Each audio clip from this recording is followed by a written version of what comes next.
This is a test message. Oh my god, was that John Wick?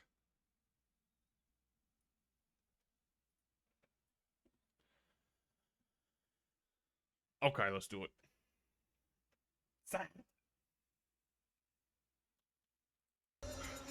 How you doing, Instagram? It's Big Time Tommy, and here's my thought of the day. It doesn't matter if we had our rain and wind from yesterday or our sun from today. As long as we got friends, family, health, freestyle music, and my girl Ellen, that's all that matters. That's the old school way. OS for life. Take it easy. Okay, so I have to play through an entire Blitzball League to unlock the next Blitzball League. And then I have to RNG manipulate the prizes. Win the second Blitzball League. And then RNG manipulate the third set of prizes. I have to play like nothing but Blitzball.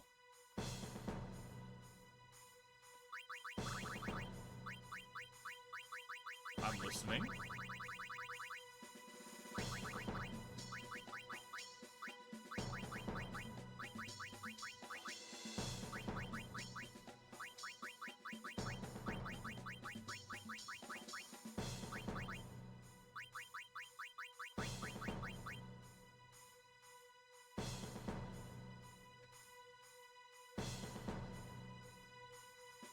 Yeah, but all that would do is potentially save me one league worth of playing the game. I would lose all the progression I would lose all the levels and all the skills on all my players to not have to do one league.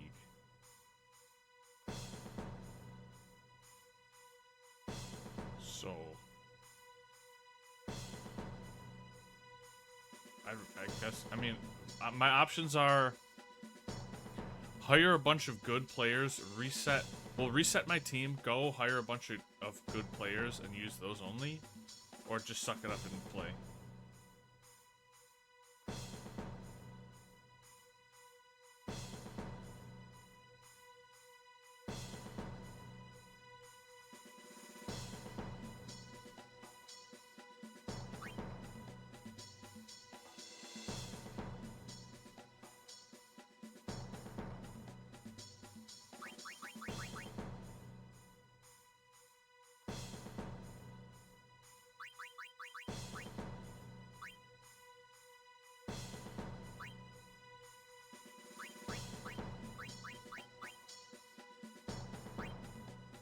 Who's this guy?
Ba-da-dum.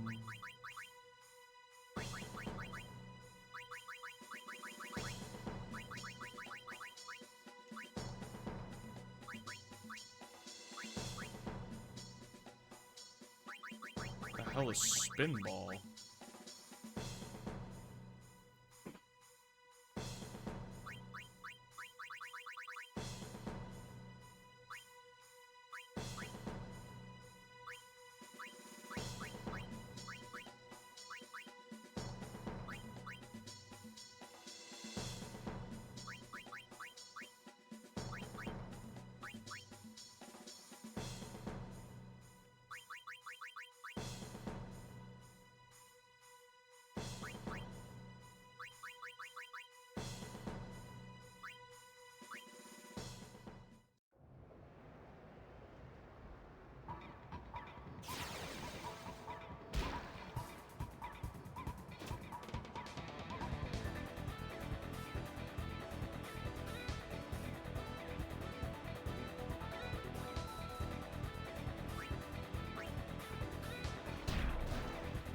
Give me that ball, bitch.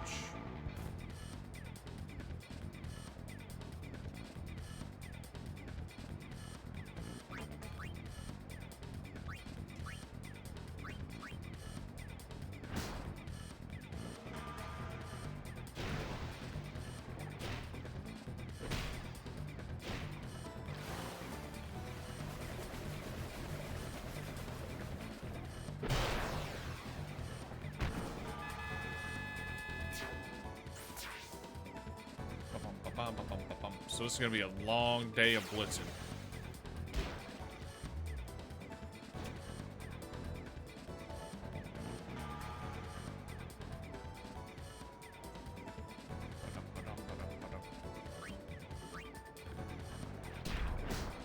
Damn, yeah, one left.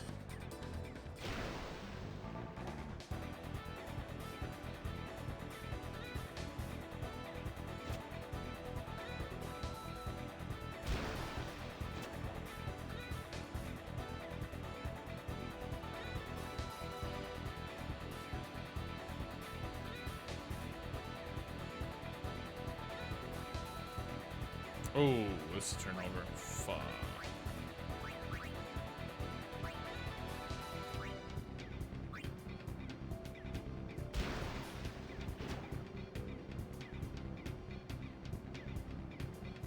Brother. Give me your oats, brother. Let's go, tight ass.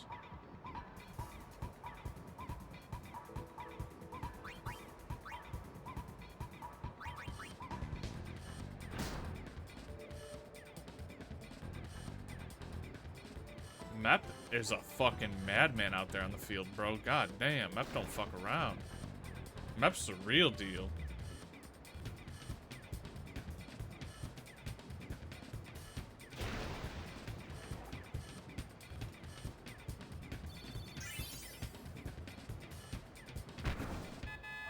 Oh.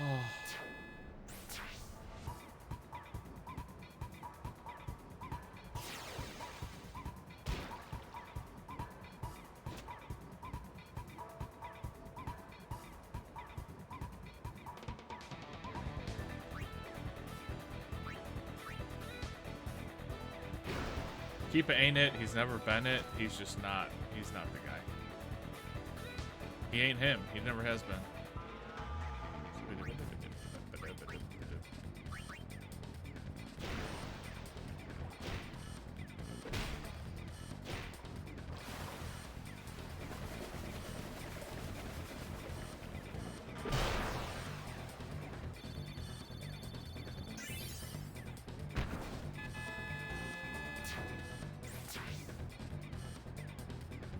Can I split up? Can I speed up Blitzball?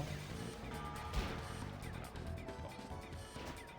Unless I find whatever fucking command prompt button combination I pressed yesterday to speed the entire game up.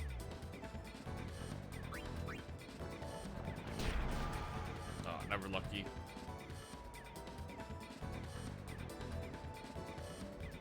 Bada.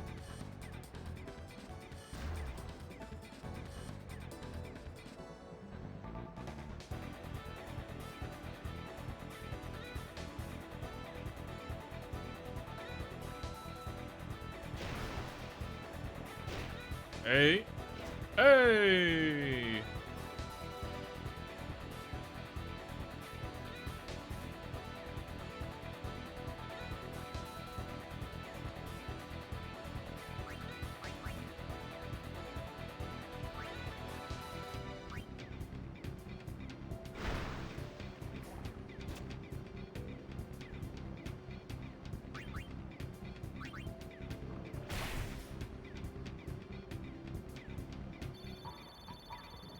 Oh, he kills the time when he's rolling the dice on Super Goalie, dude. That's so fucked up. Come on. Ay.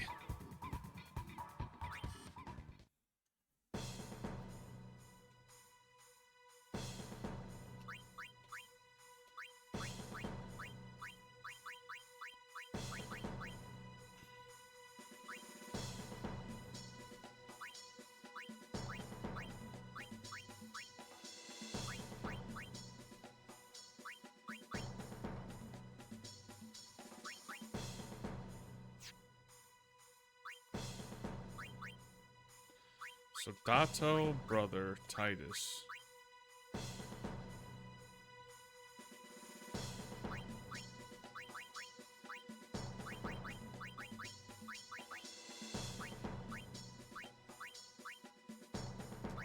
Barrack, Boda.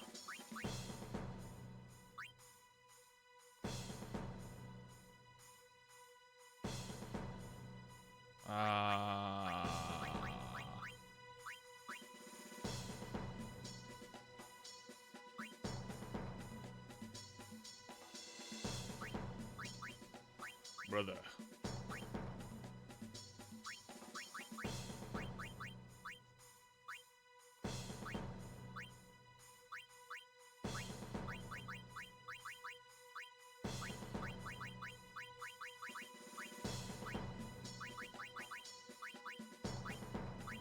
Wait, their goalie has super tackle? I mean, sorry, nap tackle? Fuck.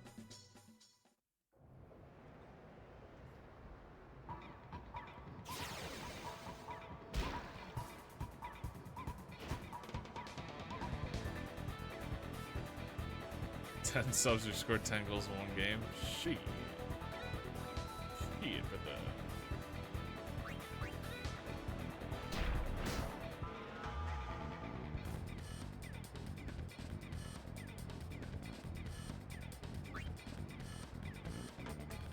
Wait, why can't I dribble?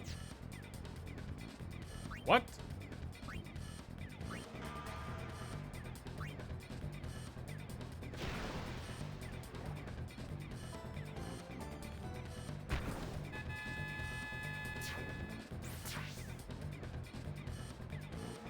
Oh, because I hit no break.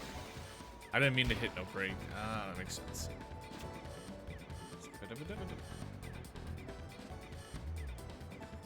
Oh, they're changing up the formation. Oh my god. They're adapting.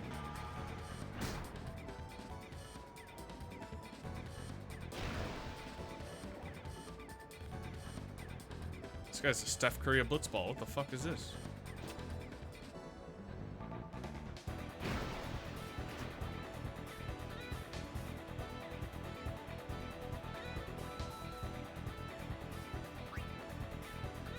Oh, fuck. This guy's a beast. Hey, he finally rolled low. Let's go.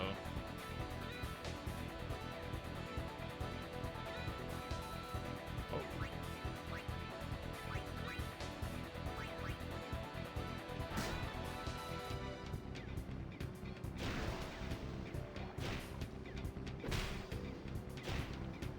Oh, it knocks off the two people with the lowest block rating. I never noticed that.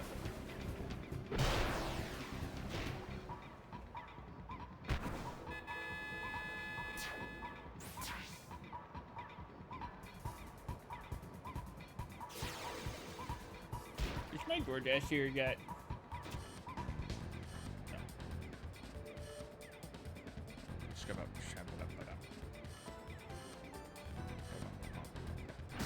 Dato is fucking cheeks.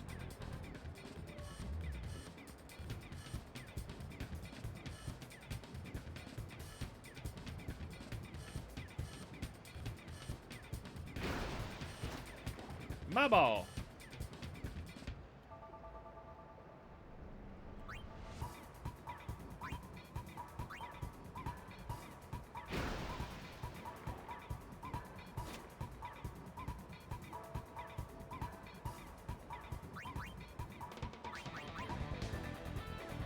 Oh, no. Hey, we're good.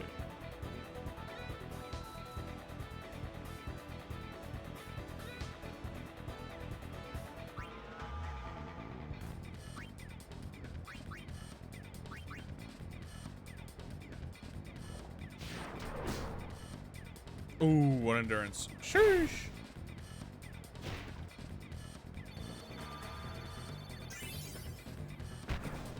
Oh, he gets there. Let's go. Dato's on the board. My G.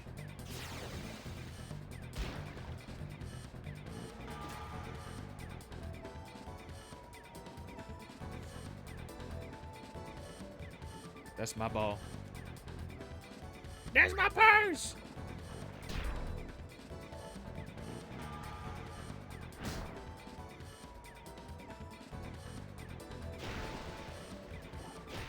How the fuck did I miss the whole last tackle? I've never seen that before.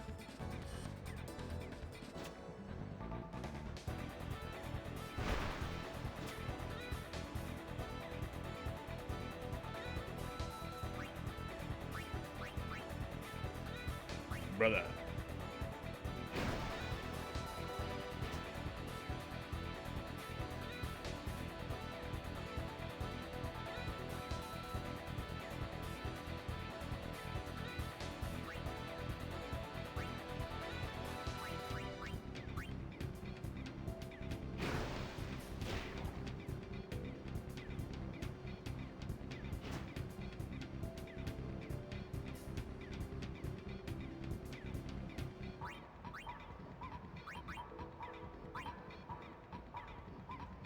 An apple.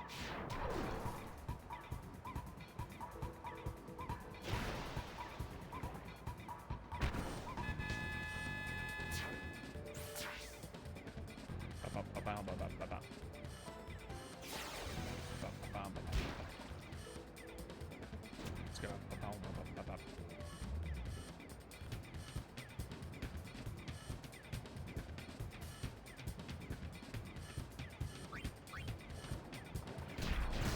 Oh.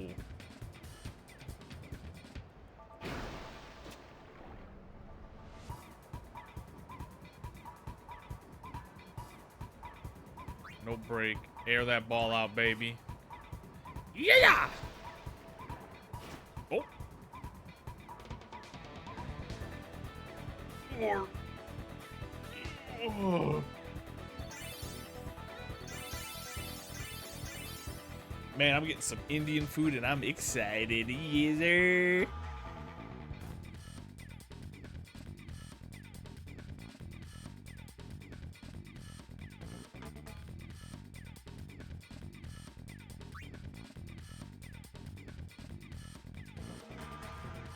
I gotta find something I gotta find something entertaining to watch while I scarf down Indian food. Like an absolute fucking savage.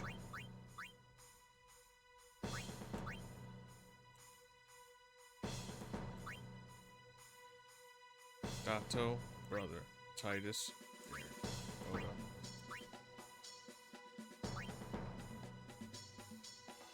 Which one? You sent me two.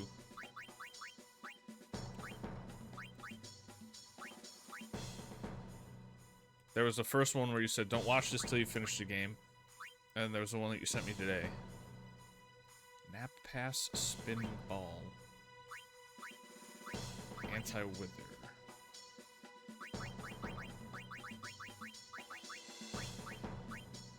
No, I need anti-nap.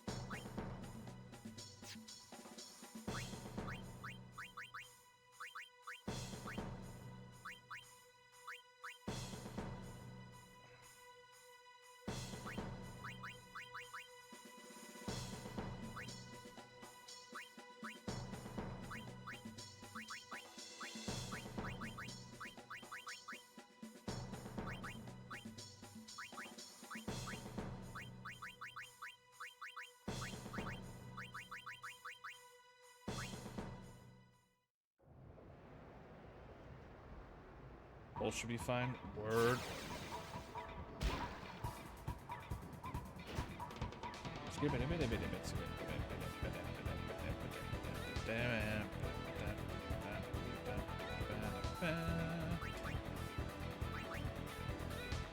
this man wearing a dress?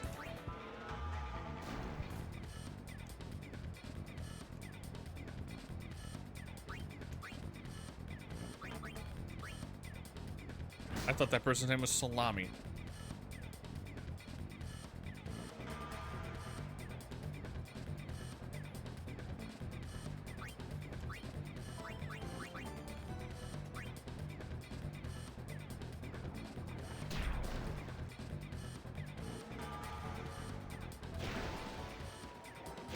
Why you gotta say it like that, bro? It's not weird speedrun shit, dude. It's totally Pog gamer content, bro. It's totally logical, cool, not autistic, cool gameplay for the cool kids. Weird.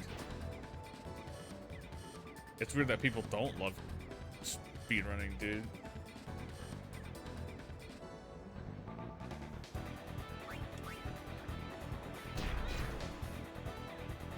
Say like what? Weird speedrunning shit.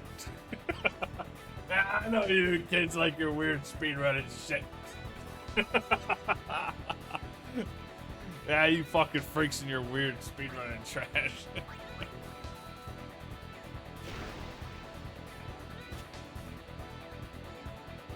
Oh, no, weird is a compliment. You look quite weird today.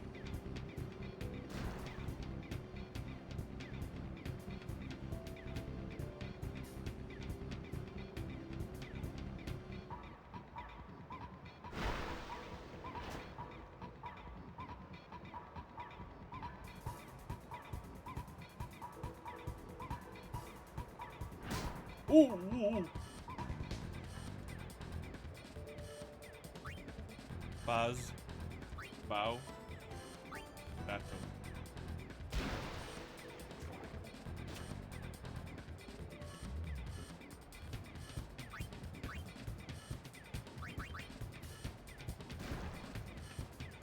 Dato's a bit of a brick shithouse. If he wasn't, like, statted horribly in every other way, he'd actually be pretty good.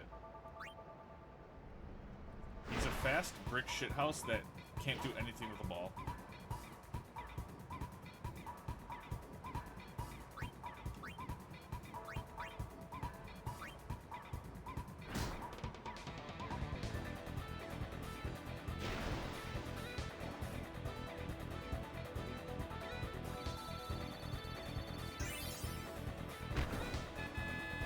Got him!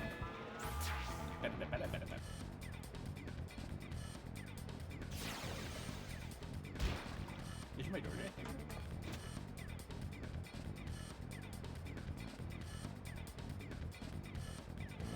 Almost. Alrighty then. Almost.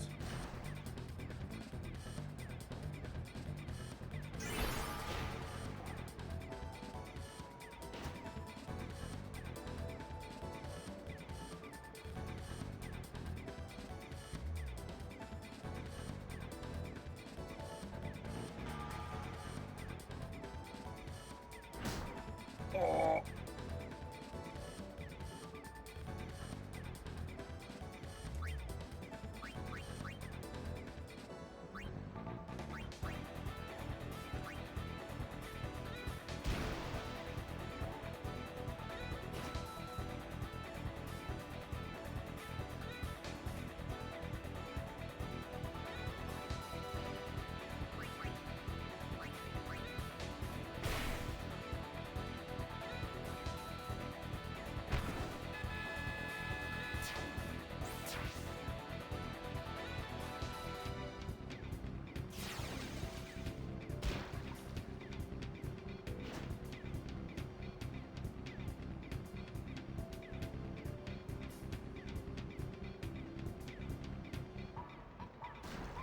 God damn, he's horrible.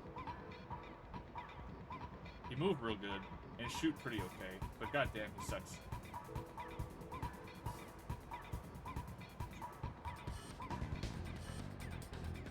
I'm not even wasting the HP, that's just the freest tackle limit. Oh, dude, I was about to be so upset.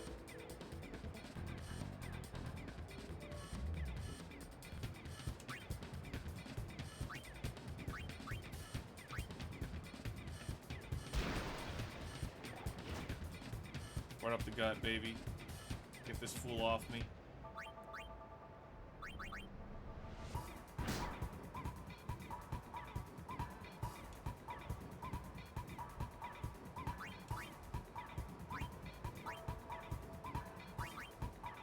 I might have enough time to squeeze this shot. Probably not. That time is moving real quick. Holy moly.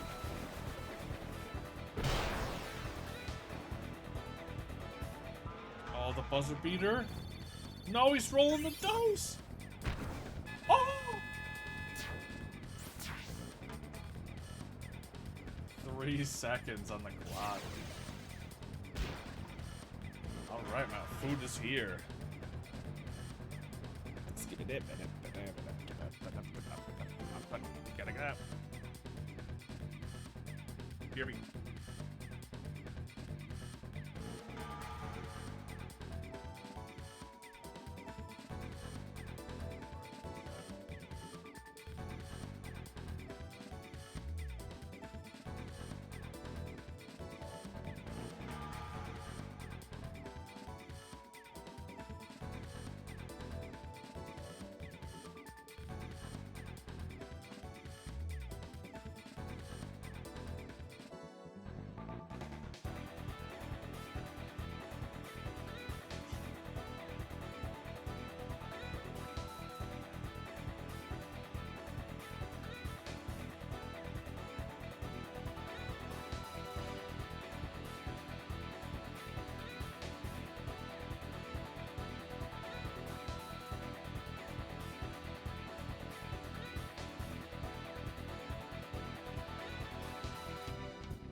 Can I turn the audio off while I...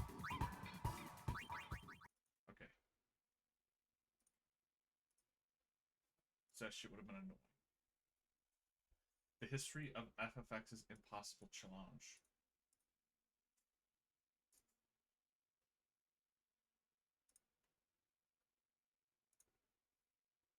What comes to mind when you think of the hardest challenge in Final Fantasy X? Up until recently, I would have said the No Sphere Grid speedrun challenge was the most difficult one to do in the game, where you're not allowed to power up your characters using that mechanic. However, there's a much harder challenge that I didn't know about until very recently, and by the end of this video, you're going to be very familiar with this completely ridiculous abbreviation.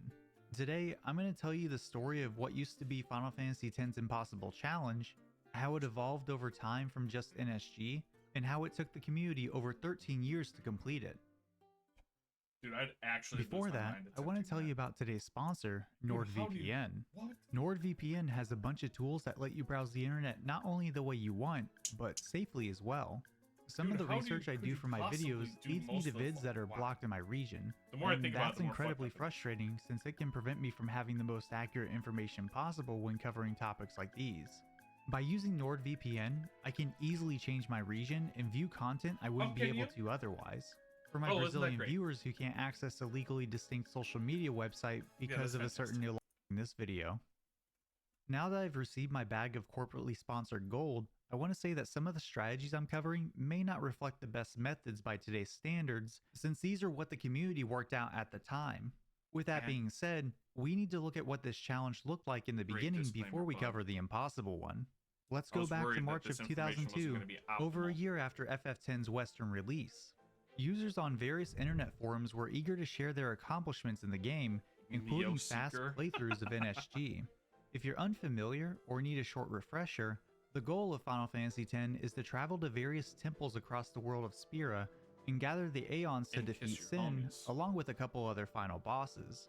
The route overall is very linear, with only a few detours needed if you're looking to do any side quests. Doing all this without the use of the Sphere Grid was more realistic than initially thought. Despite Tidus not having the flee ability to instantly run away from battles, all you needed was one character to get away from an encounter to continue the game. This was easily done when a character had a weapon with the first strike ability equipped, which allows them to go first in battle. Every challenge playthrough will get a Sonic Steel from Iwaka the 23rd in Macalania Forest, which gives Tidus that first strike ability. Dealing damage isn't a problem in the early game, but Aeons and Overdrives help players push through until reaching Moonflow. Riku joins the party at this point, and from here it's smooth sailing on the shoot buff.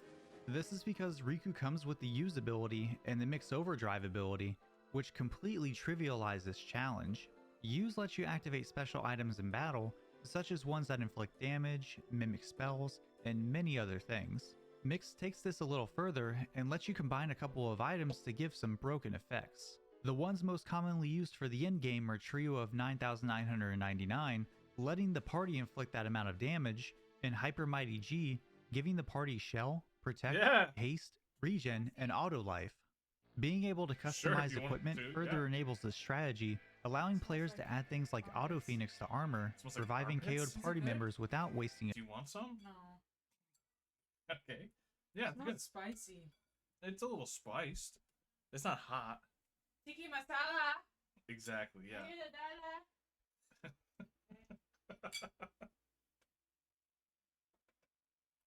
A turn. Even with these things in your arsenal, an NSG FF10 run still requires a ton of time and prep work, so you'll find yourself either stocking up on stuff to heal your party or stealing damage items from random enemies. All of this is done to handle the massive spike in difficulty with some of the game's boss fights, such as Evere, Seymour Flux, and of course Braska's final Aeon. Evere requires precise HP control since he automatically casts haste on himself after going below 10,700 HP. Seymour Flux is similar, where after his HP goes under 35,000, you have one turn to beat him before he uses Total Annihilation to wipe the party. Those two bosses were... Yeah, that's honestly what I was thinking about. Was like, there's so many boss mechanics that would just straight up one-shot you. I didn't really take into consideration Riku being, like, busted enough to single-handedly carry an entire party. But... man, that's fucking wild that that's even possible. Mix must be that good. Annoying. Wait, but then how do you even get Mix? Do you have to, like, farm, like, early level mobs to get overdrive? I mean, but they could still be handled rather quickly with trio strats. Braska's final Aeon, however, was a little more complicated. BFA has a massive pool of 180,000 hit points and two phases to go along with it, transitioning to the second one after losing 60,000 HP. There's also two U Pagodas which charge BFA's overdrive gauge, give a 1500 HP heal, and remove negative status effects from him. The main strat is to have Titus talk to BFA to skip the boss's turn twice, all while setting the party up with Trio and other buffs before damaging him. BFA does have a couple of annoying attacks like Jet Beam, which can petrify while also doing damage, but honestly Phase 1 is pretty easy and there's not a ton of danger here. Phase 2, however, is where the fight really begins. BFA changes out its single target regular attack for an area of effect attack that hits all party members. This attack is always used on the first turn, so the NSG fight needs to have a way to handle this without dying. Thankfully, that's why we have Aeons. Yuna has used the Grand Summon Shiva with the full overdrive gauge, and her Diamond Dust overdrive does a decent amount of damage to BFA, and it also stuns the U Pagodas for 3 turns. Shiva eats the first attack from BFA, and this sets up the rest of the party to dump overdrives and items on the boss. All of these are multi-hit overdrives and items, with some hitting a random enemy when there's multiple in battle. And that's why the Shiva overdrive was so important. It removed all other targets, so all damage is focused on the boss. While strategies varied for this fight and the rest of the playthrough, the framework for the NSG challenge was the same across most completions at that time. Some people in the community even made guides to finish the challenge, including an iconic one on GameFAQs created by users Dustman and Zarus. Over time, more and more people completed their playthroughs with the restriction, and with that completion rate increasing, more experienced players took to various forum threads to give their thoughts on the state of NSG.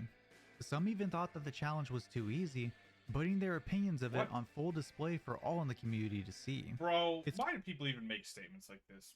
It's too easy. That's so fucking dumb. It's clearly not easy. You're just like exploiting the hell out of one mechanic for the entire run. It doesn't make it easy. For these reasons and more, that talk of a new, harder challenge would emerge in the Final Fantasy X community.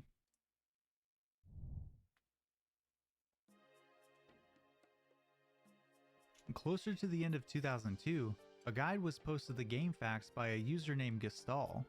Alright, really quick. Do you all say facts or FAQs? I used to say facts when I was younger, but I changed that when I found out that it meant frequently asked questions. But for the sake of this video and all of the people who've yelled at me in the comments, I'm gonna go with facts for the time being.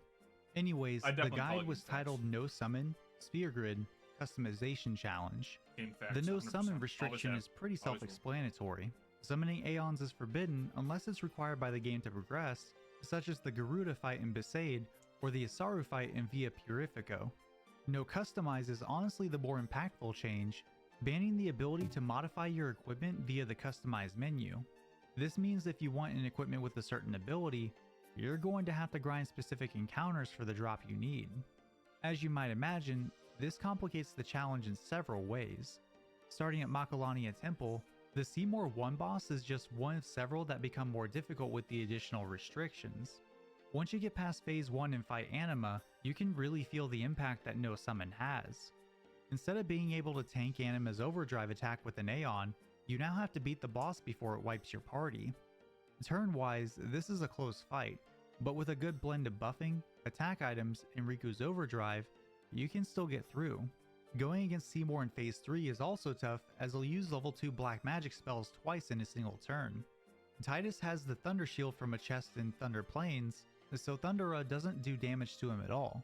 However, the rest of the party is vulnerable to these and the rest of Seymour's spells, so a bit of luck and precise play are needed to get through this smoothly. Similar to NSG, the next big barrier in this run is Evere. I mentioned that there were already issues in NSG with the boss due to him auto-hasting below a certain HP threshold and being able to wipe the party with Poison Breath. The main strat to deal damage in this fight and later fights was an odd one, as it involved getting 99 underdog secrets from Rin on the airship by having all the Albed primers. For those familiar, only primers 1 through 21 can be obtained before the Evere fight, so players would have to use another save file that has the rest of the primers through an Albed compilation sphere. 2 underdog secrets are mixed into every fight to use Sunburst, Feels like cheating, inflicting to be almost honest. 20,000 damage to the boss and making quick work of him. Seymour Natus faces the same fate here, where Sunburst is used to skip the first phase and all the strong magic attacks he can use. After this point, Trio becomes available and strategies start to look more like regular NSG. However, some different strategies included playing Blitzball to get Waka's attack reels overdrive, then using that to deal as much damage as possible in the later fights. There is some prep that fights like Sanctuary Keeper require, such as getting Riku to 1 HP and having SOS haste equipment on so she gets 2 turns before the boss. The Chocobo Feather is used here to give Waka a turn before Sanctuary Keeper, and an opportunity to do an attack reels before he wipes the party. All is good with this strategy until reaching Braska's final Aeon, where things are a little different this time around. Without multiple pieces of first strike equipment and Aeons to keep the party safe, going into phase 2 just results in BFA swinging his sword and getting a quick game over.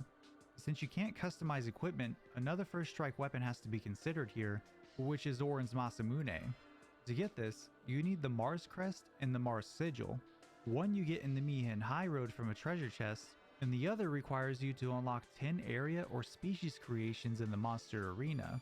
This involves defeating monsters with weapons which let you capture them, and most of these are easy to get, but there are ones which have a ton of HP and require in-depth strategies to capture. There's a whole guide dedicated to capturing fiends while under this restriction, further showing how ridiculous it is to do. Once that's done and the true power of the Masamune is unlocked, all that needs to happen is one more grind for some SOS haste equipment from Bashura's and Mount Gagazet, and this allows the party to act faster in the BFA fight, getting enough turns to beat the boss. The idea is the same from the NSG challenge: set up Trio, make sure the U pagodas are out of commission, then use items and overdrives to beat BFA into the ground. It's not exactly known who all completed this challenge first, but people such as Gestal, Hyprofant, and True DFX all contributed to the development of the guide, making the challenge open for all to take on. Compared to NSG on its own, the main difference in completing this challenge was patience, especially in the end game. Stealing the items you need, getting the correct equipment drops, and capturing monsters can take many hours to complete. If you had the time and ability to deal with the bad luck, this challenge wasn't that bad. Much of the early discourse when it came to a normal playthrough, and even some of these restricted challenges, came down to Riku and how easy she made the game. Some would even say that Riku ruined the overall experience of these NSG categories, and it would be more impressive if someone could beat the game without her overdrive.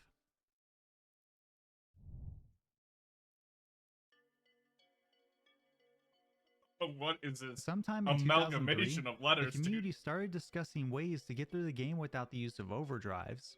Many forum users following these challenges were skeptical that this could happen, with onlookers saying fights with Seymour, Overdrive Sin, and of course BFA were impossible to beat. Not having mix to instantly buff the party with defense or damage output leaves the player at a major disadvantage, so most of the strats in the previous challenge were made obsolete, and those wanting to take this on were starting from scratch at the beginning of Mushroom Rock Road. But there were rumblings on the GameFAQs forums that this challenge was possible, with someone named Ken Lionheart even claiming they made it all the way to BFA by farming dark matters from Blitzball. He wasn't sharing any of his strategies at the time in the main challenge thread, so someone straight up made a separate topic calling out Ken Lionheart to share these strats to reach BFA in the challenge, instead of just posting about his progress in the challenge thread. Things like this were a common occurrence, as the FF10 challenge community was pushing hard to beat this specific challenge. This is just one example of the many threads that were going at the time due to the sheer popularity of NSG and its subcategories. Usually, when enough information comes out in these threads, or if major breakthroughs are made, some people compile that into a FAQ. This brings me to a user named DarkLock, who put together a guide for NSG, NS, NC, and O back in 2004, documenting all of these strats in his free time outside of school. I was talking to him recently about his guide, and he told me he wrote this when he was only 15 years old, which honestly is mind-blowing to me. Getting into how the challenge was actually done, you had light and lunar curtains for protect and shell, chocobo feathers and wings for haste, and finally stamina tablets and tonics to double max HP during battles. As for damage, items such as dark matter, supreme gems, blessed gems, and shining gems were sought after since they dealt massive damage, a good replacement for Mix and Trio. Dark matters are the strongest offensive items in the game, dealing damage over the soft cap. They can come from several sources, but the earliest one comes from the Blitzball leagues. If you haven't started a league, you can change the league prizes every time you reset the game, allowing you to get a dark matter for each league completion. Supreme gems can be stolen during some of the Sin fights, but they can also be attained even earlier by unlocking Greater Sphere in the Monster Arena.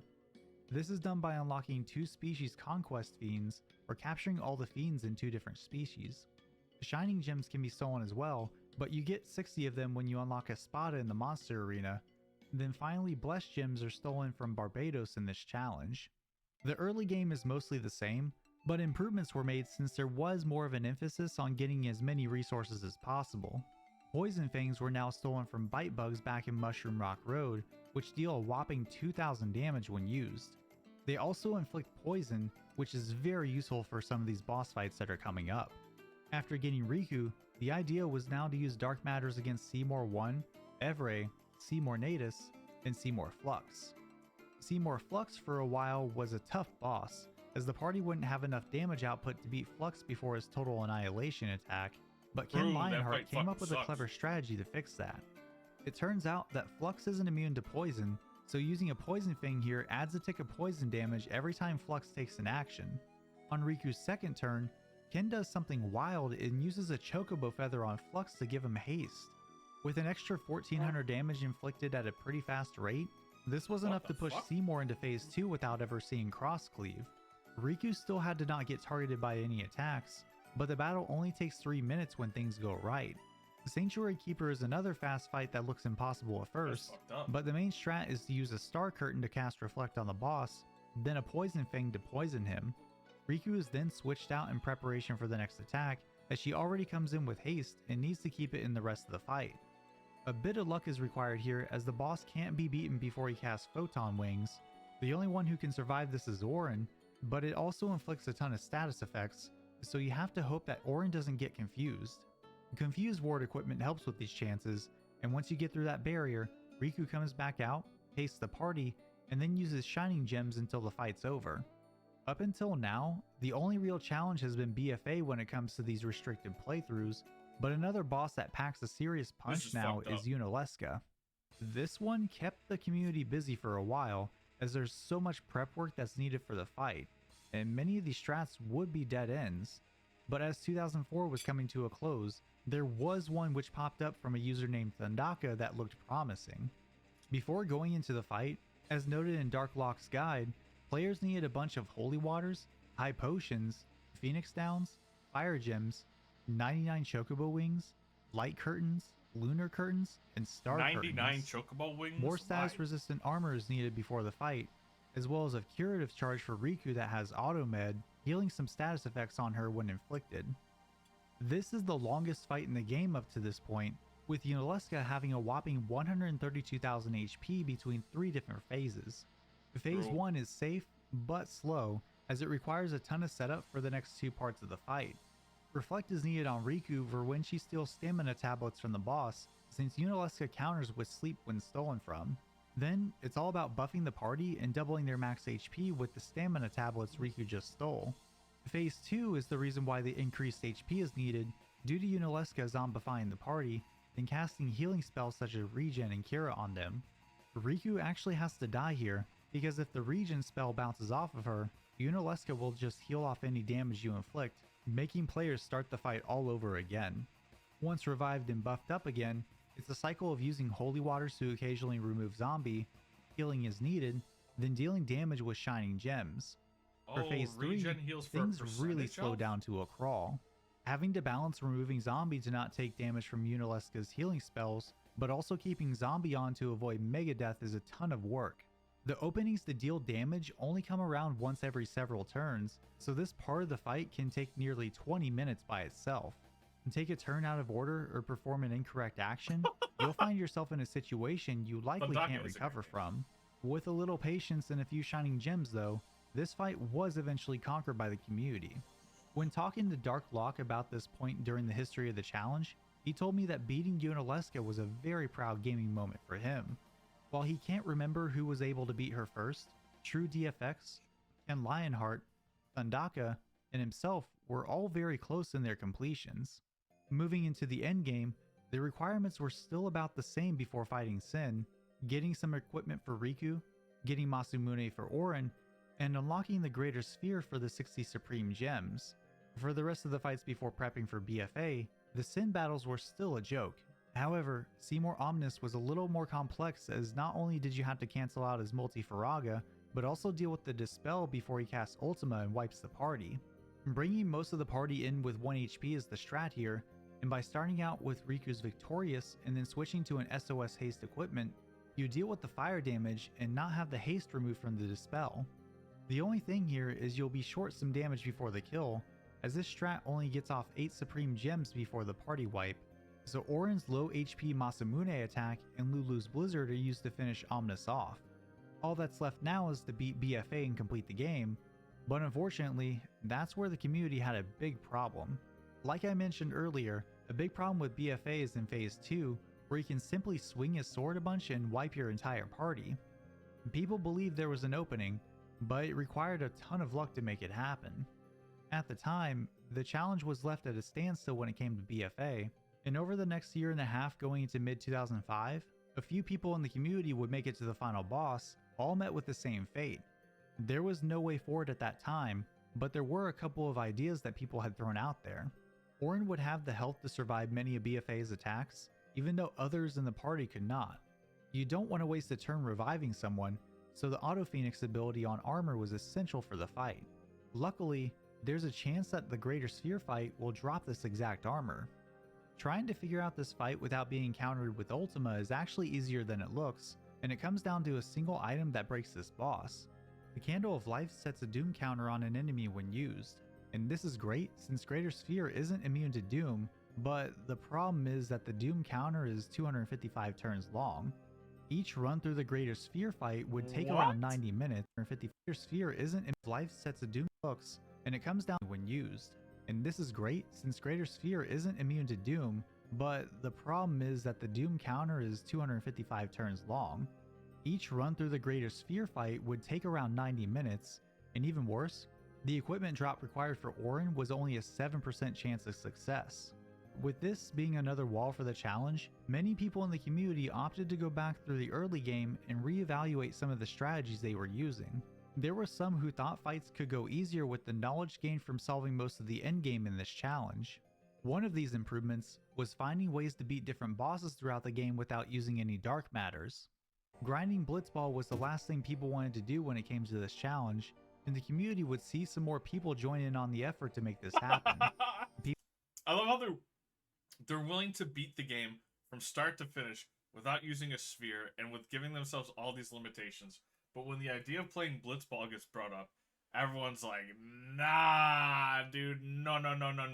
I'll do the I'll farm the 255 turn Doom boss for the 7% chance drop on a weapon. But fuck no, I'm not playing a Blitzball. Absolutely not." People such as True DFX, Hell no, Unisecret dude. Child, Zamato, and Blitzace were instrumental in some of the early days of strategies. True DFX refined Ken Lionheart's initial route by taking the total amount of dark matters needed before BFA down to 3, meaning 3 bosses stood between him and a 0 dark matter playthrough. The first of these was Evere, and it was surprisingly much easier than expected. All you needed to do was use a silver hourglass on him at the start of the fight for a slow effect, then use Poison Fangs while maneuvering the ship away from the boss as needed. Seymour Natus was conquered as well, with a similar strategy that used Poison Fangs and character swapping to avoid elemental damage. SOS Null Elemental Armor is used here, combined with the soft ring on Yuna to prevent petrification in the second phase. When I was talking to Blitzace about how this fight was solved, he mentioned that Yuna's secret child got to it first and posted it in one of the challenge threads. Blitz was a huge lurker at the time, and he happened to solve it the exact same day as YSC, so his first post ever was saying he solved the Natus fight with a different strategy. Blitzace was also the main contributor to theories on how to beat BFA in this challenge, including a modern strat that's used in fights to this day. BFA is not entirely immune to both poison and zombie, so he can be afflicted with those status effects. Mega Potions would be the main items used here, and if you managed to get an equipment that had alchemy, the damage inflicted would be doubled. This can be dropped from the crawler fight in Makalania, so that's actually not a problem to grind for. Combine this with some various gems and dark matters, then you could theoretically get through if you have good RNG. The main problem, however, lies with the U Pagodas that are in play. They start out with 5000 HP, and when you defeat them, they come back after a few turns with additional HP equivalent to the damage dealt to them in that previous life. When both U Pagodas are alive, they will use Power Wave, which heals BFA by 1500 hit points and cures all negative status effects. Not only would you need to get lucky with Ore not being targeted here, but also balance dealing damage with managing how often the Pagodas could take their actions. With that being said, no one had taken their BFA lucky with Ore not being targeted here, but also balance dealing damage with managing how often the Pagodas could take their actions. With that being said, no one had taken their BFA fights far enough to even confirm a kill was possible, so this was all speculation. In the meantime, users such as Fate48, Darklock, CatFC, and Yuna's Secret Child were finding ways to capture all the fiends in Spira for the Monster Arena side quest. This was a barrier for a long time now, but there were people who wanted more of the rewards that the Monster Arena had to offer, including the 99 dark matters you got from capturing 5 of every fiend. The strategies that went into getting these fiends, especially ones like Great Malboro and Behemoth King, were jaw-dropping for the community at that time. For example, Great Malboros are very likely to start out with bad breath. You can't cover all the status effects that it can hit you with, so the strat was to use confuse resistant armor, then hope none of the other status effects did you in.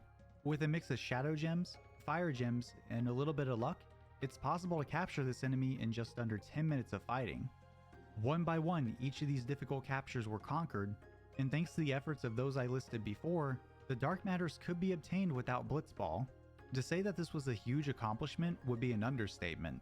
You see, conquering a new part of the game with this restriction allowed the community to open the door to a new challenge, one that would be even more ridiculous than what we've seen so far.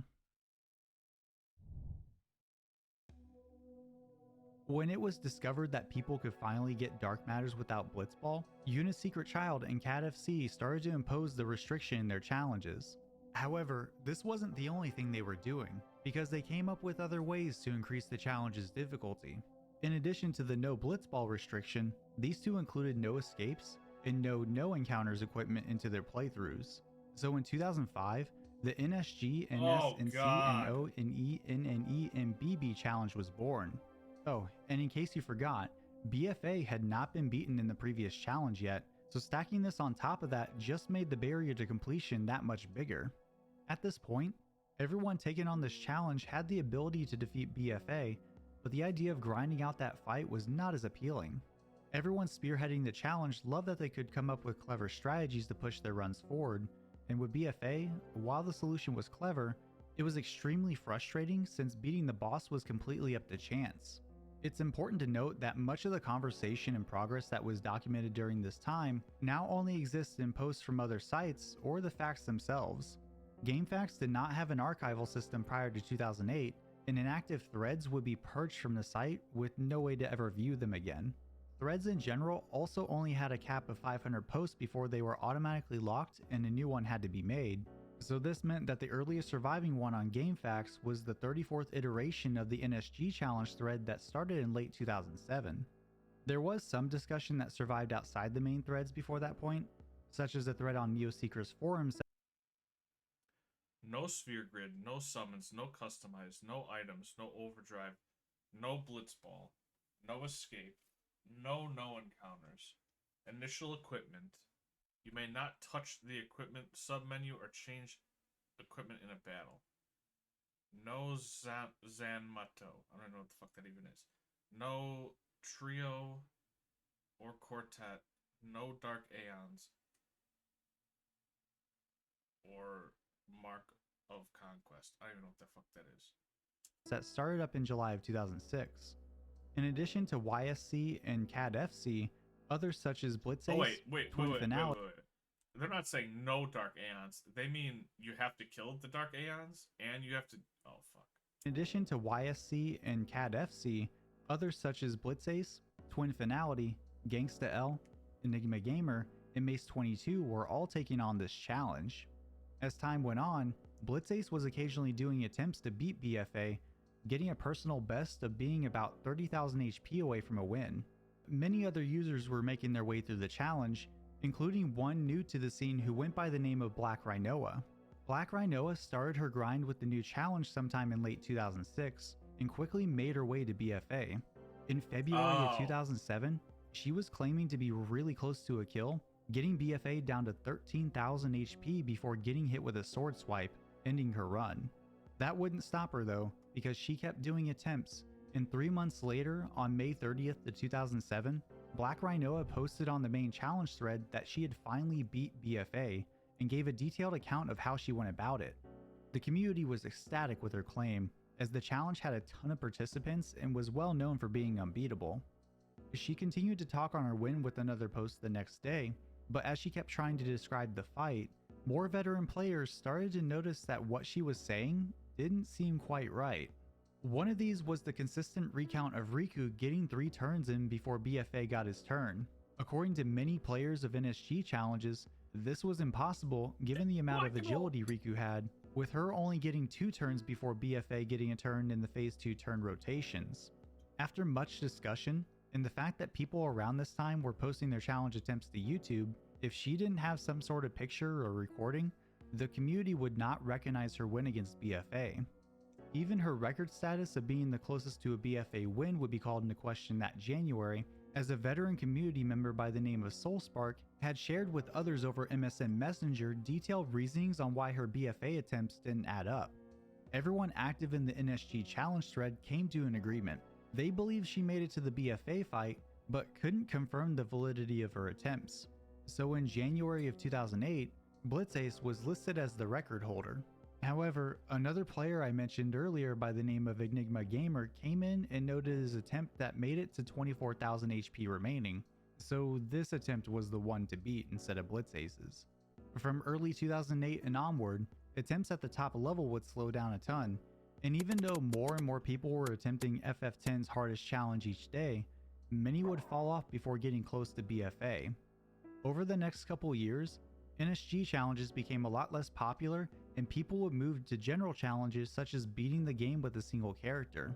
In 2010, the NSG based challenges would fall into these general challenge threads, marking the end of an era for that side of the community. Much of this was due to the younger crowd growing up, taking on jobs or going to college, and others just moved on to different games, looking for something new. 4 more years would go by, and it was the 10-year anniversary of this challenge being created. On November 2nd, 2014, 10-year anniversary NSG and SS and C and O and an E and an E B and of this challenge being they need to work created. on that. On November 2nd, 2014 at 10:25 a.m., Zamato would post a new topic that would shake up the Final Fantasy X challenge community in a way that's never been done. A user by the name of Elpane Bianco, also known as Luki1, messaged Zamato claiming to have beaten BFA in the challenge. No one had heard this person before, so naturally one would be skeptical when reading a message like this. However, this person came with not only the claim, but video proof of the win. The footage is a bit dated, with a webcam being pointed at the TV screen. Honestly, this is such a vibe, dude.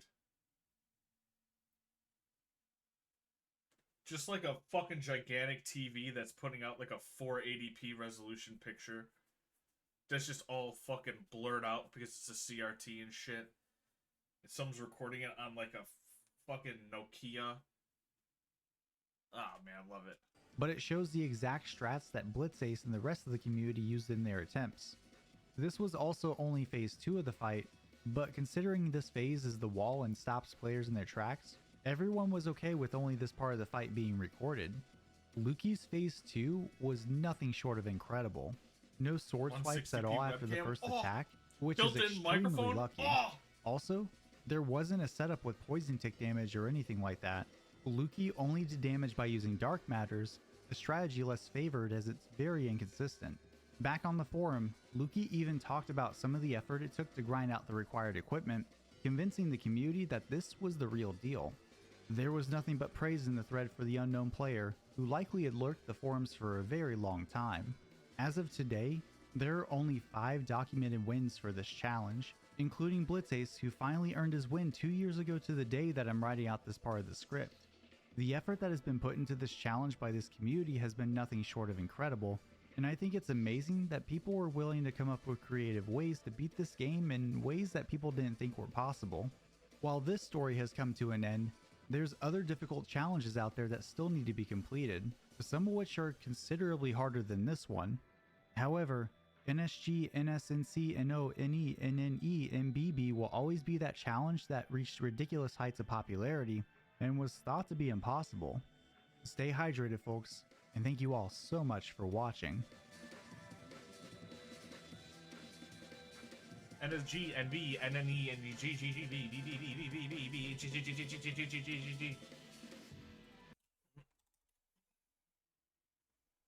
I'm gonna go grab some water.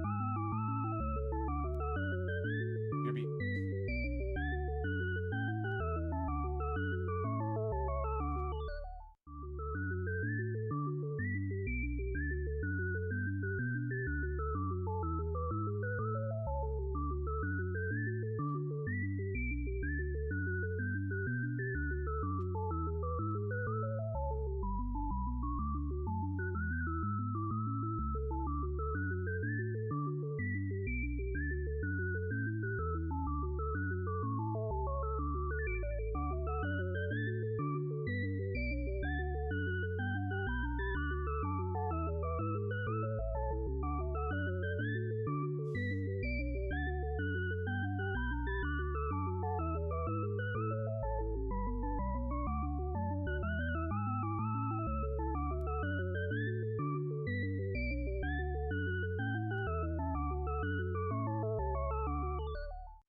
What that seal doing?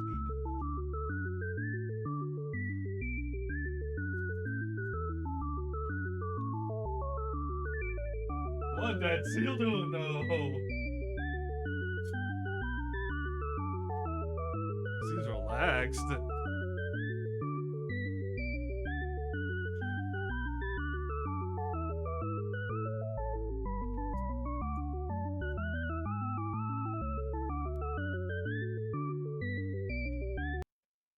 Okay.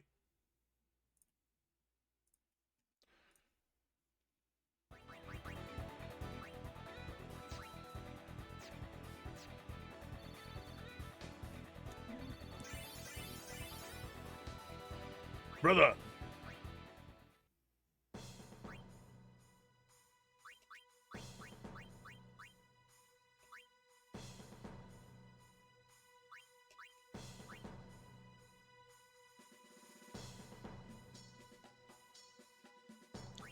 I can't remember what this guy's even good at, brother.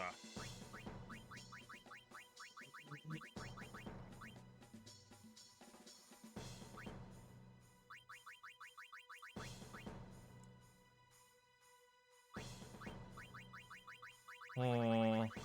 Meh.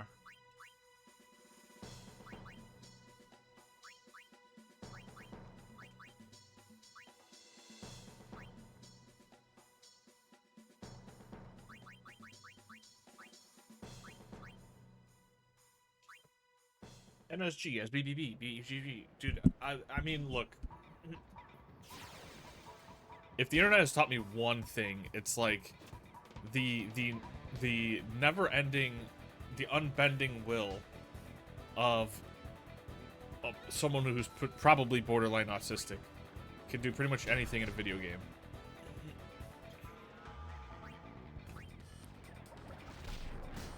Give me that bow, bitch.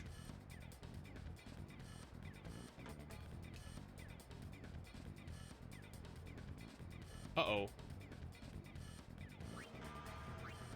Uh-oh.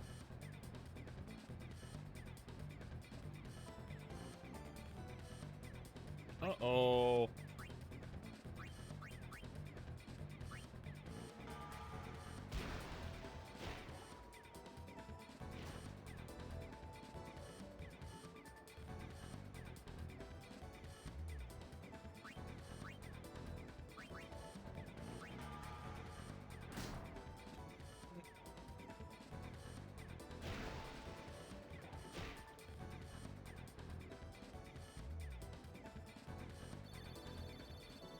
Roll low, you bitch. Oh, we're screwed.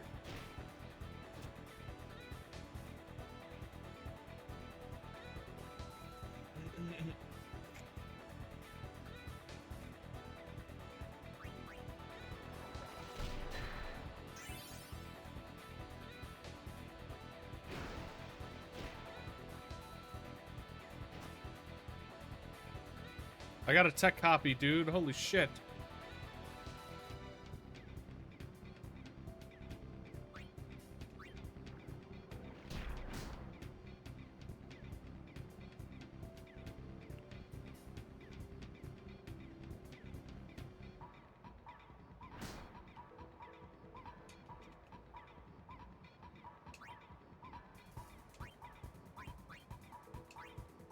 Oh shit, get it, cuh.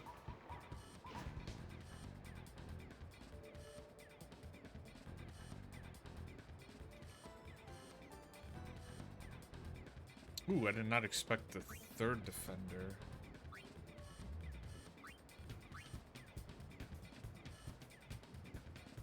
Ah.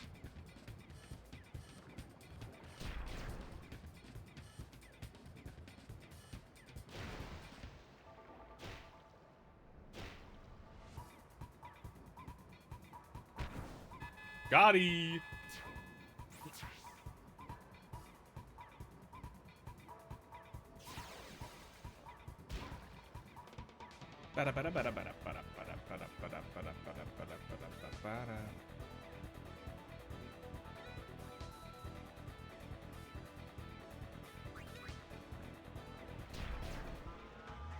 Uh-oh.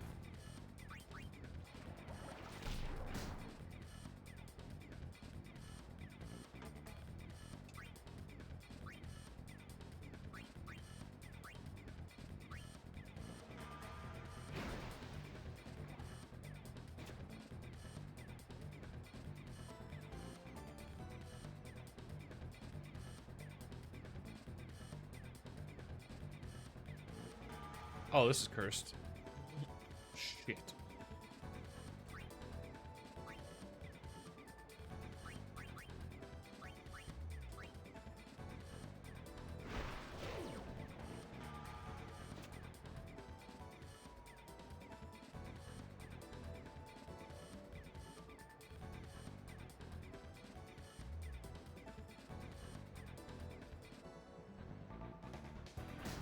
Oh.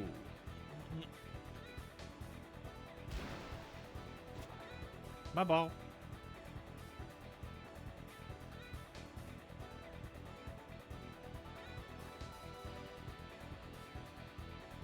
Titus, you are fucking up, brother.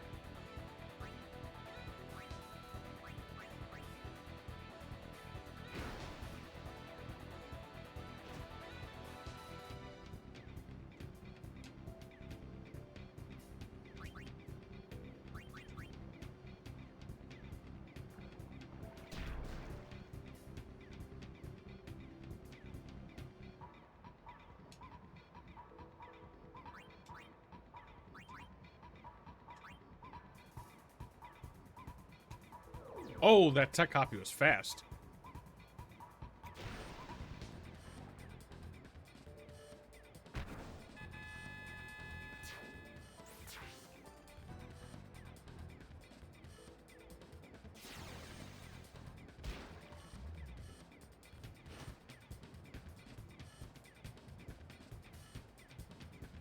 Oh god, am I really sure I care to do this? Like, this just seems like so much trouble to go through. Like, it's now starting to dawn on me just how long I'm gonna be here playing Blitzball. Like, I think I'm 2 or 3 games into this league, and I have to play, like, potentially, at a minimum, 2 leagues. So 17 games.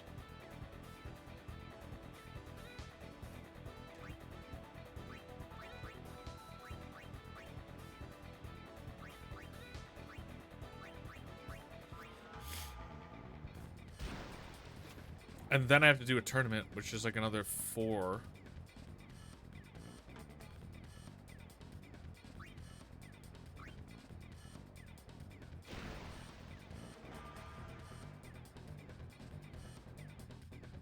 Oh, God.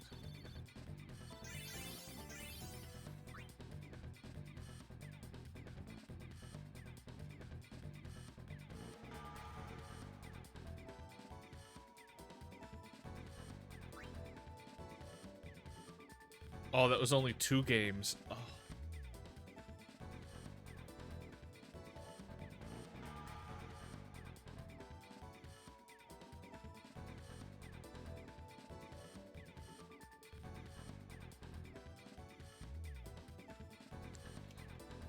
I mean, I like Blitzball too, but like...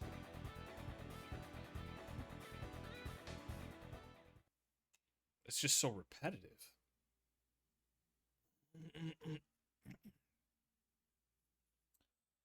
Am I gonna letty go, dude? Am I gonna let letty go?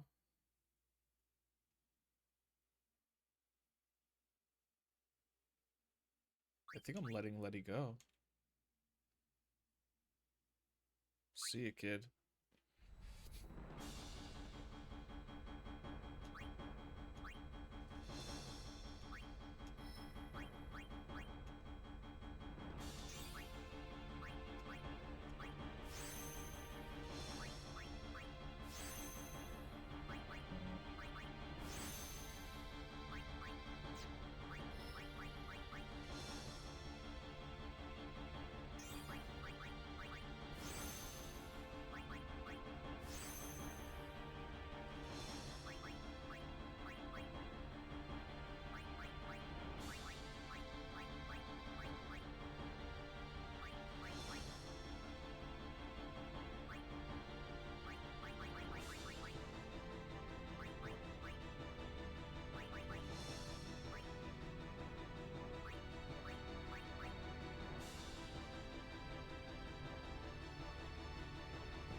Excuse me.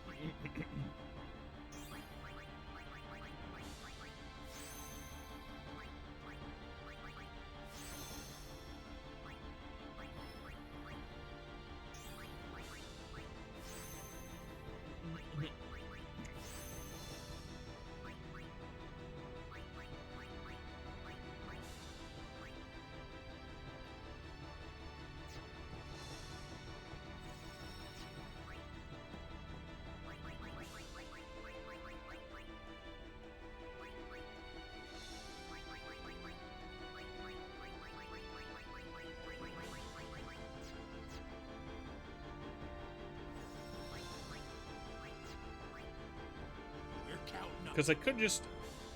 I guess I wonder what the best way to farm experience is. Like, I wonder if it's just going to that monster thing and just spamming the monster thingy. The monster arena. Or if I should go to a zone and just, like, spin in circles and just kill everything that I encounter.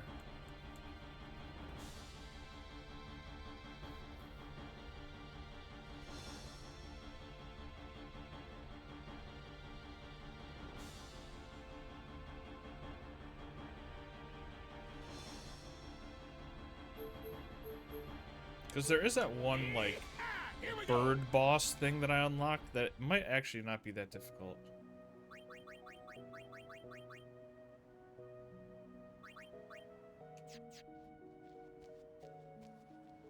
Yeah, hit me with it, dude.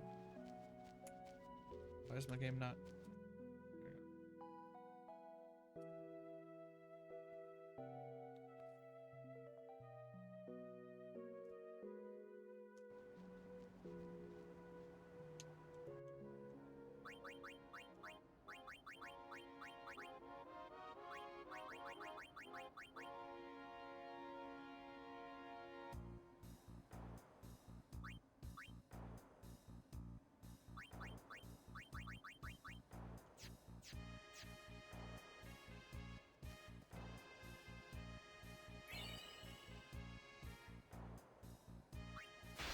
Free boss? Why not?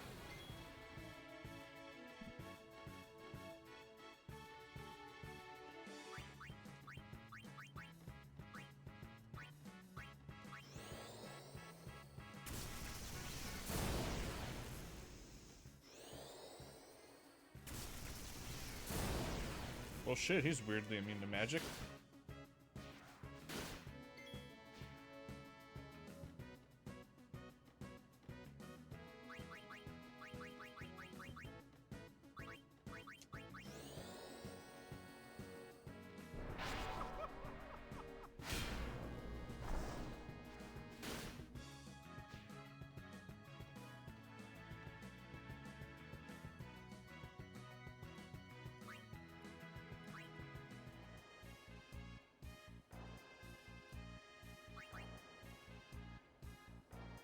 Or try and beat One Eye in the arena.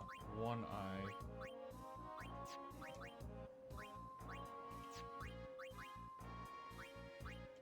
One Eye.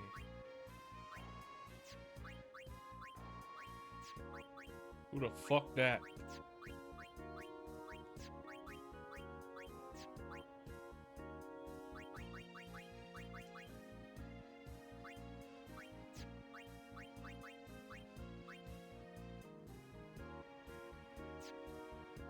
I don't think I have One Eye.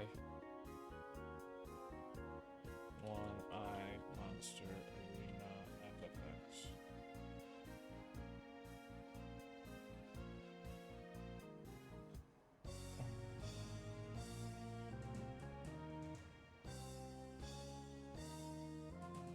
He is a species creation, so I have to go and catch all the eyes.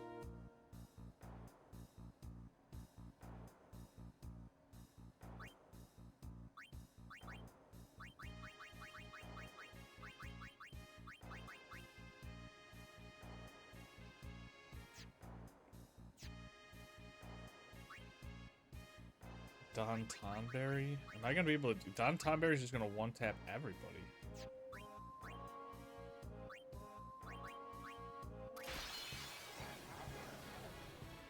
Oh, I forgot to heal my guys.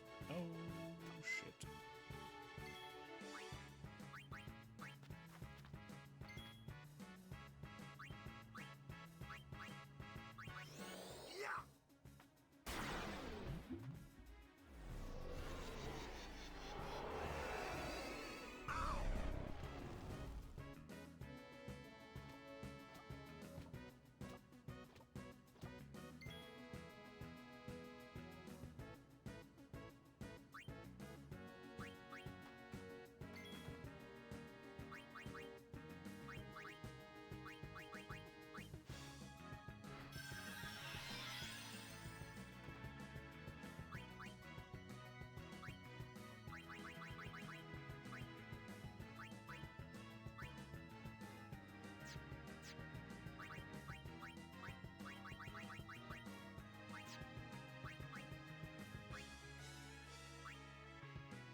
Oh boy, he coming.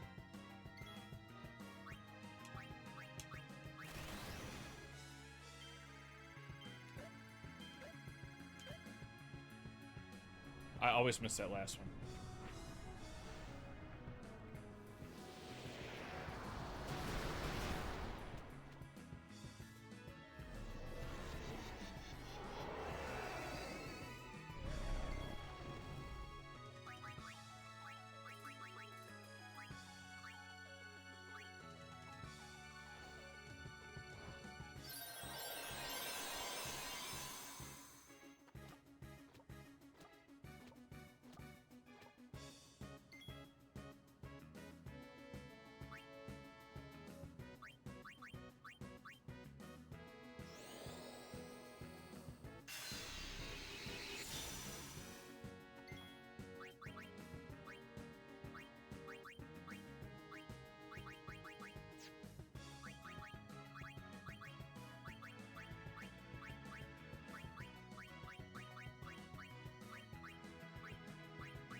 No!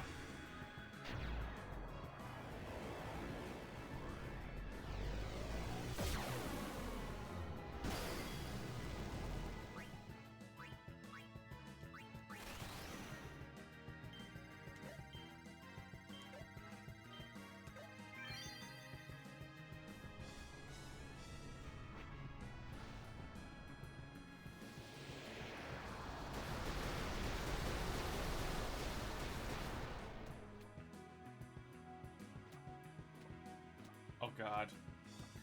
He's shuffling menacingly. Ah!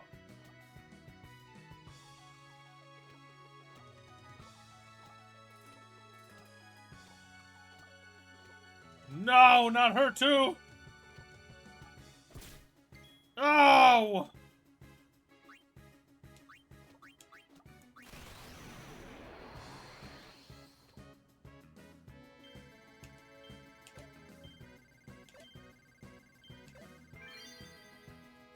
Please die!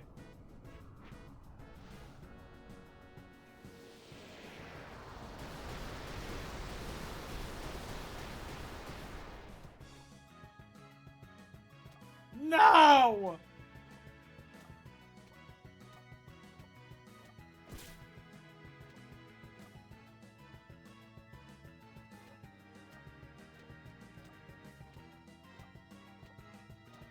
How much health does this fucker have?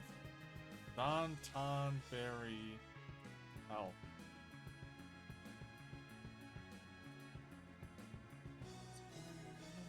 480,000.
We were talking about like the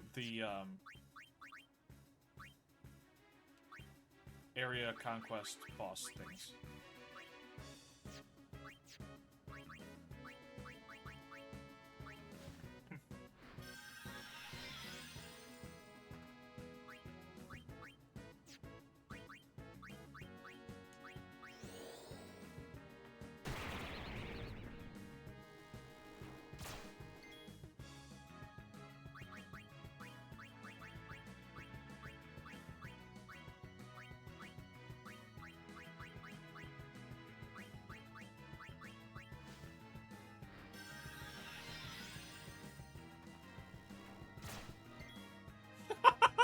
Every turn she just goes back down.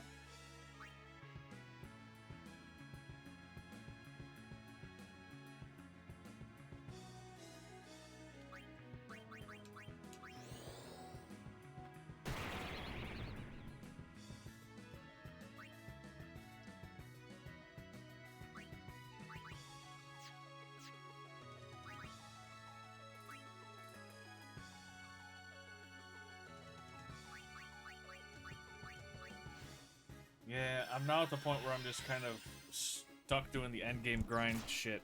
I'm trying to figure out what the best way to grind is, to be honest. No.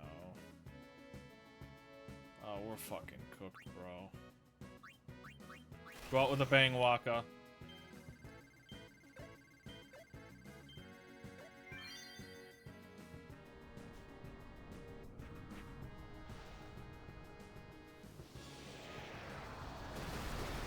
I mean, yes, that information is good, but also, like, a better way to phrase that would be, like, you can grind that gear by doing this.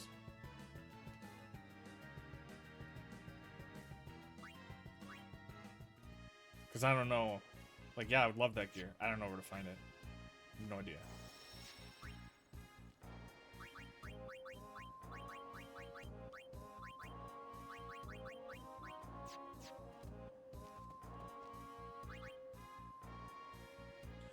You can grind that gear from fighting One Eye.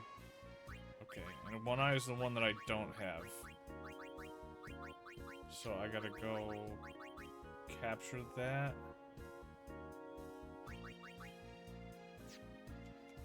Okay, so then what?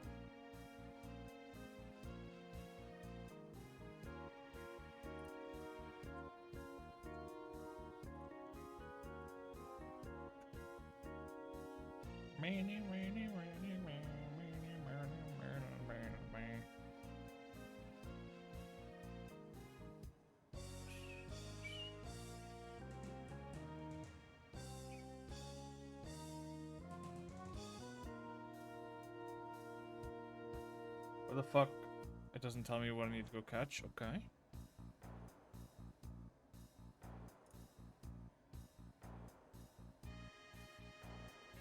Eye Fiends. Oh, Eye Fiends. Yeah. Duh, dude.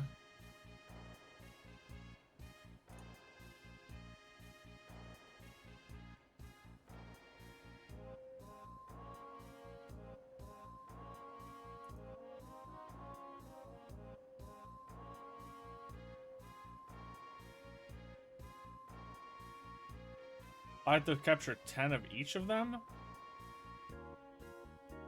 It's not even just one, it's 10 of each? Fuck.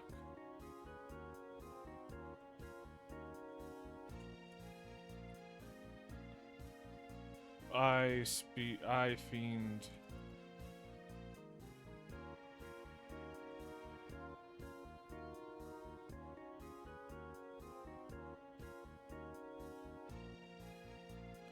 Ah, various locations. Oh, I didn't think about checking various locations.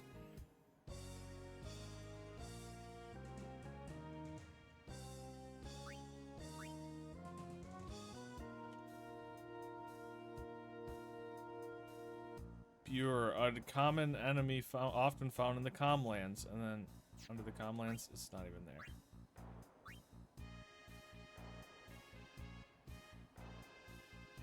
Check DM.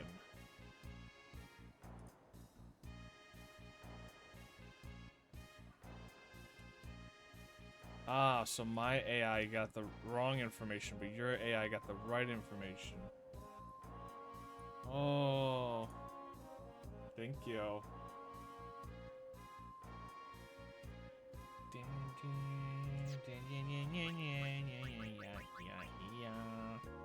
What's this fucker called? Bure? Fuck!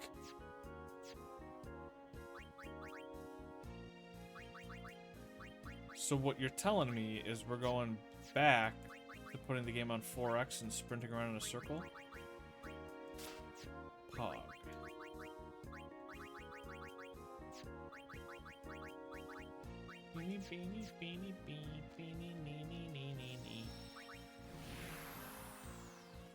You got that primo AI? Sheesh!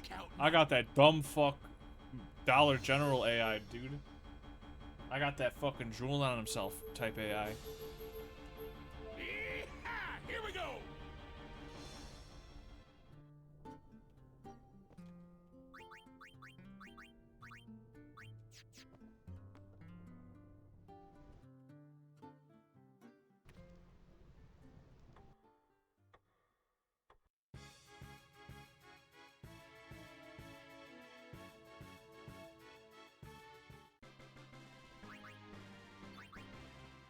So we should have 5 now?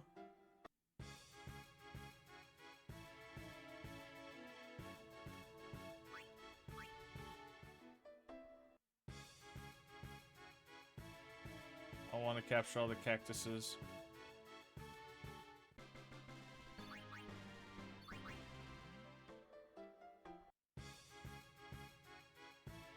Don't care.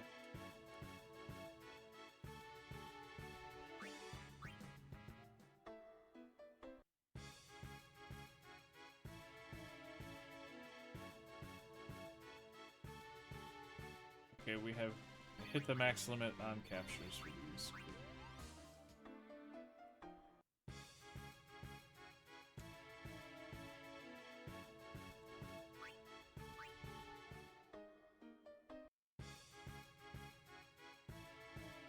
I see you over there.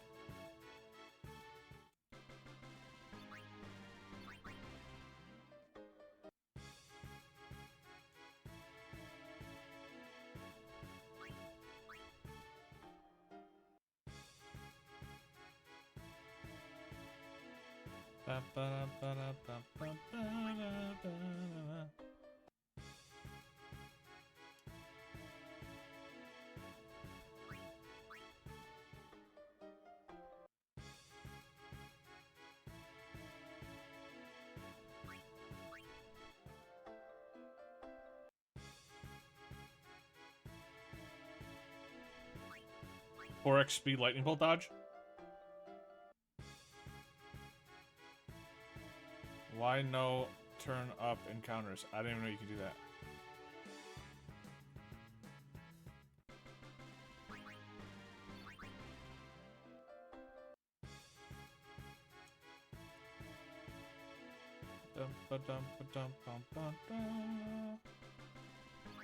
F3 to turn up encounters. I'm struck by lightning. Hold on.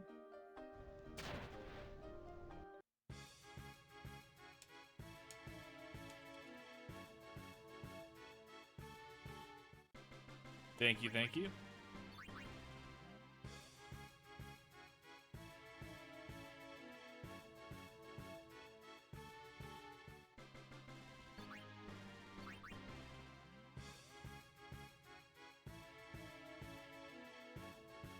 All right, we have reached the capture limit.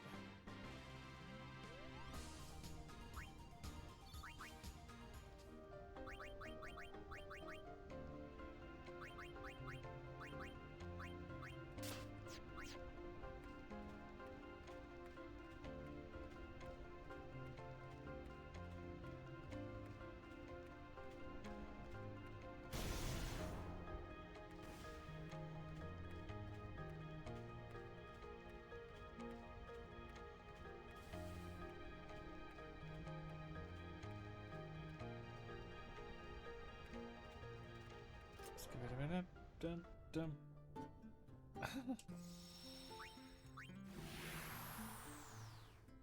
The lightning bolts are everywhere.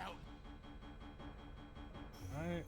Let's see which ones we still have to get. Calmalands. Here we go.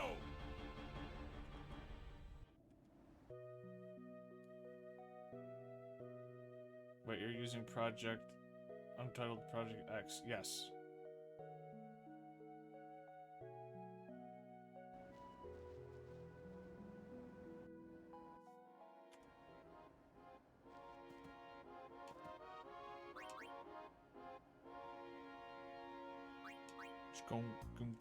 Okay, we have that one. Evil Eye and Besaid Island.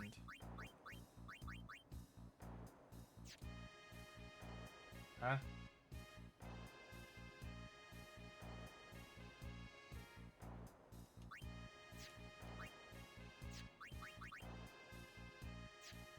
Oh, that one's actually okay. That one's wrong.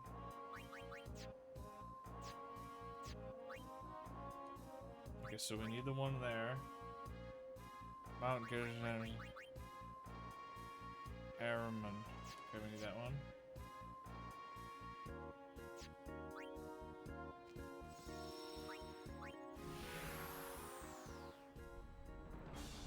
You're counting. Yeah, I was gonna. I planned on putting some mods into this game to make it look a little better.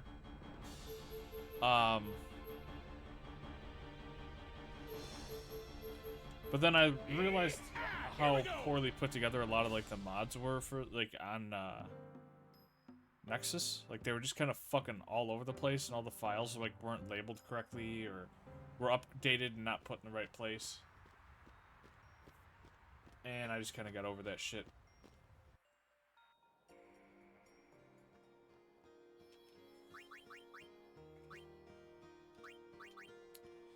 Like this dude had a mod,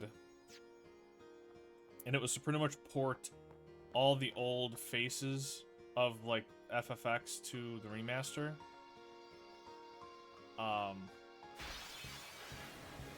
But he didn't label any of them. He just like put them all as separate files, and he had like fucking 12 different files that were all just jumbled together. And I was not about to sort through every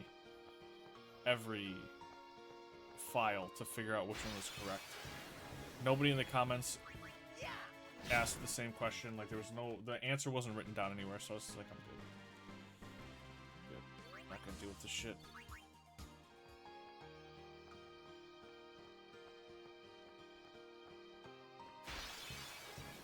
Also, I heard you on the old turning off encounters thing. Wait, is this thing even here? I'm so confused. Am I in the right place? Farewell.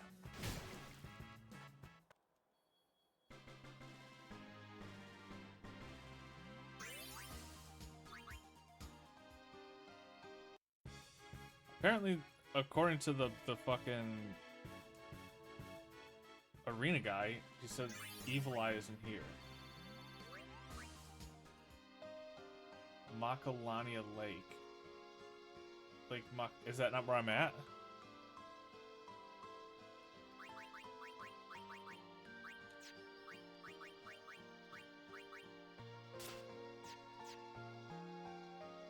By the inn.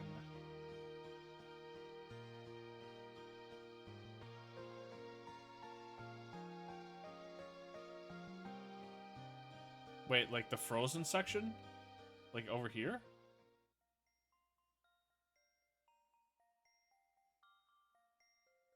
The frozen? Okay.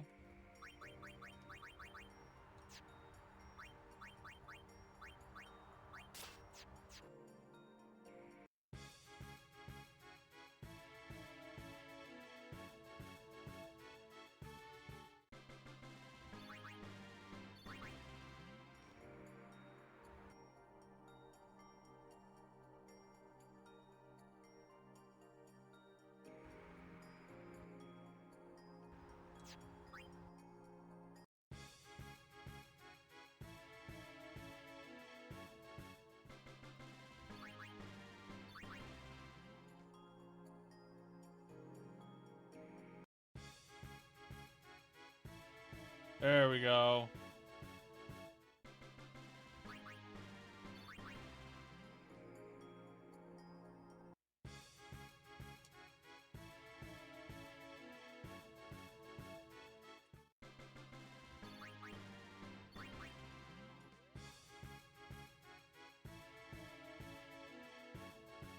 gotta figure out a way to just grind AP for the spellcasters. Because, like, the melee users are just way easier to level up. Just because they can spam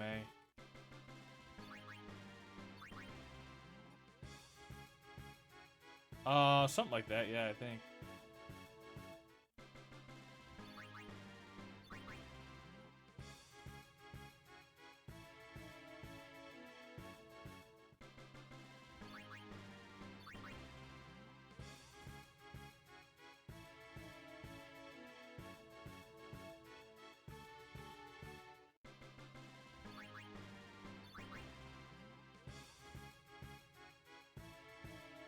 Oh, still not last. We were probably close, right? Oh, we've got it. Yeah, this will do it for sure. There we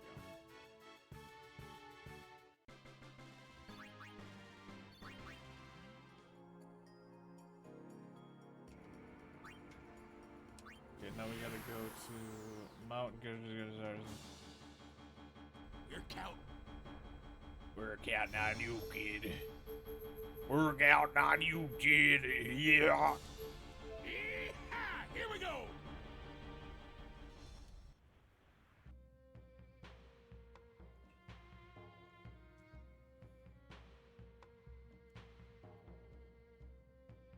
It says Mount Gagazet Caves.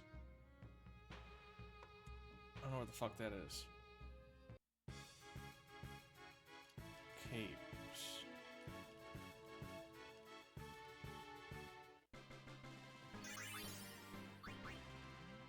Go back.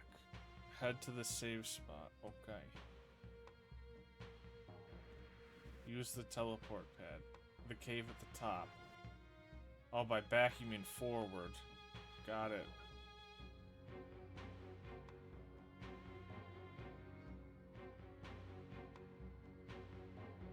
Well, no. Wait, the other teleport pad. Okay.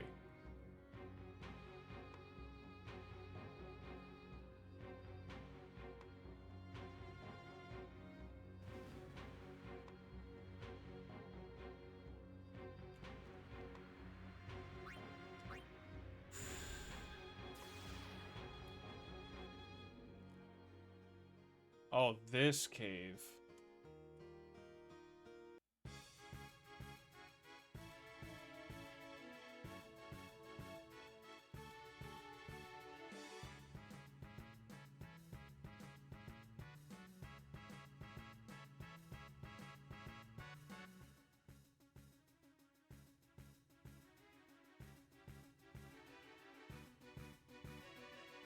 Oh yeah, I forgot I can't just spam this guy down with attacks.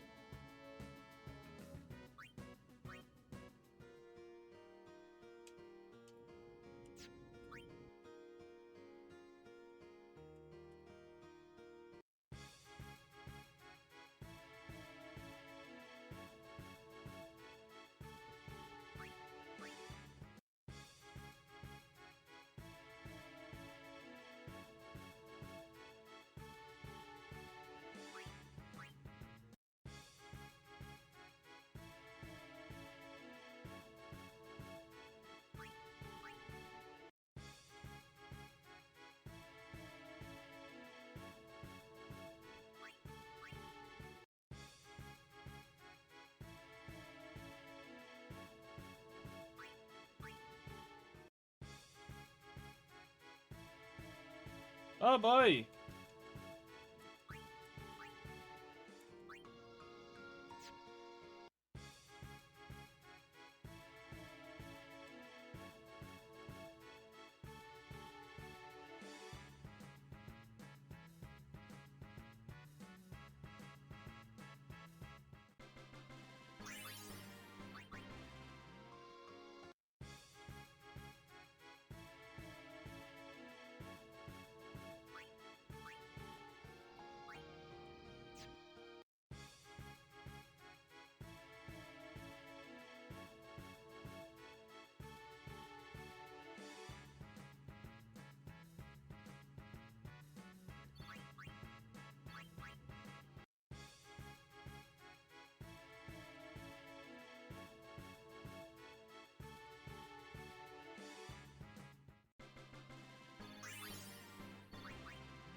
important and never even took a goddamn turn.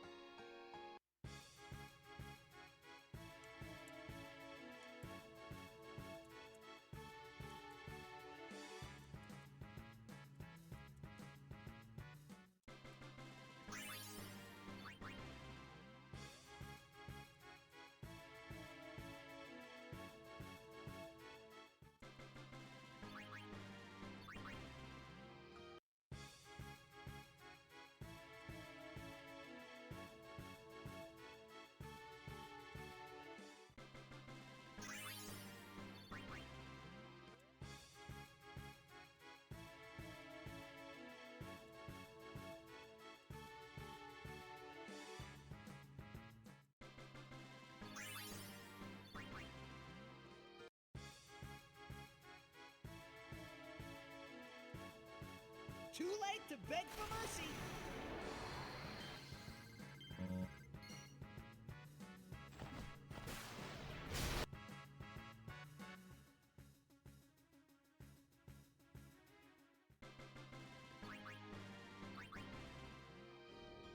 Honkshoe. Me.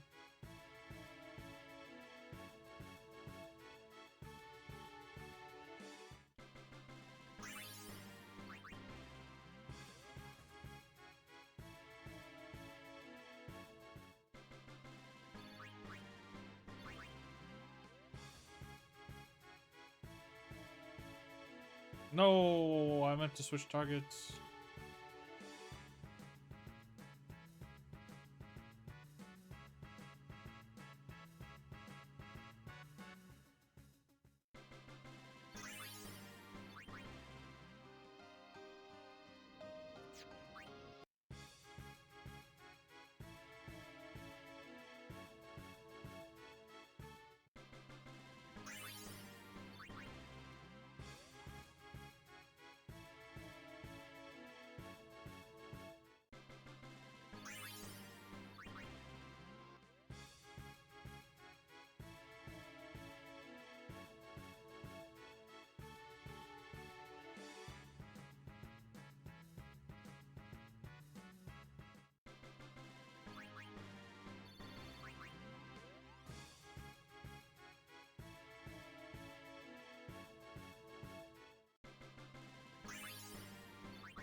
Still not there yet.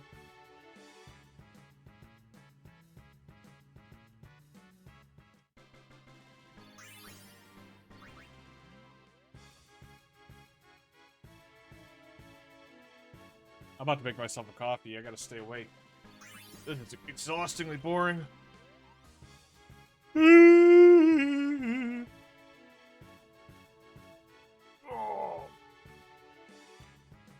No, he took my mana, you fuck.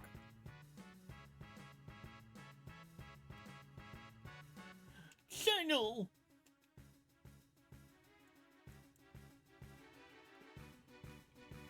Tis.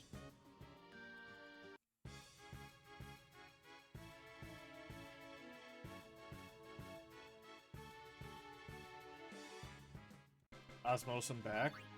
Osmosum Jones.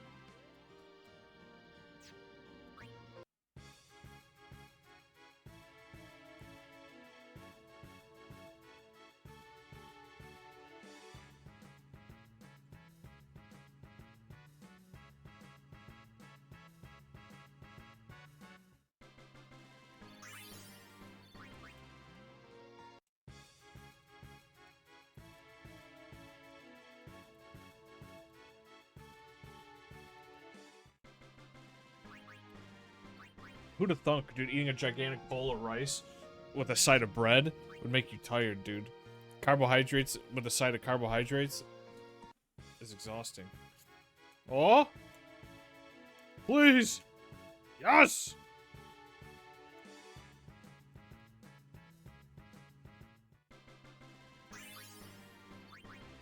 Get out of here.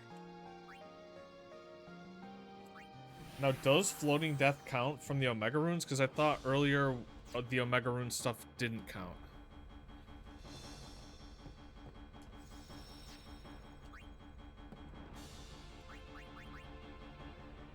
Let's go down, down, down, down, down, down, down, down, down, down, down, down, down.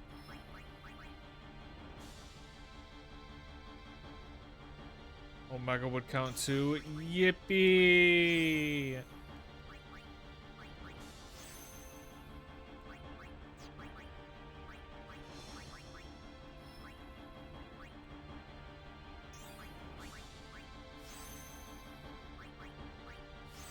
Well, that's gonna be a bitch.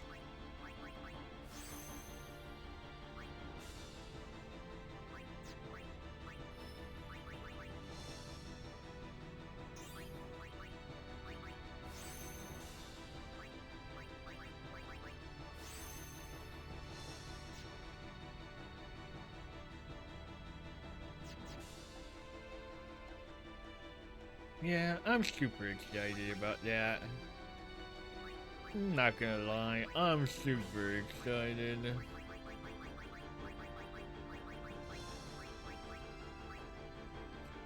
It's quite PogChamp.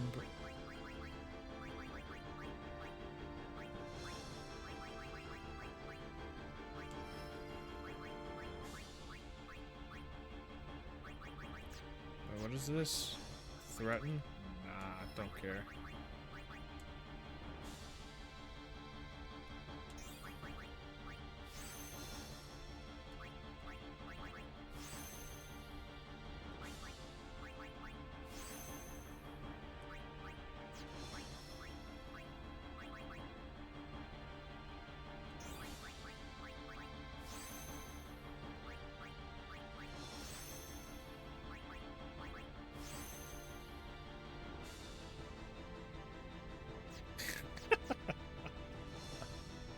Oh, look.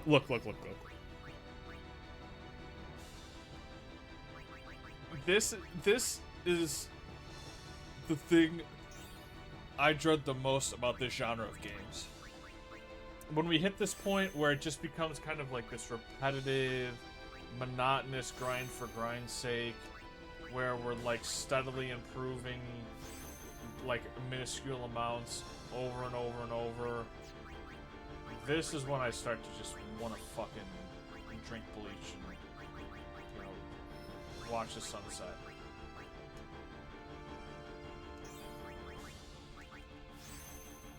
In Minecraft.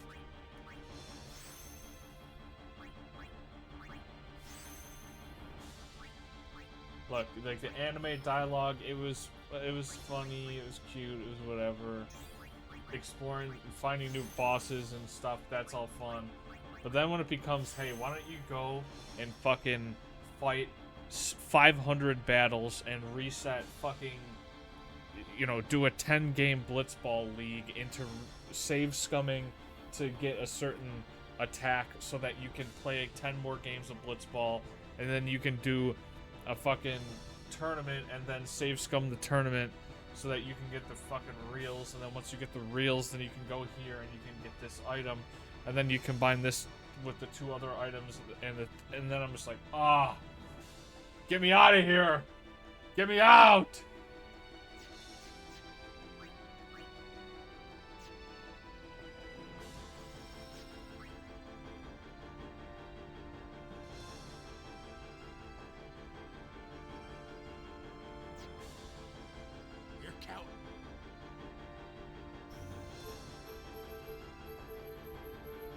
Just let me kill my dad so I can watch, like, the anime cutscene of, like, me being like, Dad, no! And then Dad has his last word before he fades into, like, the spheres that everybody else fades into. And then at that exact moment, like, that weird ghost kid pops up and the ghost kid's like, yeah, you've freed everybody from the dream.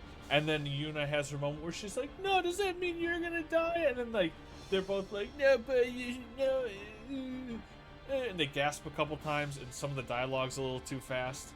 And then you know, either you know, he fades away into obscurity or he doesn't, and they live happily ever after. It's I get it. It's like,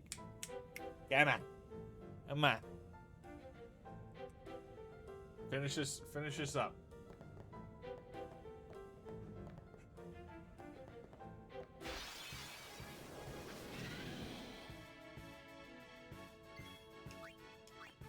Sinbad, Sindad.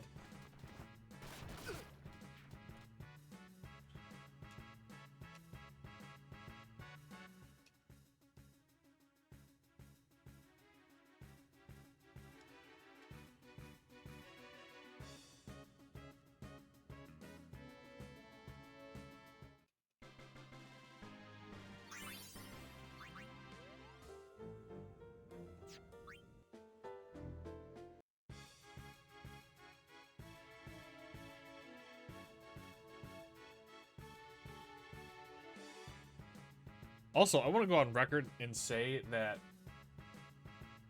overdrives should work for capturing. I don't know why they don't. I think it's fucking lame. I think it's fucking stupid as shit. Gotta keep it a stack on a rack. That shit is dumb as fuck.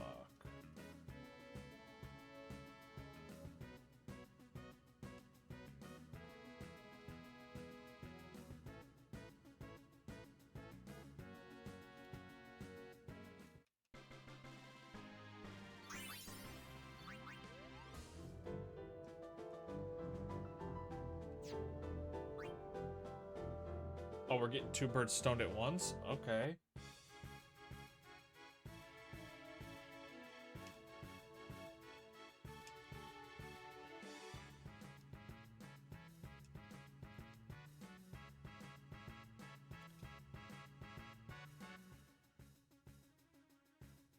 I'm gonna attack reels this guy, and if he dies, I'm gonna cry. Ah!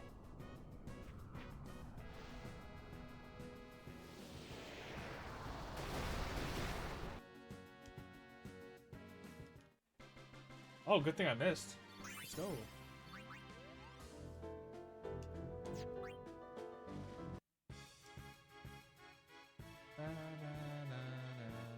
There goes my ability to flee.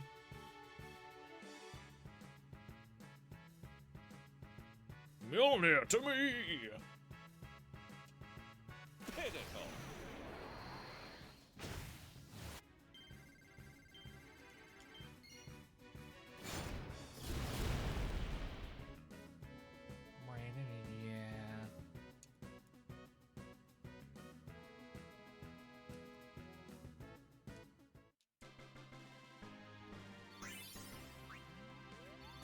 Oh, I got the sniffles. Oh boy.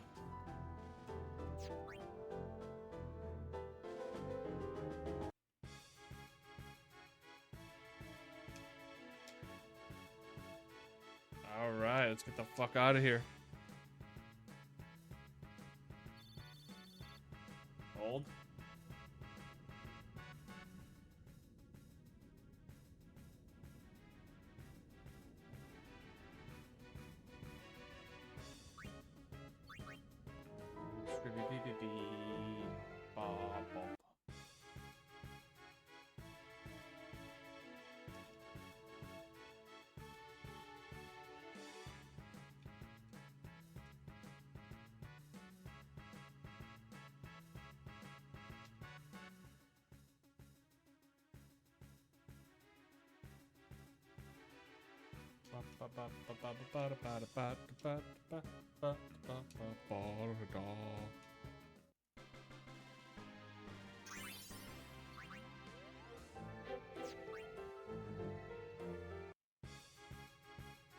Oh.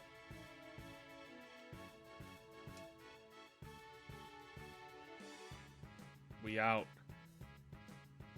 Yoink.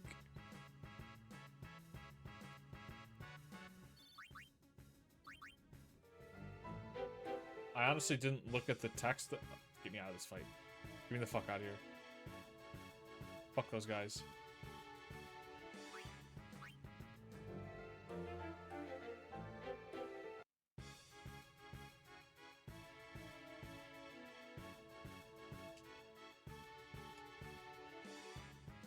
You missed?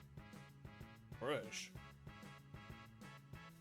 Okay, still not capture maxed. Stop fucking missing. Oh fuck, we're gonna get game over.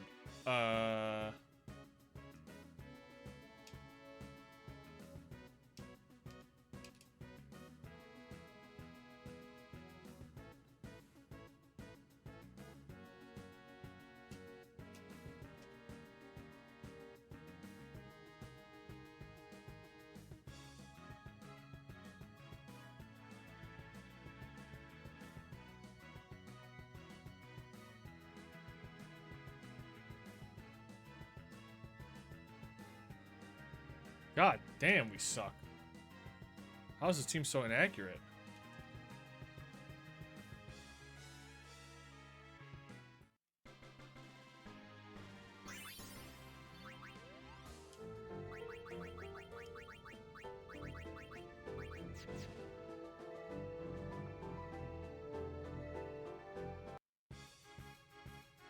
What the fuck is this?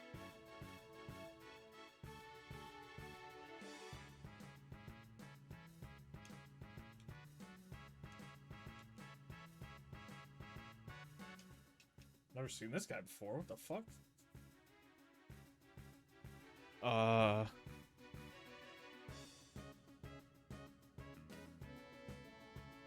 Okay, can't Dark Buster.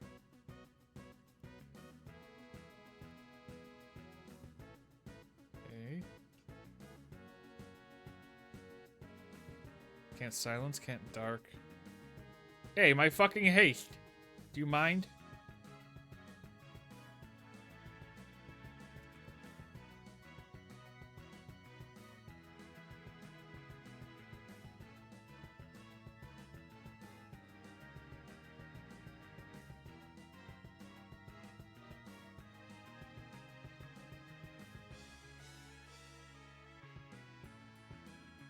Dispel that haste, by the way, he can cast death.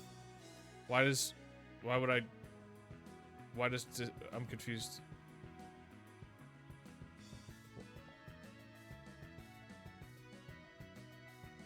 That don't make no sense to me.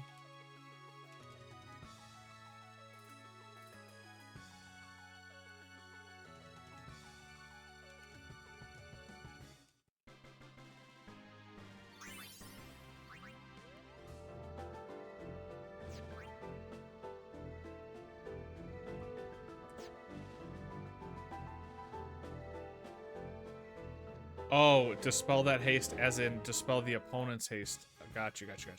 I thought you were saying I shouldn't have haste on my character. It's like, and I don't get why.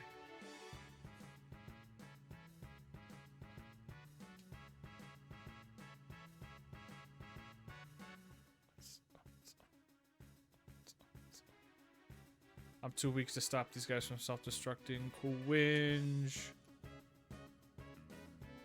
I'm wittily quinging.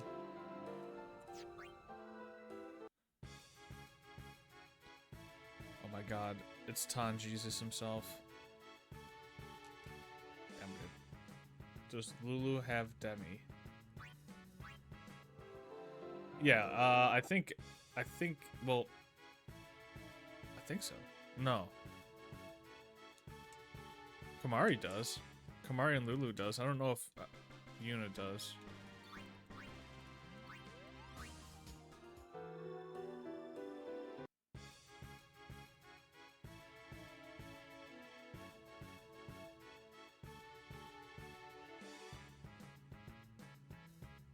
Ah, it seems I've been enraged.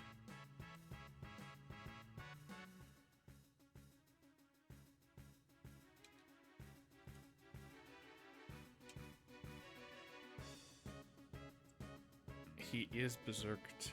Well, he was before he been deaded. Since he got deaded.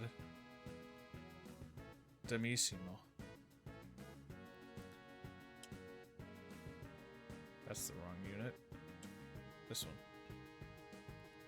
Double cash. Demi. And Demi.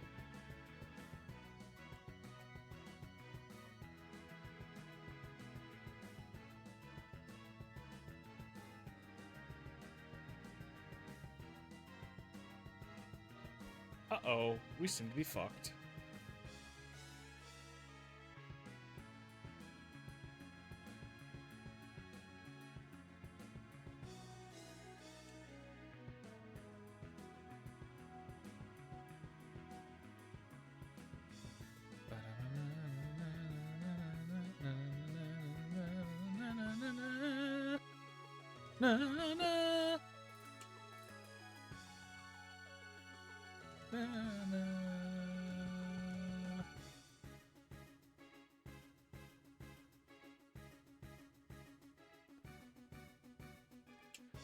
Shrump, shrump, shrump, shrump, bum, bum. I know. Bup, bup, bup, bup, bup, bup, bup.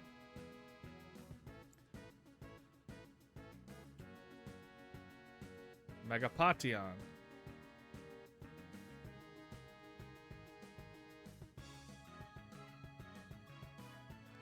Oh, the whole squad's berserked. Oh, we mad up in here. We big mad up in this bitch. Ooh, we big mad.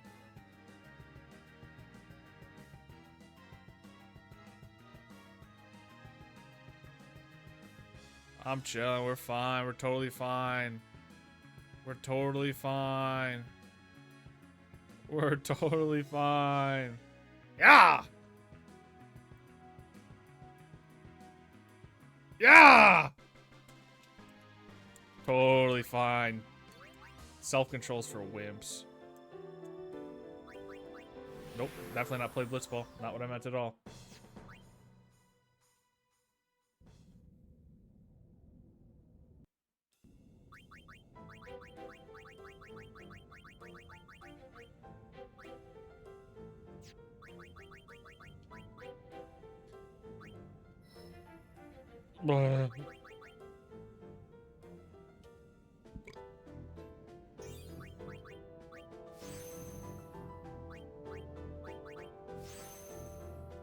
Oh, you making a mistakey? Oh, shit. I'm writing it down. I'm writing it down. You're never gonna forget.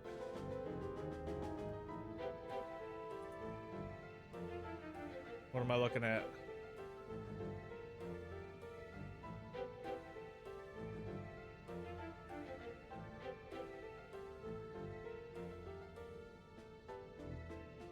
I only needed 5 of each. So what you're saying is you run an internet misinformation campaign.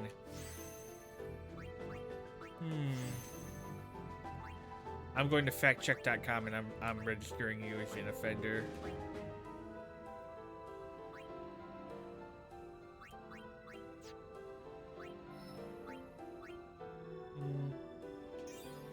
I will never forgive this transgression. Lock me up if needed. Get out the shackles. Out the shackles. Actually, that is exactly where I wanted to go, even though I didn't mean to do that.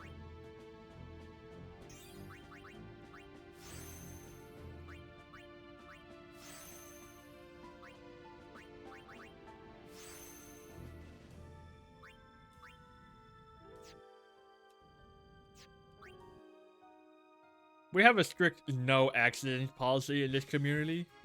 Up and we're dead. GG. Nice knowing you. Fuck!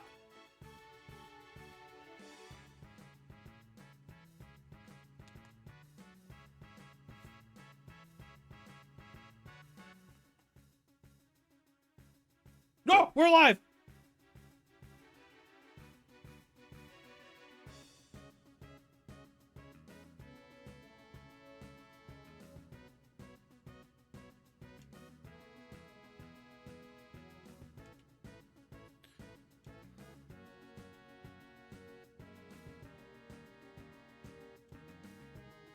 Oh!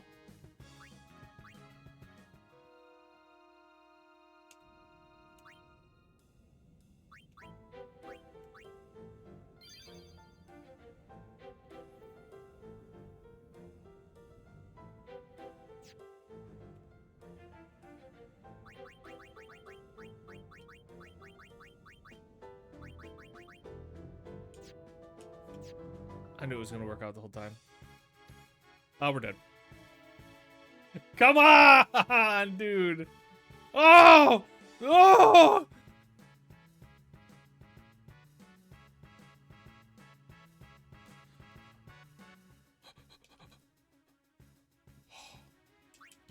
Bro. That guy fucking sucks. What the fuck?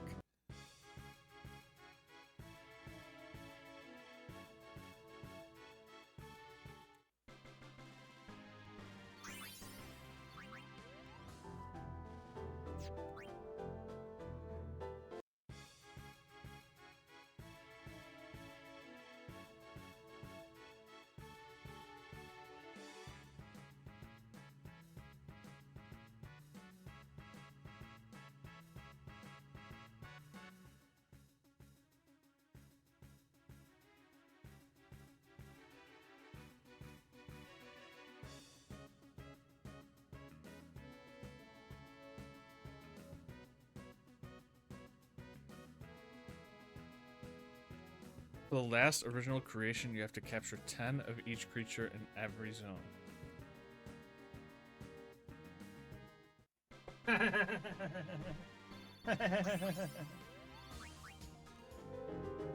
I'd rather someone use rocks to do dental work on me than do that.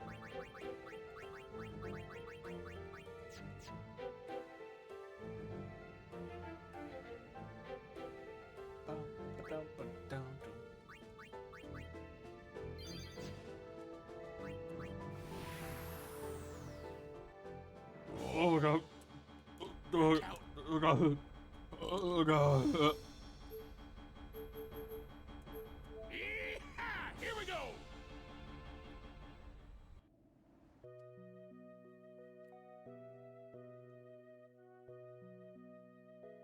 Rolling around in the speed of sound.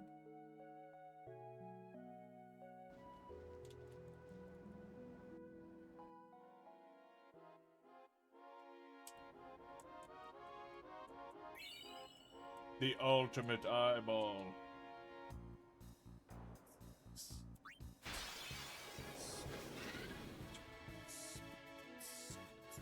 I have all my catch gear on. Fuck.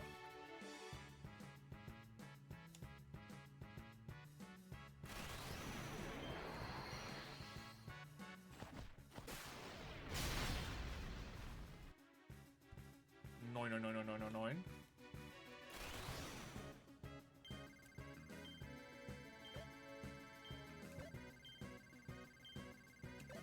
Oh. Yeah, I saw the little purple sparklies.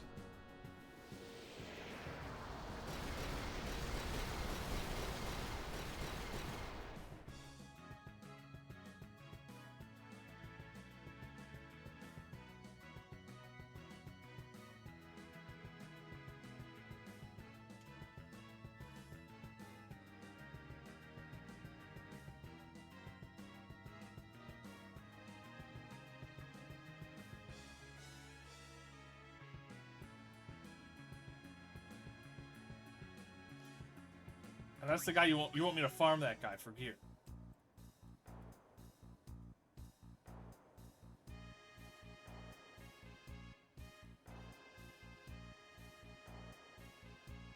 The guy that just did 7,500 health to everybody on my team on his first turn. With 150,000 health and regen.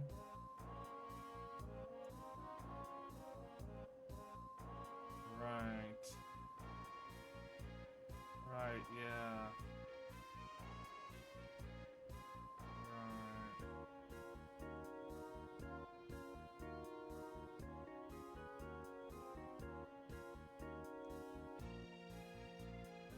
How would Riku make it so I don't die instantly to an AoE?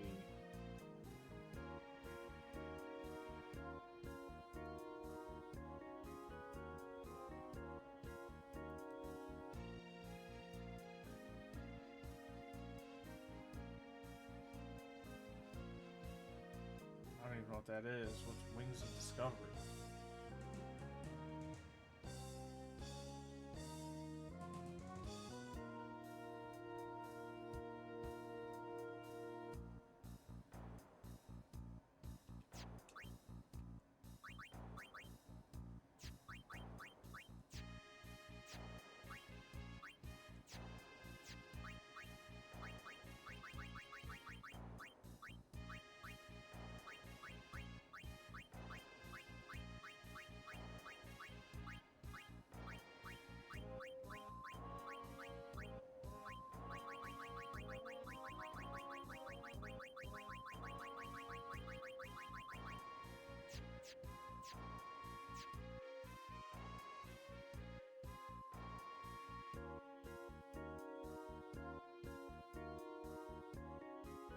hour to tomorrow. That works too. What do you mean that works too?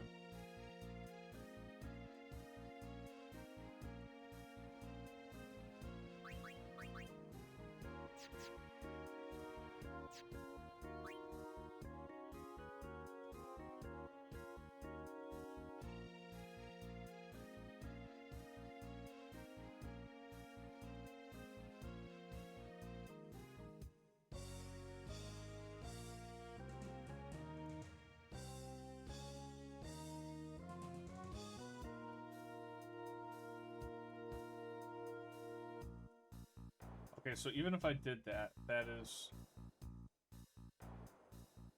29,000 damage. I'd still need 111,000.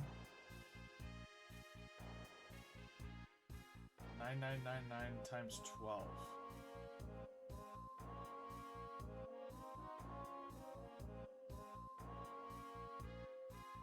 Well, attack reels. First of all, attack reels isn't even hitting all nines.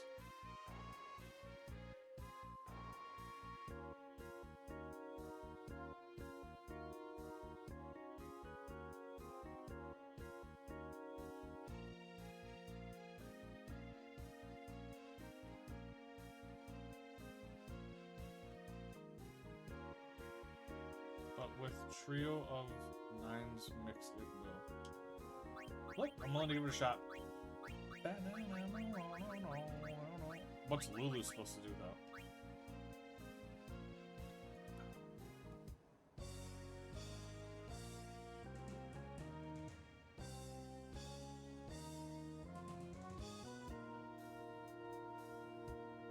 Nah, Lulu's overdrive's broken. My computer doesn't recognize my right controller stick correctly. I can only get it up to about 5. If Riku gets a turn, throw a gem or 2.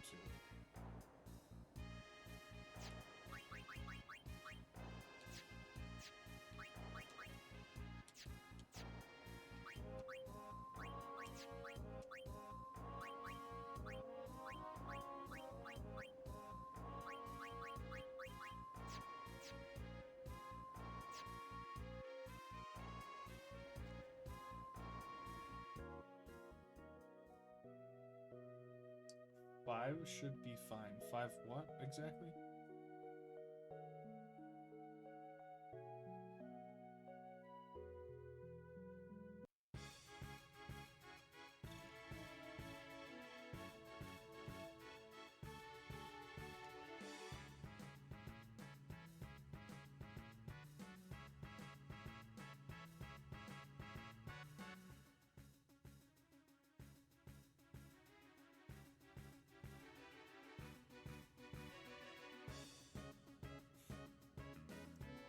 I'll try it. I'll try it.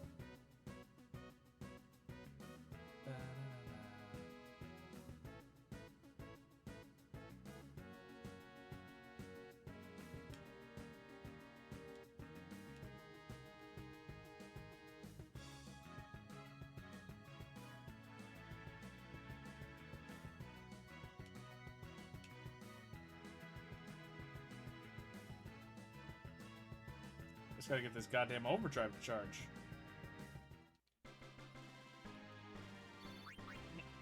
What overcharge or overdrive modes am I supposed to have on?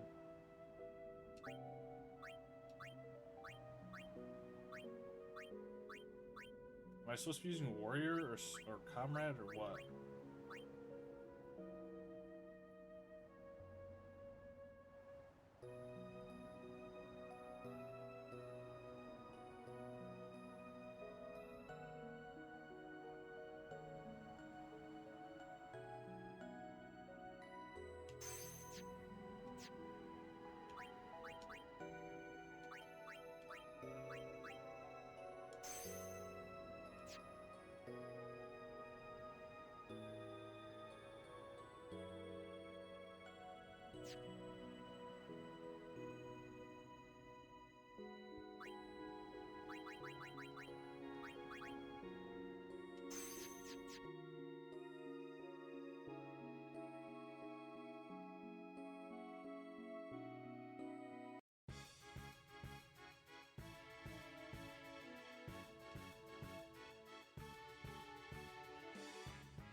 God damn it. I thought this was Waka's turn.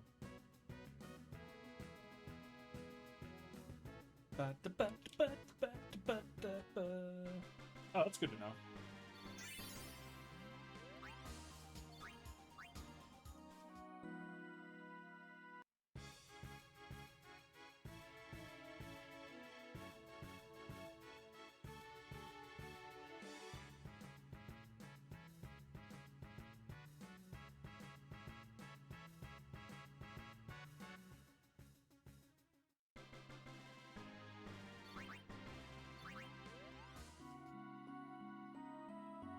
Okay, so you want...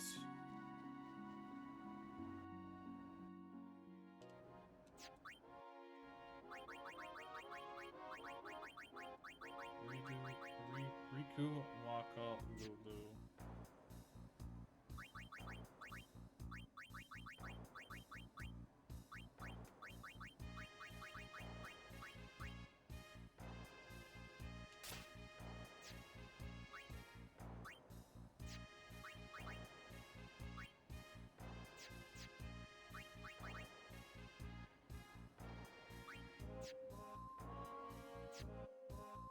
Okay, let's give it a shot.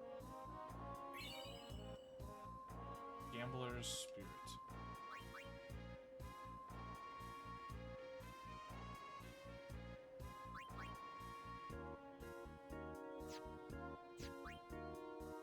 Oh, you want me to save Scummit?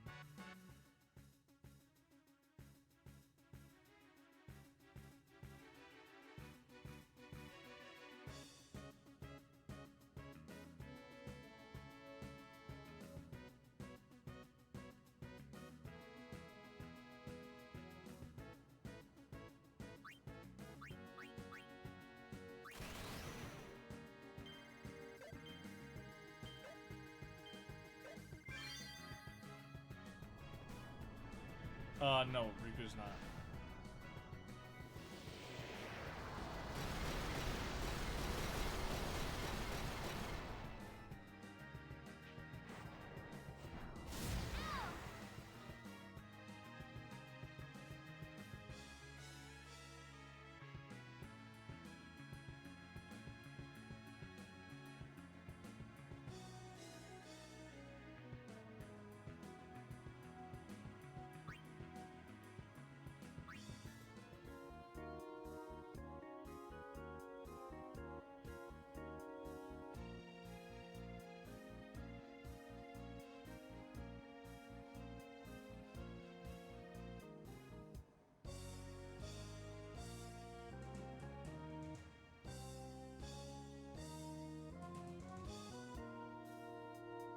Right.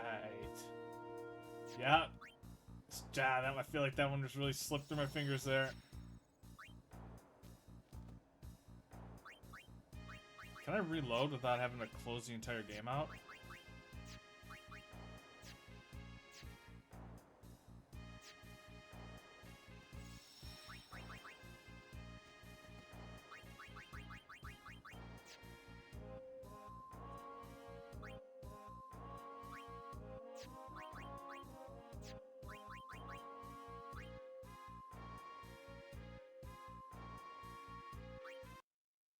Oh, this is gonna be fun.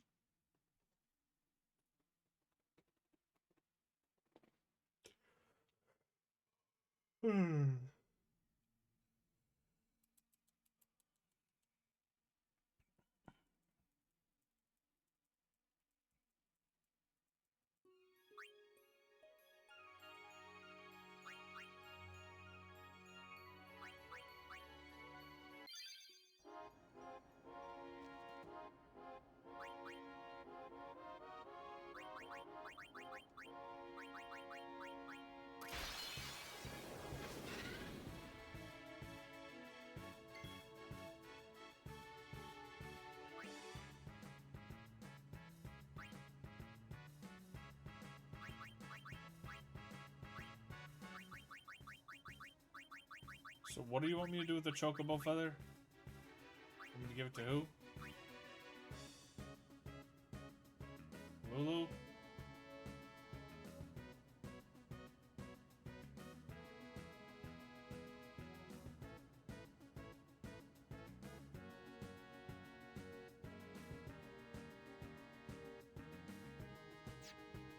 Not feather, wing.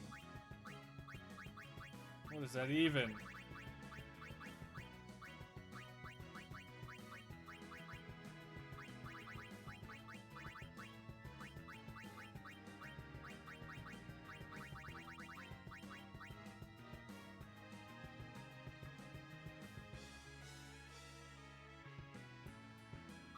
Yeah, well, I don't got that. So let's focus on what I got. Huh.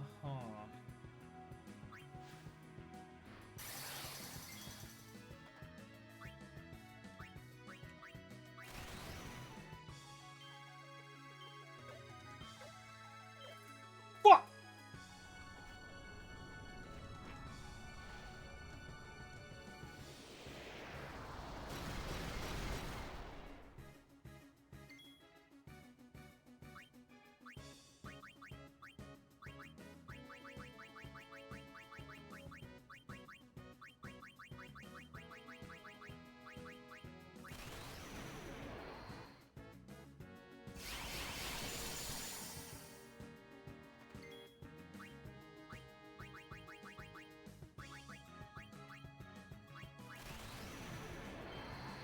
Come on, game.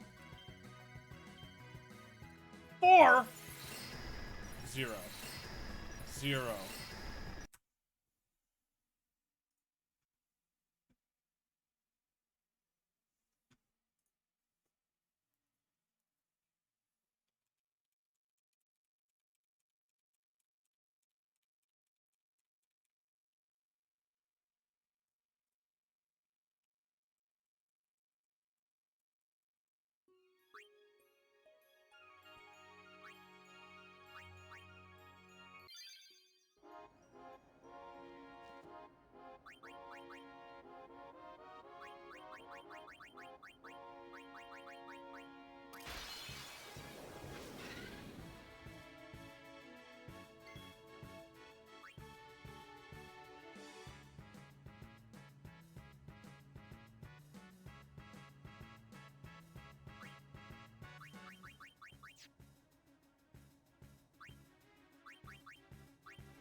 Yeah, we've slipped into like fucking, you know, researching 3-year-old YouTube videos to find super optimal strats for fights I can't possibly do with characters that don't survive a single attack. It's like this is, we've lost the plot. We've actually just lost the plot.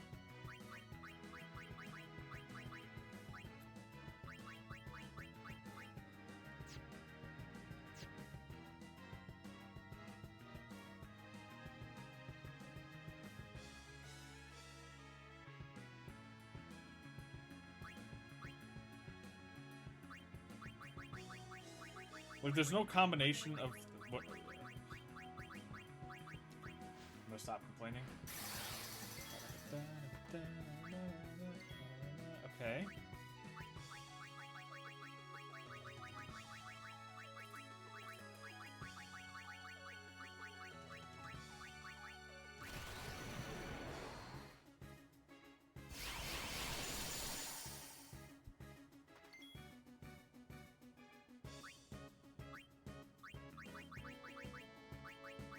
What am I supposed to do to even damage this guy? Like, I don't understand. Thunder?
you doing? It's Big Time Tommy. I'm in Malibu, California. Here's my thought of the day. Tommy's exactly what I want right now. The champion is not defined Tommy is by their exactly what I wins, want to hear. but how they recover after they fall. Every time you get knocked down, you come back bigger and stronger than ever. Nothing in this world. What spell am I supposed to cast You strive to with be the best. Lulu's on You it? take number one right to the top. Old school thinking. OS for life. Take it easy.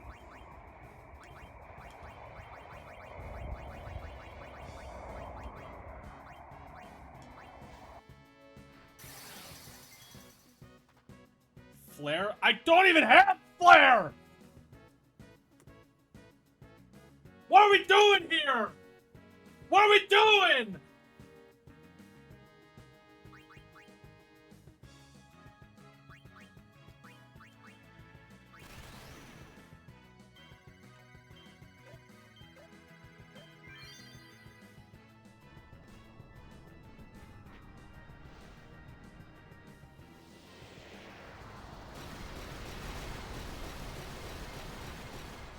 Why didn't the fucking... Oh, I didn't mix yet. I was supposed to skip the turn. Fuck me.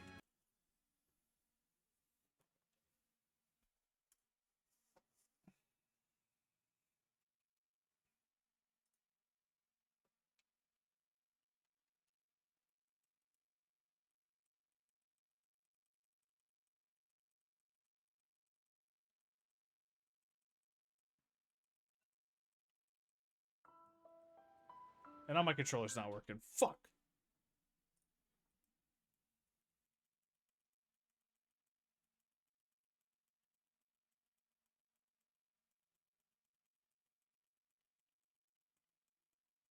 Is that the final boss? No. This is just some fucking schmuck I'm supposed to farm for gear, apparently.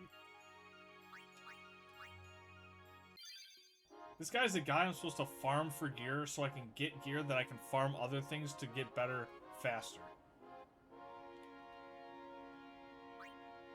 We are so far off the beaten path at this point.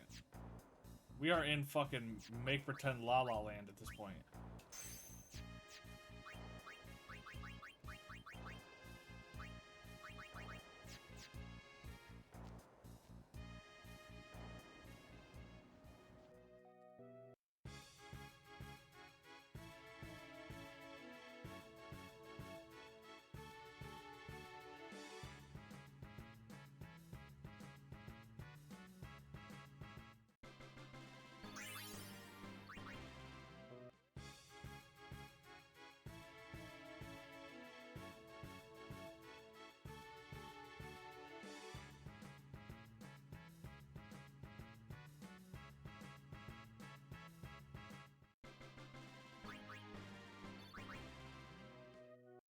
I don't even know why we're doing this. I'm gonna be honest. I don't know why we're doing this yet. Yeah, it just sounds like I just straight up don't have this, and we're just like smashing our head against a window, just like, no, trust me, it'll work. No, trust me, you'll get there. No, trust me.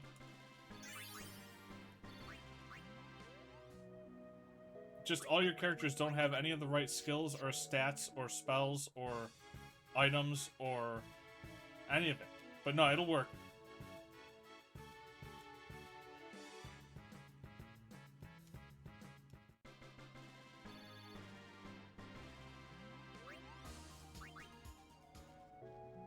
I got a hyper ball, dude. Oh shit, dude.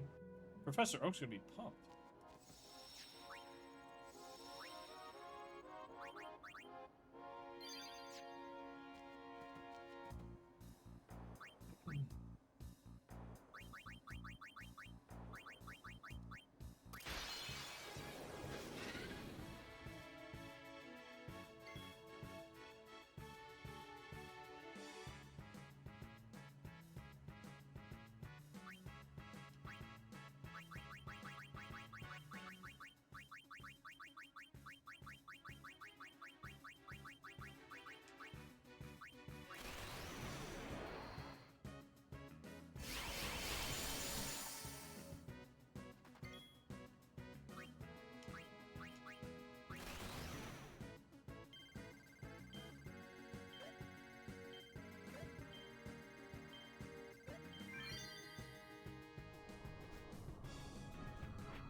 Oh, we got him! Oh!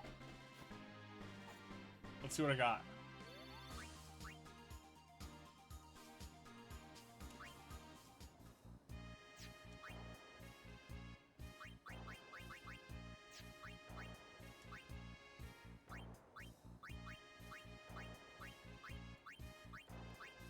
I have so much random shit gear at the bottom of my inventory, it's just all piling up at this point.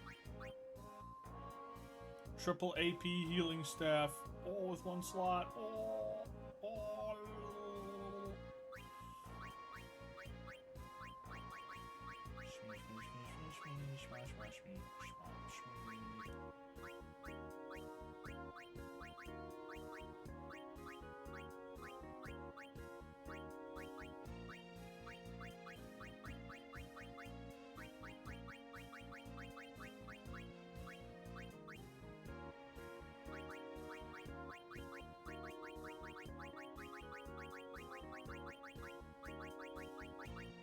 I have so much shit. Oh, fuck, I don't want to go through all this and sell it. Oh, God.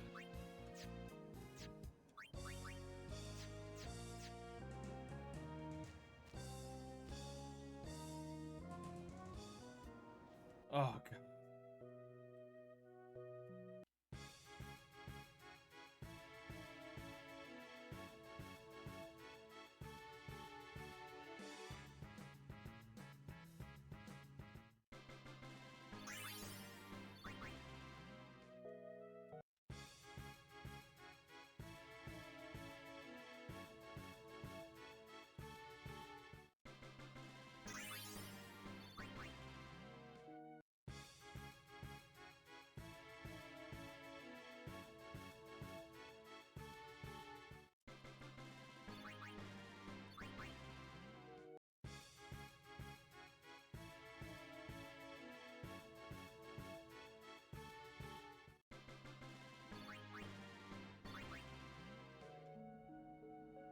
Dark Drift King? I never even beat that guy in the first place, even before they made him harder. Shit.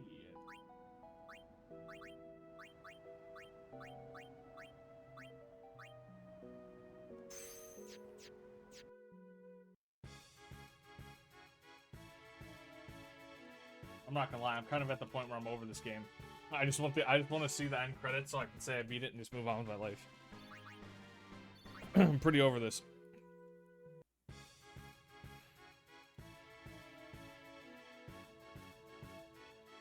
Ba-da-da-da-da.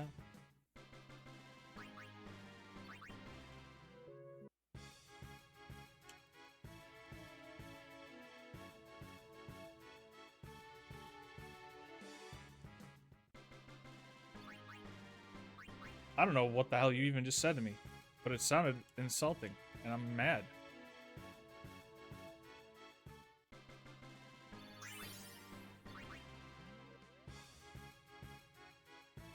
Sinbad, Sindad.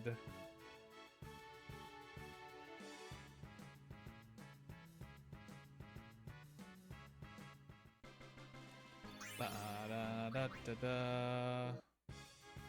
What a yippee fun time we're having.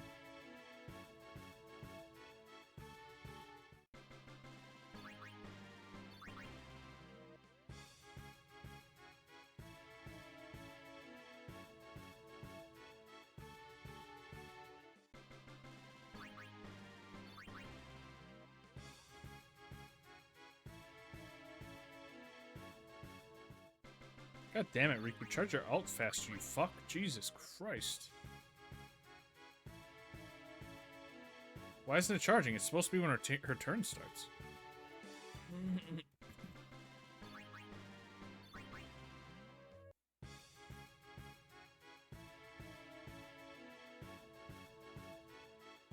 Tag yourself in that red slime thing that shows up sometimes. What does that even mean? What did you just say to me?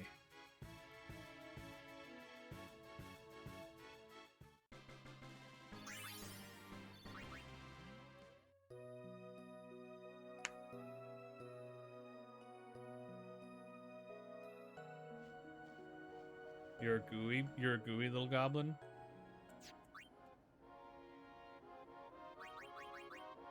I respect your life choices.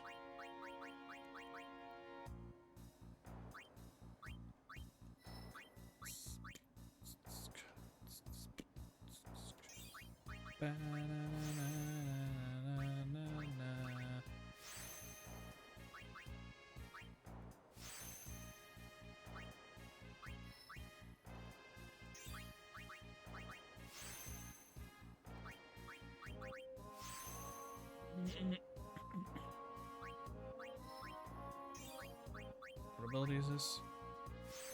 Slug.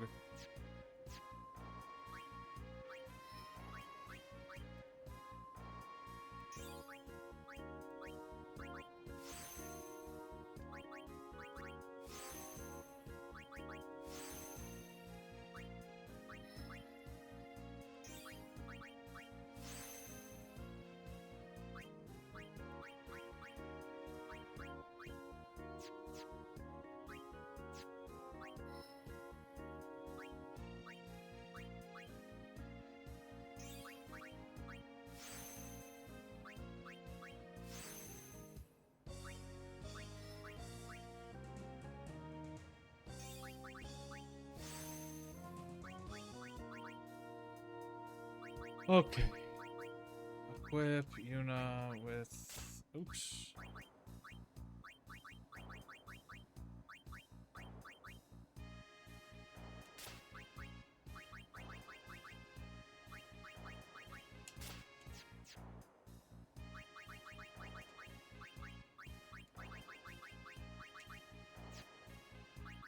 Oh wait, does she have her ult yet?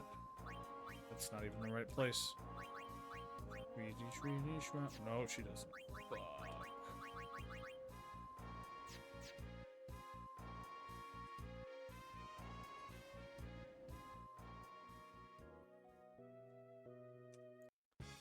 Hasted Walk is a little crackhead, dude.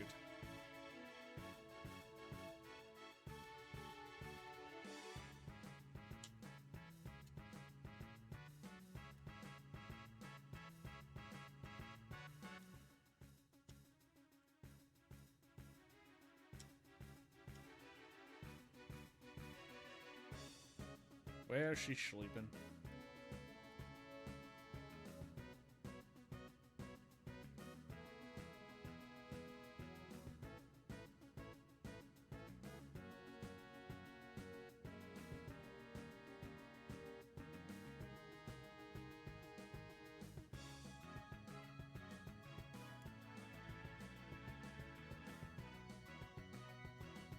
Yippee! Okay.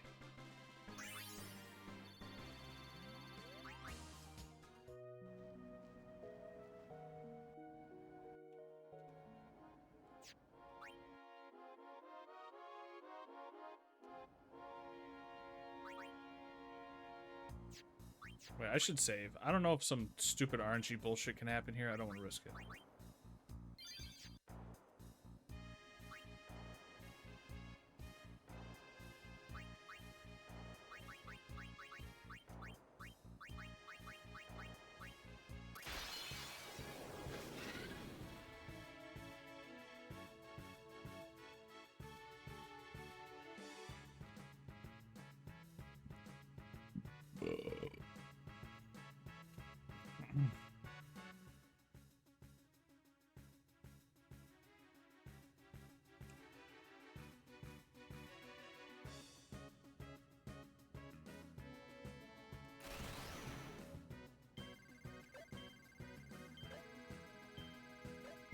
Oh.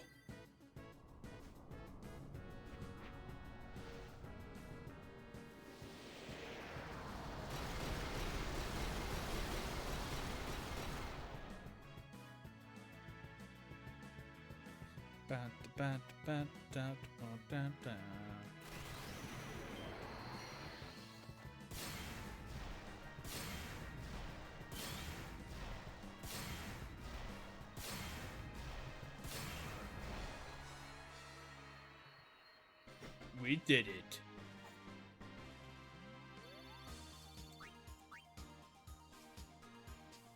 Mage's Bracers. The fuck is that?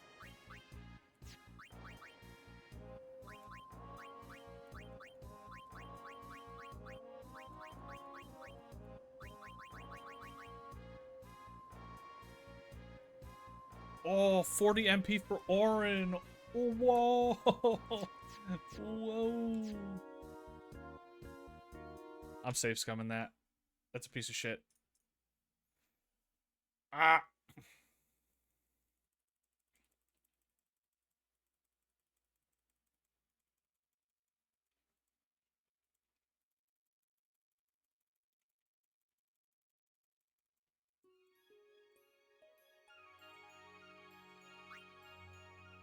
He's learning. Oh, I'm so lucky.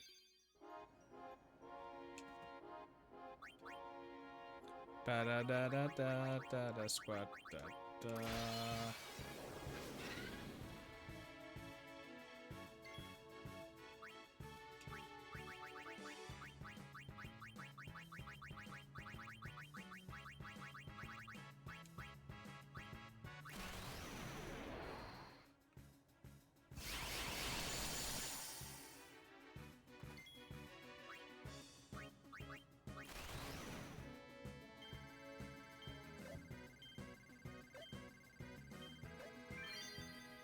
Yeah, honestly, this mix item actually does just break the game open, huh?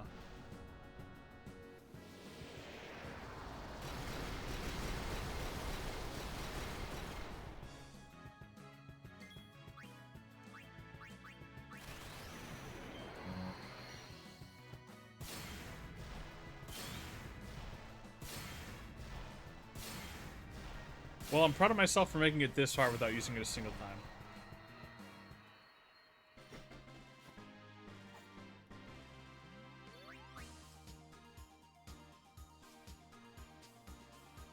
Is that MP shield for Titus?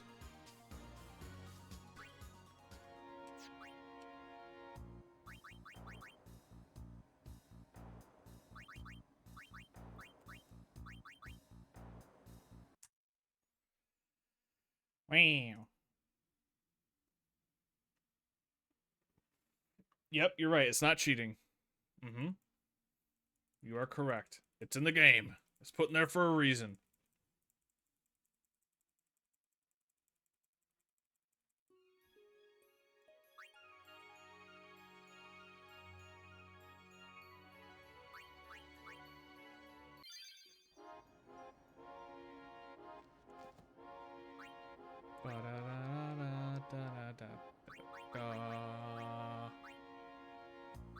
But the thing is like, the more I'm doing this, all I'm thinking in the back of my head is like, is this even necessary?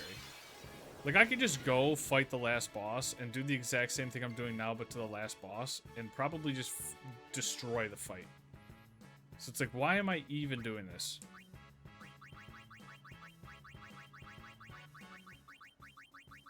Like, Waka would straight up kill the boss in one turn. So it's like, what am I doing here? I'm getting AP gear so I can grind levels for a bunch of characters that I'm probably not going to use because they're going to sit in the background. While Waka just, like, T-poses and spins like an airplane and does 900,000 damage in a turn or some shit.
Just put this old man out of his misery, dude.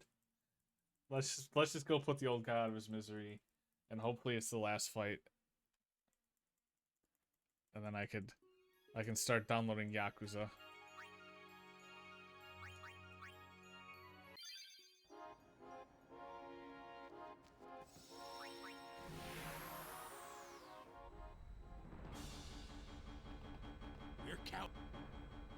We're counting on you, kid.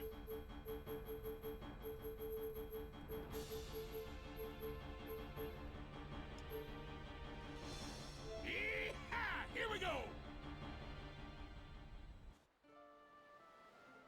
Wait, is this even the right place?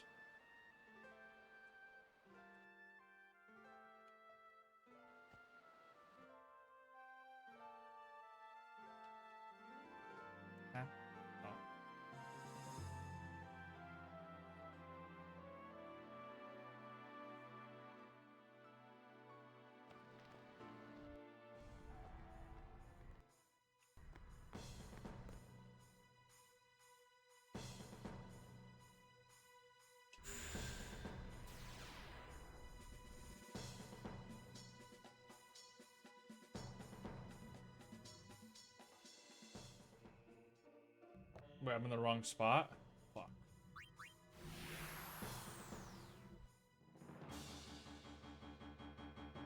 We're count.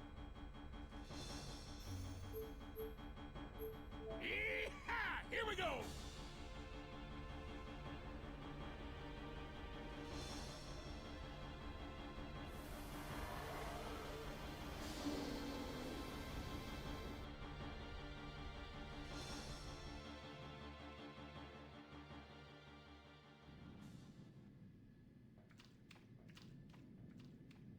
Oh, wait, down.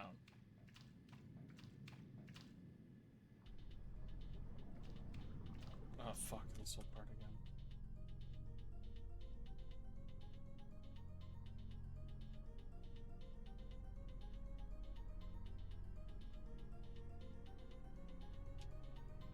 Cameraman, please.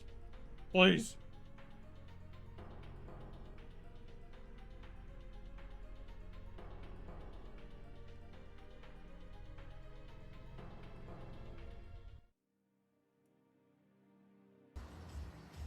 How you doing, Instagram? It's Big Time Tommy, and here's my thought of the day. You don't always need the sun to shine to be successful. All you need to do is give it 1,000%, never give up, and always, always think positive. Make America old school again. OS for life. Take it easy. Thanks, Tommy. Thanks, bud.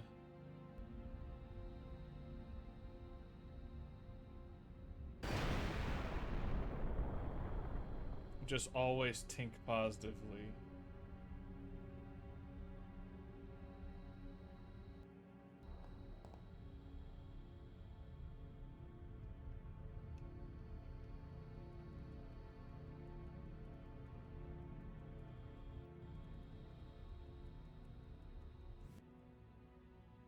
Oh, I gotta do this again?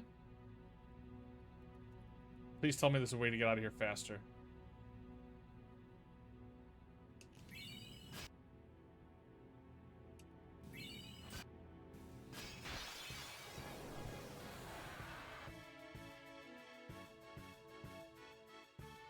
I'm gonna fucking screech.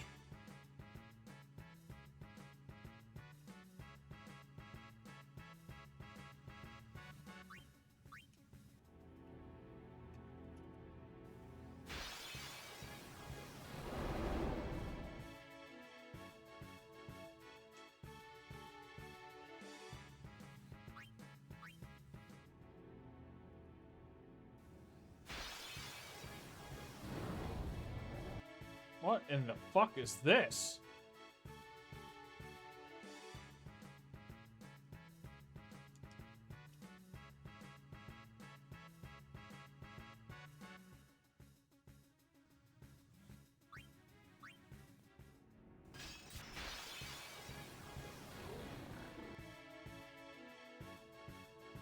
Oh, I'm fucking dead, aren't I?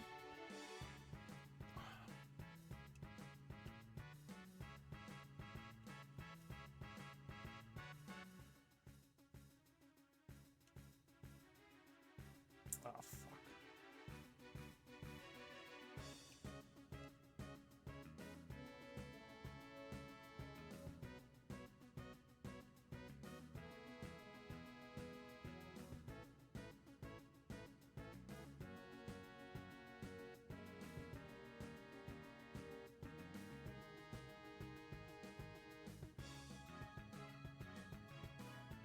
You know what? You turn on the speed. How about that? How about that?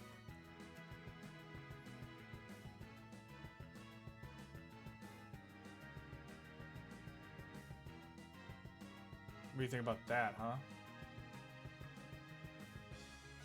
Is my name Sonic?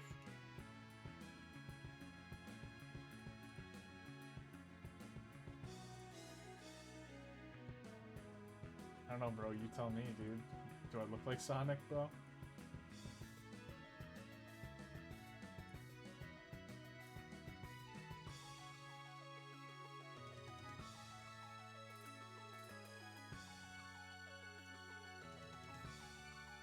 I don't know, bro. Do I look like Sonic?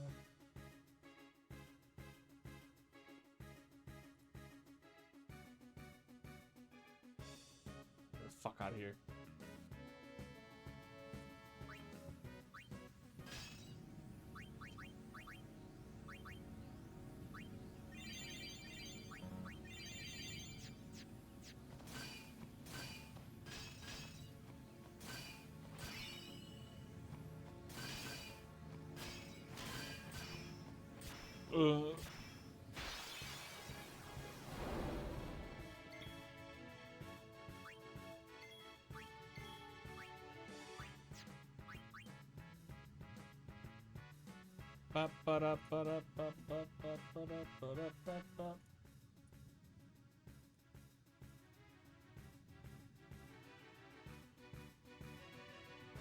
Pretty good. Pretty fucking good, dude.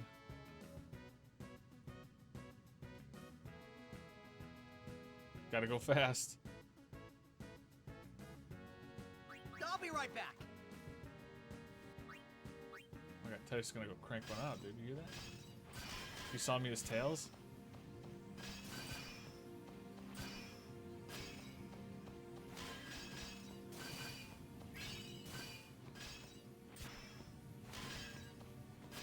I can't see shit.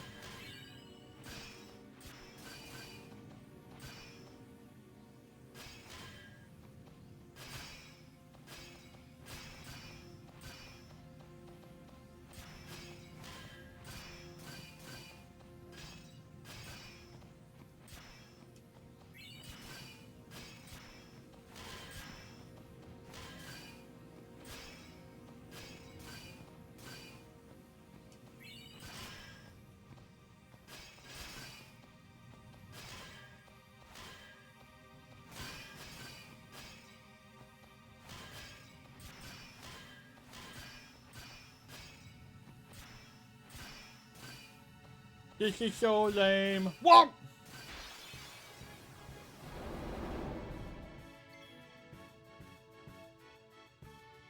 How obscure can I go? I'm not exactly sure what you mean by that. Look, I thought the intention of it was that it was going to be a bunch of Sonics. I won't go so easy on you next time. I think the prompt I gave was, make a bunch of me as Sonic.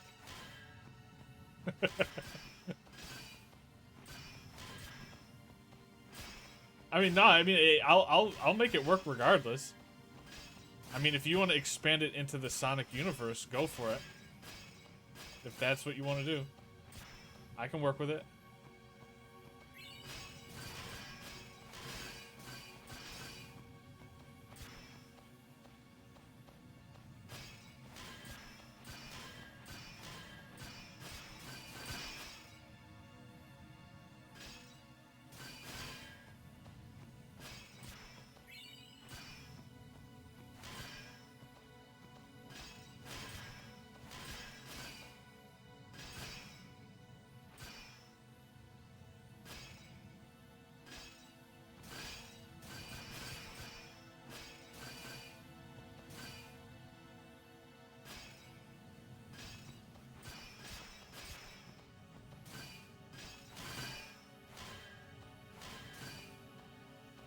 Dude, this fucking sucks.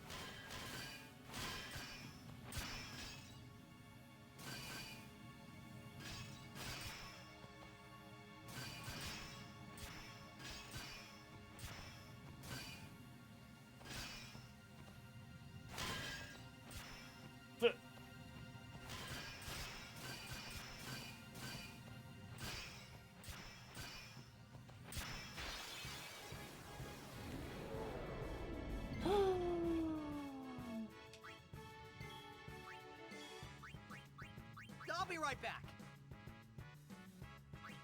Dude, I knew it was a matter of time until you made that joke, Ram. I knew it. The second I had the idea, I'm like, this is gonna end with Ram making a reference to that fucking ultimate match.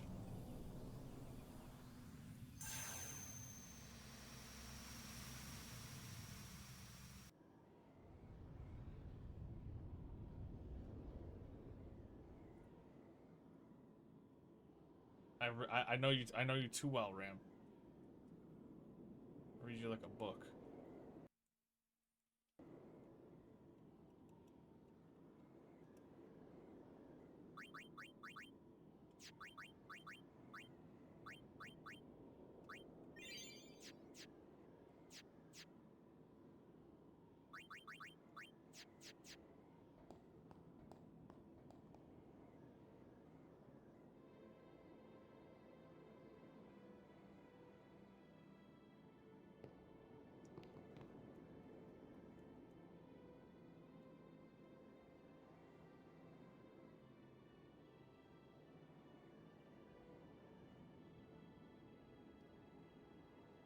Hongshu, me. You're late, Oren. I know. Yeah, Aren.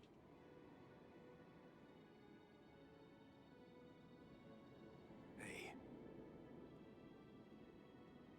Huh?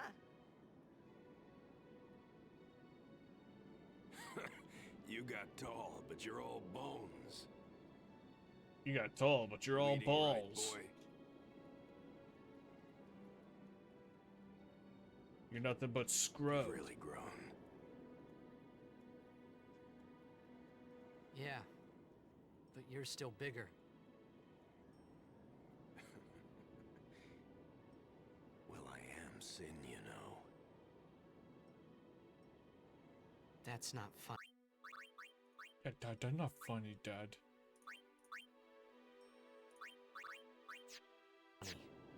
Yeah, Dad, that's not funny, Dad. Time for you to touched. I am touched. Well, then. I mean, you know. Let's end this. Dad, Yeah. I hate you. I think I forgot to change over all, like, literally all of my weapons. I know. You know what you have to do. Yeah. I can't hear the hymn so well anymore. Pretty soon I'm gonna be Sin. Completely. I'm Hey, glad Dad. you're here now. It's... One thing, though. When it starts, I won't be myself anymore. I won't be able to hold myself back. I'm sorry. That's enough! Let's finish this. Okay? You're right.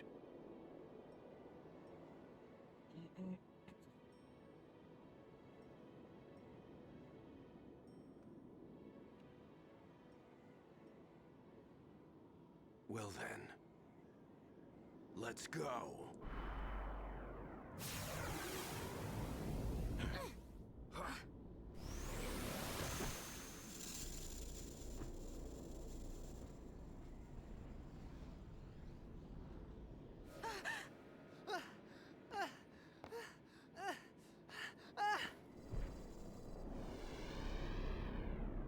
No!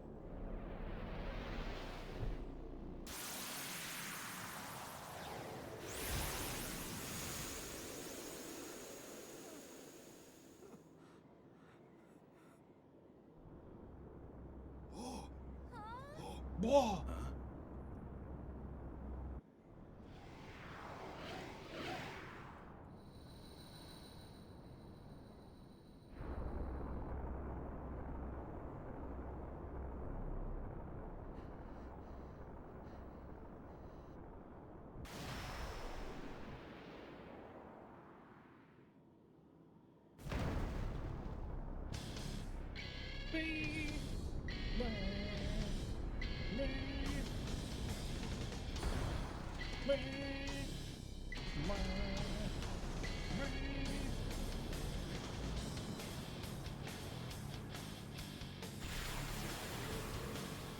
I promise this will be quick.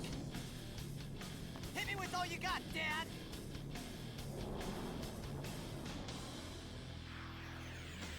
Yo.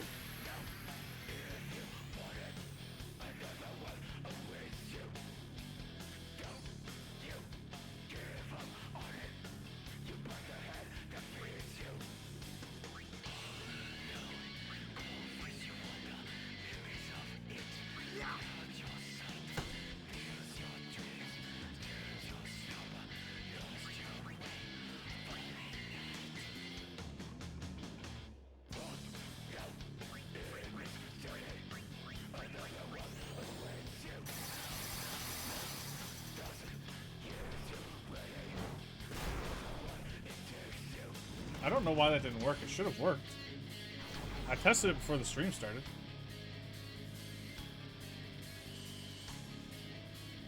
How the fuck did he get slapped? That's the thing?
Yeah, I probably shouldn't have blown my load in the first phase. That's probably a mistake.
Oh.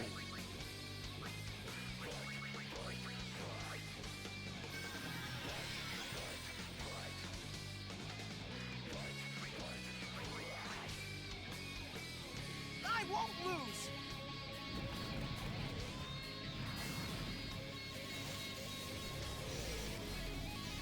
I thought talking to him was supposed to get rid of his ult. Why didn't that work?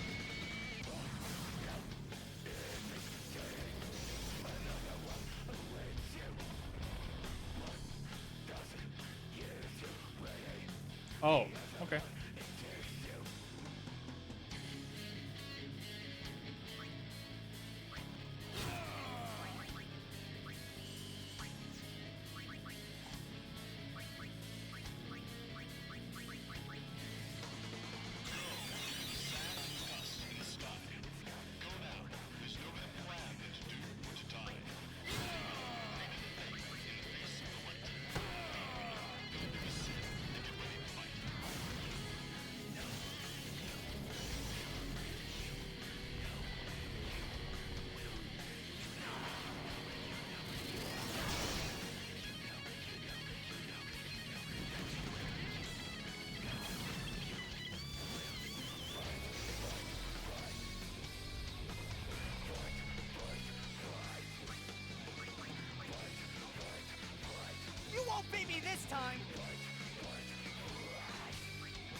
Actually, this.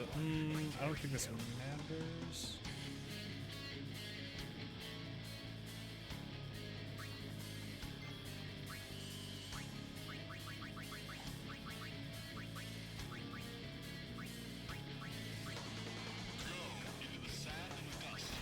Oh, it's gonna hit the pillars. Wow, that's just great.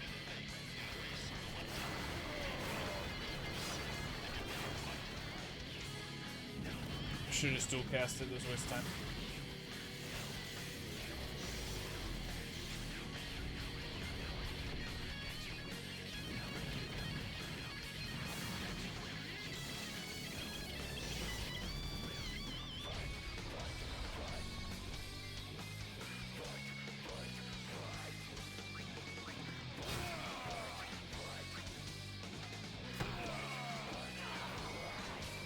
Come on, hit Lulu. Fuck!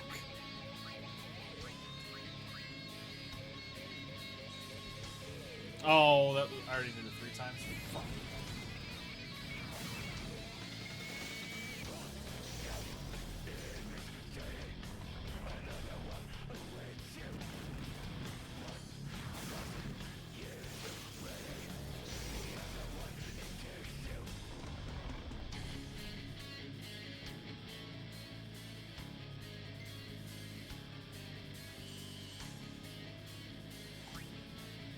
Yeah, I'll just hit him.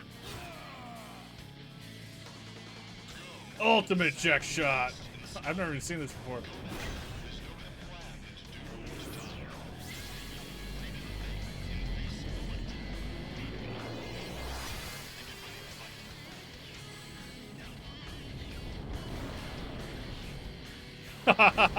So corny.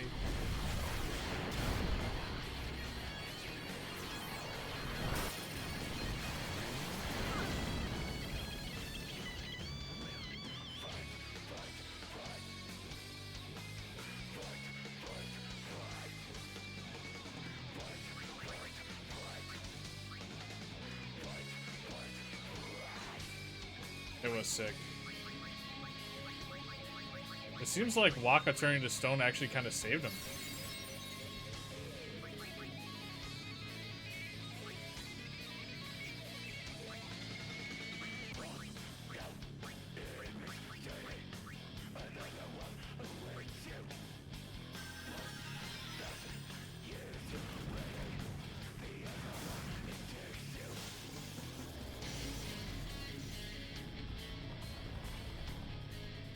Oh, did Waka stunned it?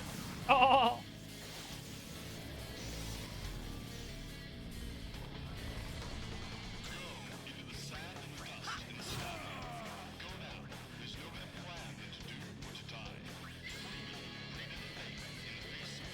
I guess Lulu's just never gonna take a turn ever again for the rest of her fucking life.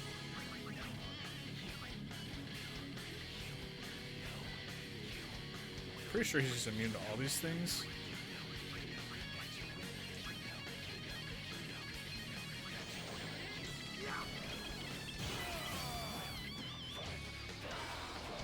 Come on, hit Lulu, please. Bitch, dude. Fuck her. God damn it.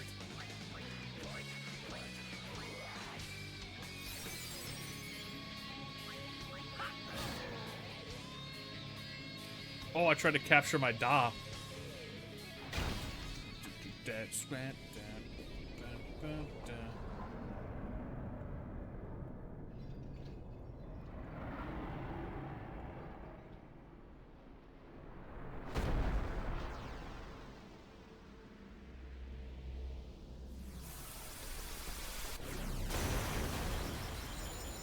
I hope they have Blitzball in hell, Dad.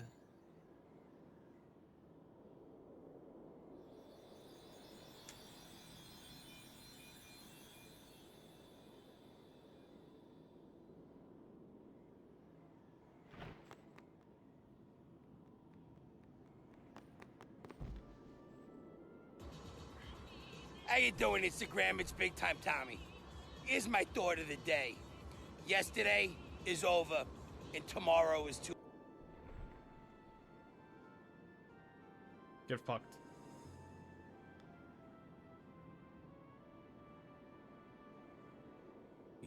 cry. You're gonna cry. You always cry. See? You're crying.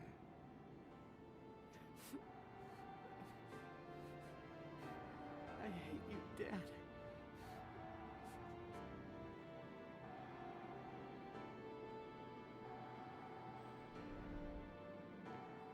Save it for later. Right. We've got a job to do, don't we? Good. That's right. You are my son, after all. You know, for the first time, I'm glad to have you as my father. Yeah. Sir Jack, I should... No! Yuna! There's no time! You stay away! Yuna, you know what to do. The Aeons! We Aeons. Call them! Call us.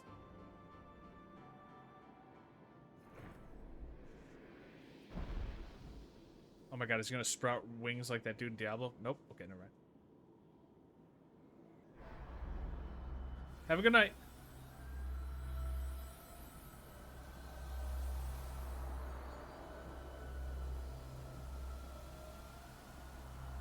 Thanks for chilling.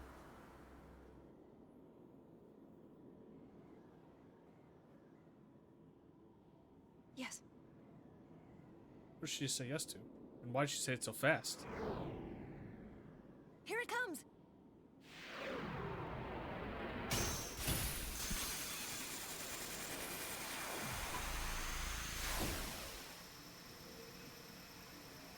Jesus.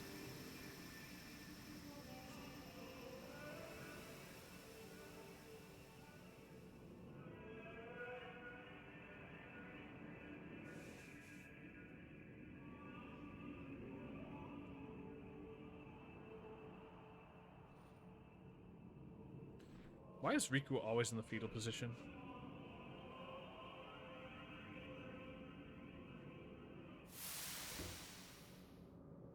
Yuna!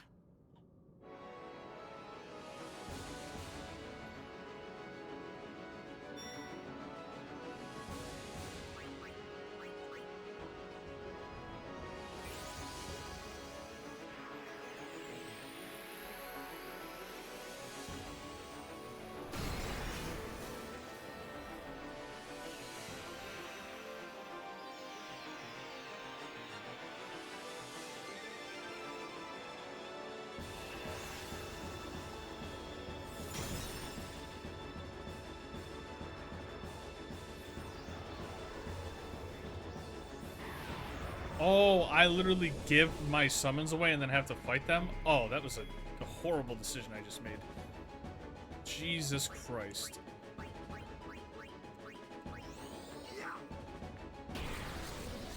Oh, okay, just one tap her.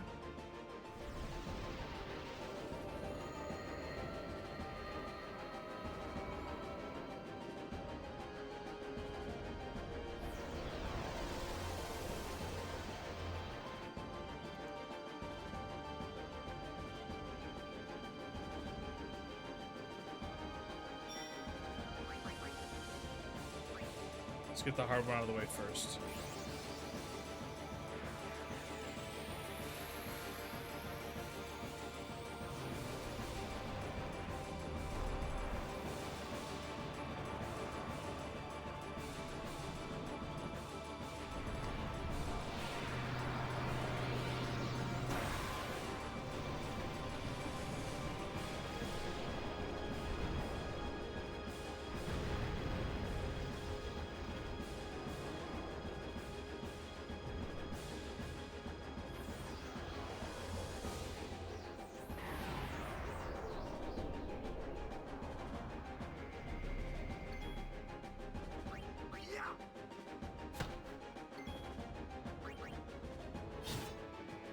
Just one tapping each summon. Because I never leveled them up.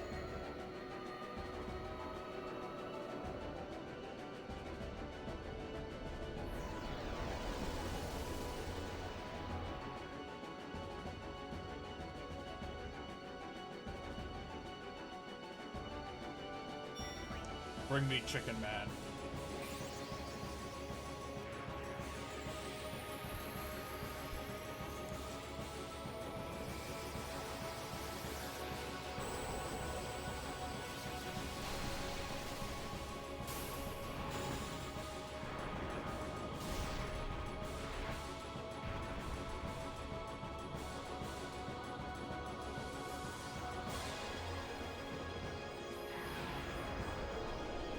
Dude, the more I thought about it, the more I'm like, why am I farming extra AP gear?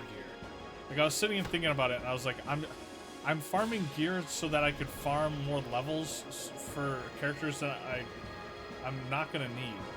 What am I doing?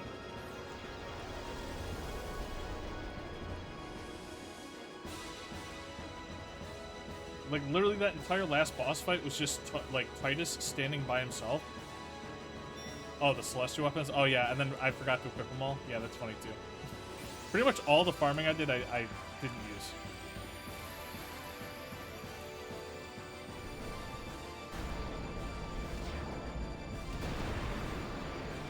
I just forgot to equip it. That check fight is, like, the hardest part.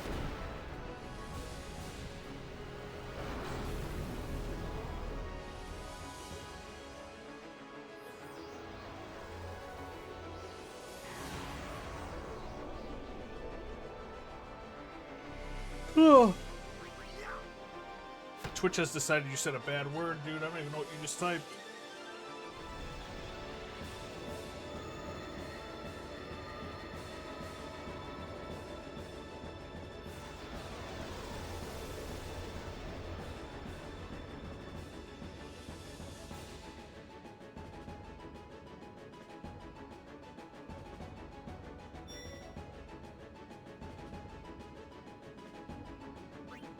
I typed a asterisk to show it was an error.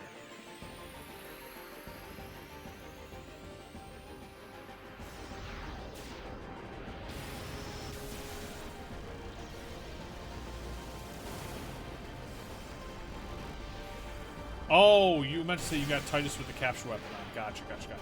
I gotcha. Yeah, literally, I beat the last boss fight using all capture weapons. Both Waka and Titus has capture weapons on. Capture and no secondary stat.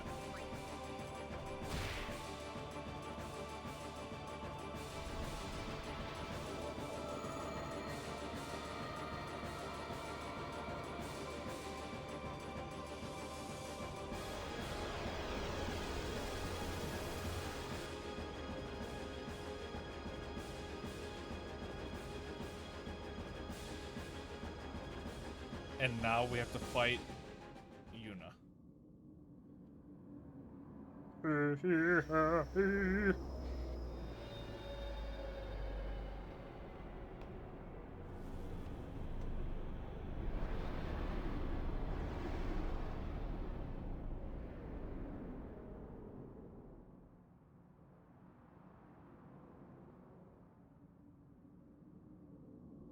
Everyone? This is the last time we fight together. Okay? Huh? What I'm trying to say is, after we beat you, Yevon, I'll disappear. What are you talking about?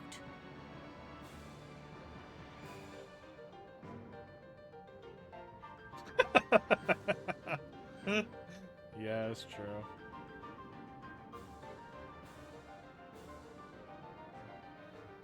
I've been lying to you guys this entire time. I'm actually super gay. I'm saying goodbye. Not now. I know it's selfish, but this is my story.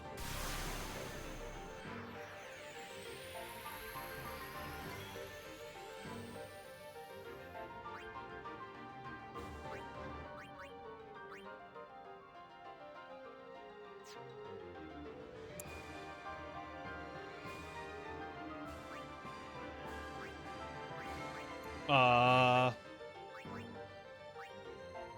don't know what I'm doing.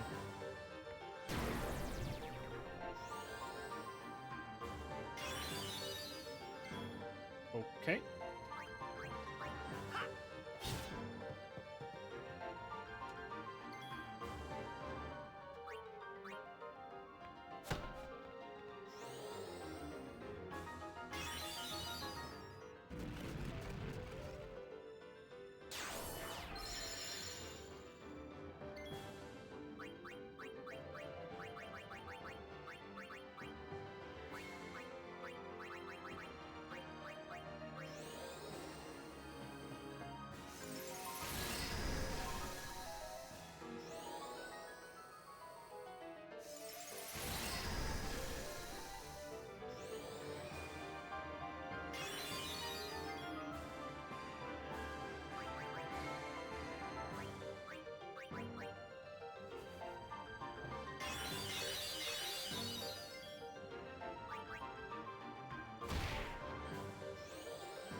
Ooh.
This fight is actually way too easy. What the fuck?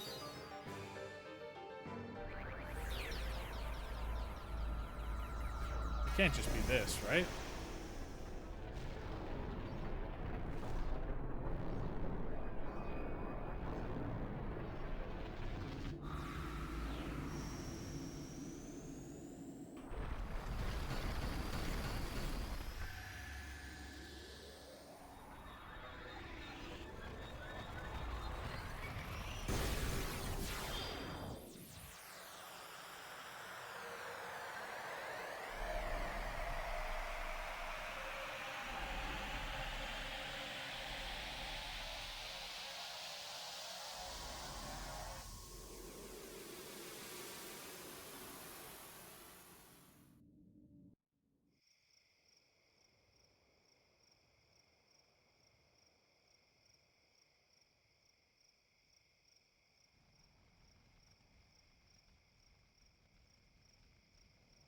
It feels like it.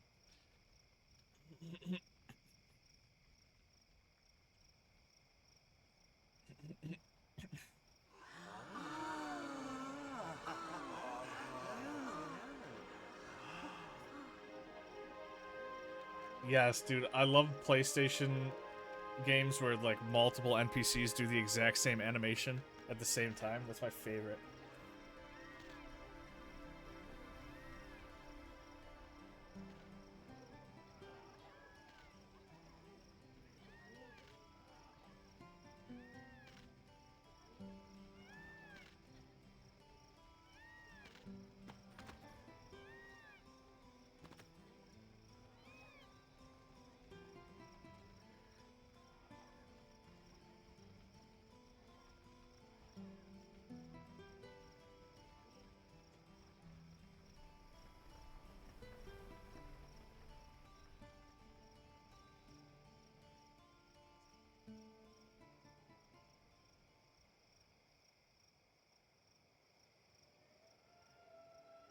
Wait, is that guy? He plays Blitzball, doesn't he? He's good. He's damn good. Damn good baller.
Don't stop.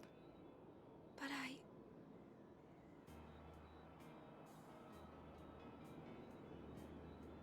It's all right.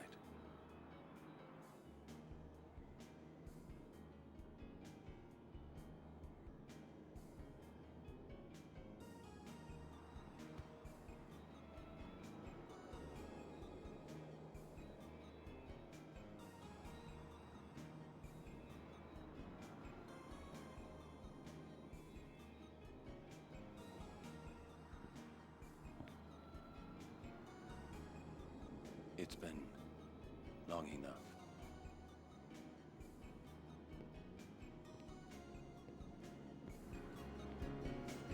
With his training sword, or with his capture sword on. He's got the fucking taming sword on. This is your world now.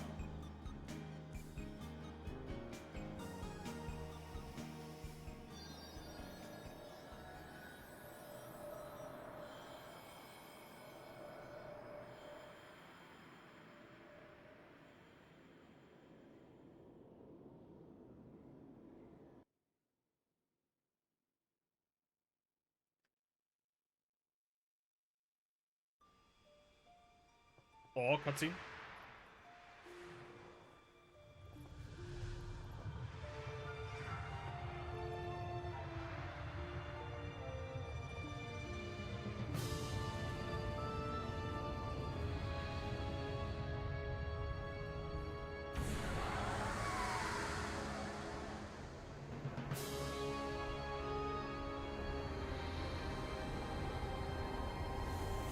The fuck?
have to go.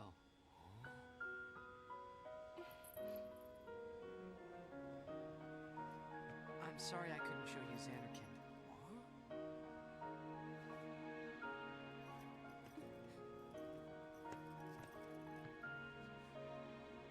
Goodbye. Hey! We're gonna see you again!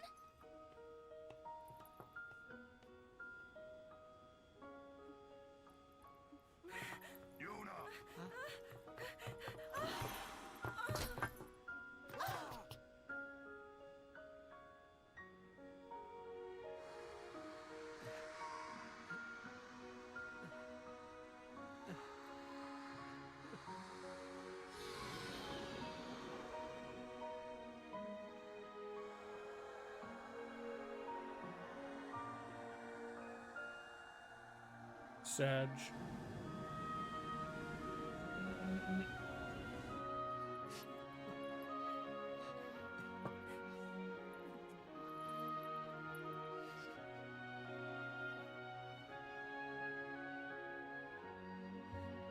I love you.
And then what?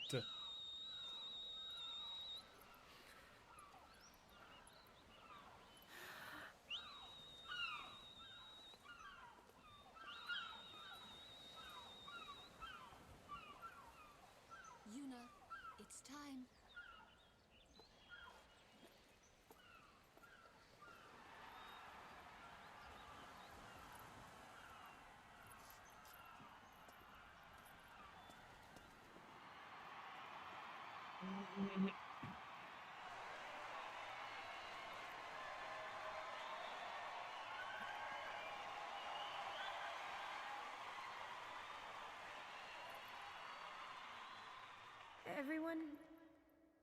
Everyone has lost something precious. Everyone here has lost homes, dreams, and friends. Everybody? Now, Sin is finally dead. Now, Spira is ours again. Working together. Now we can make new homes for ourselves. And new dreams. Although I know the journey will be hard, we have lots of time. Together, we will rebuild Spira.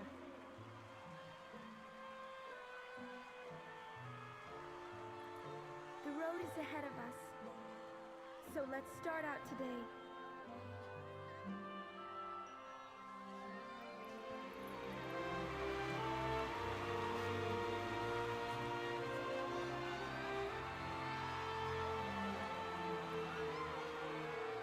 Just one more thing.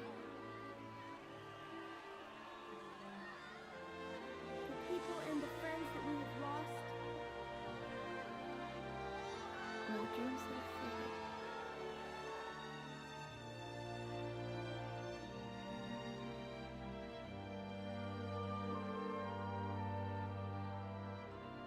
Sag man. Never forget them.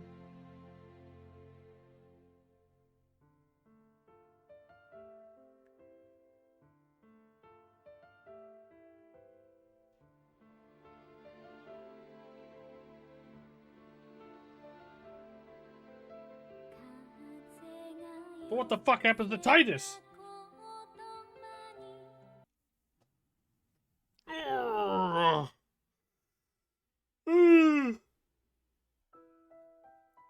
Pretty good game. Pretty good game. I just had to do a little bit of cheating to get past the last boss. Just a touch. Just a skosh of cheating.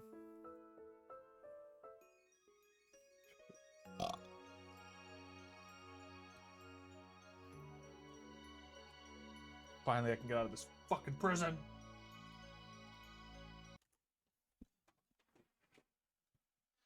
Honestly, solid like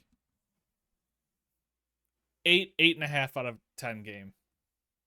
Solid game. For its time, it was probably an absolute masterpiece.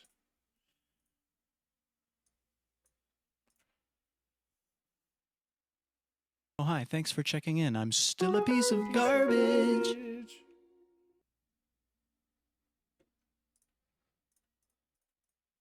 What happens to Titus after FFX?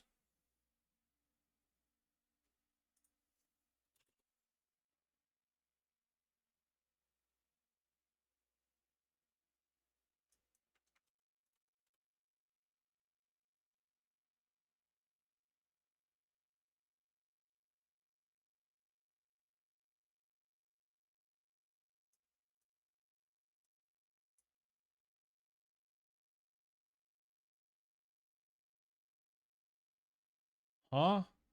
They have a cutscene you can watch. Launch the game, click second option. This?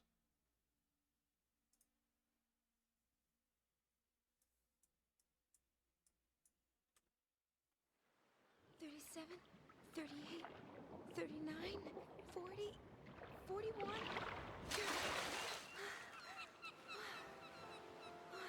2 minutes, 41 seconds. My longest yet. Yuna, it's time! Coming! She's setting PBs for holding her breath. Okay. You're diving like a real pro, yeah? You'll always be the pro, Waka. I don't know. It's been so long since I trained. You have gotten a little chubby. Oh, oh, no. And you're not even the one having the baby.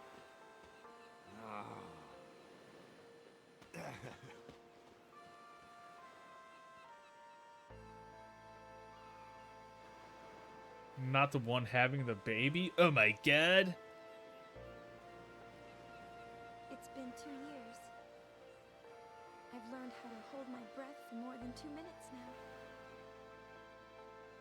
It takes more than physical strength, and there are some tricks you can't be taught.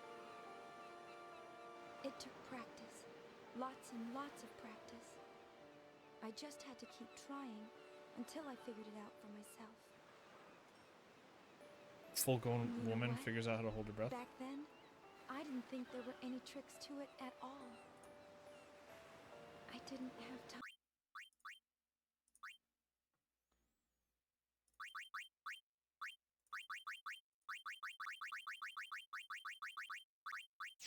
To think. An eternal calm. A slightly chubby Waka. And my 2 minutes 41 seconds. It's not much, but it's enough. Wait, who the fuck's pregnant?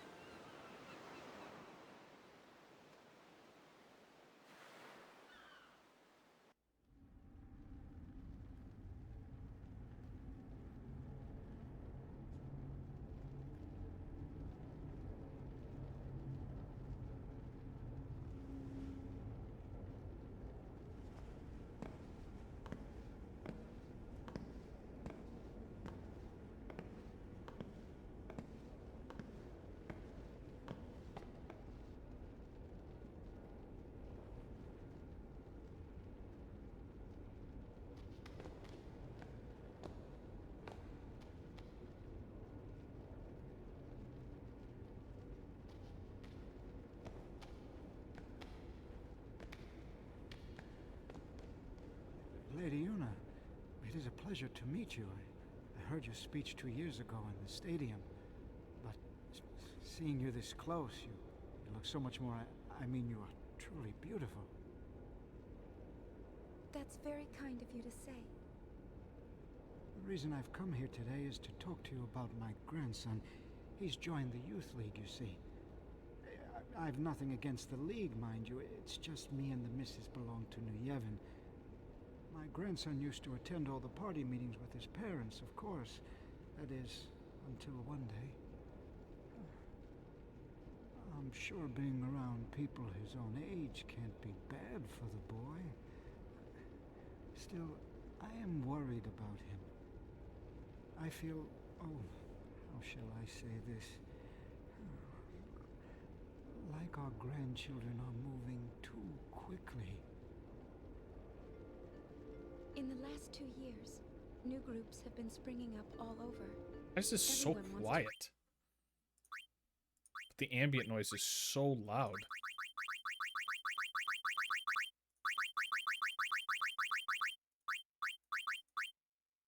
Be part of a new age? Everyone I'm gonna regret that. Hold on. wants to build a new age. Everyone wants to build a new...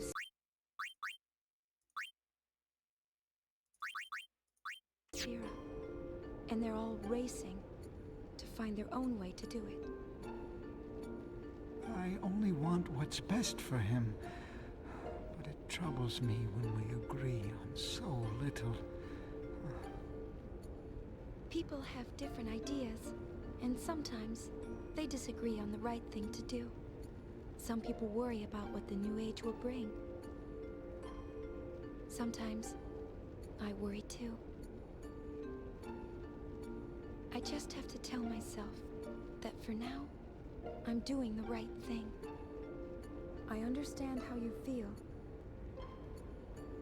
But Tastio, maybe you should try talking to your grandson first. He may walk a different path, but I'm sure he wants the same for Spira, as we all do.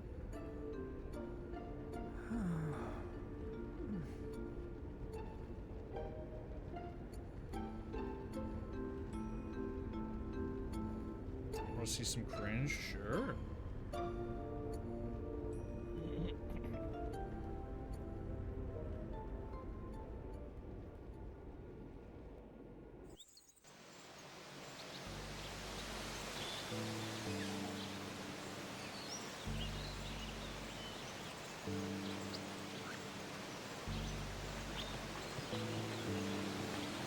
Hey there!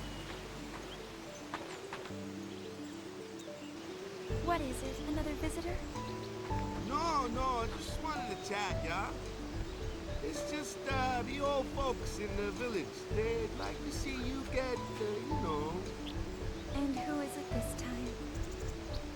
Well, they're saying it's the son of the chairman of New Yevon, yeah? Tell them no. He would only use me after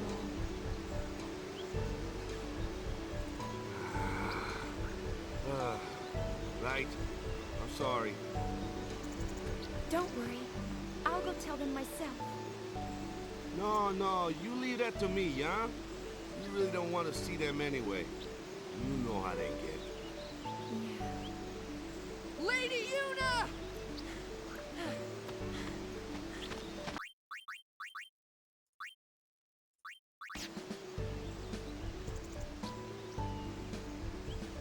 Lady Una, allow me to introduce myself. My name is Yaigel. I've come on Youth League business. I bring a message for you from our leader, Maven Nuge. She's not interested in joining, yeah? Oh? Is that why you've come? That is correct, my lady. I'm sorry, but I will not be joining any group. Perhaps the lady will start a group of her own.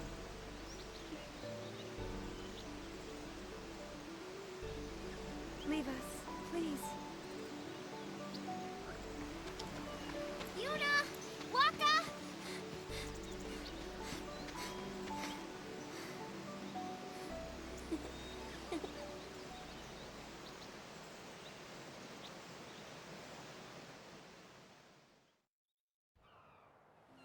Riku sometimes visits us here in Besaid.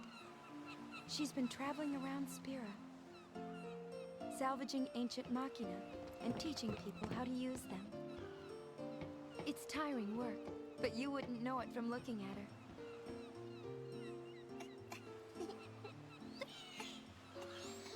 Hey, cut it out!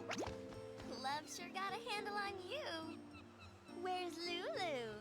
Back in the village. Go say hi, yeah? You betcha.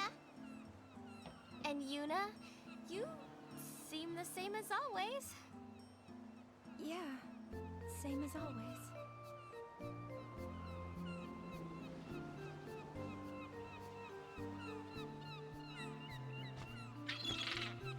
Is Kamari still on Mount Gagazet?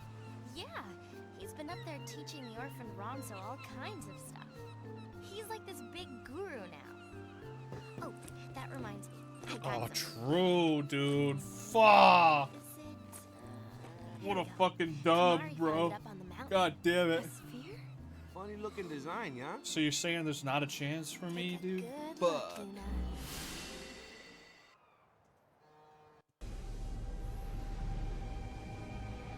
No, I'm not sorry. I haven't done anything wrong. I know you're listening. If she was your girl, what would you do? How can you blame me for trying to use your weapon? It was the only way I could save the summoner. What would you do if you were me? Let me out! I want to see her!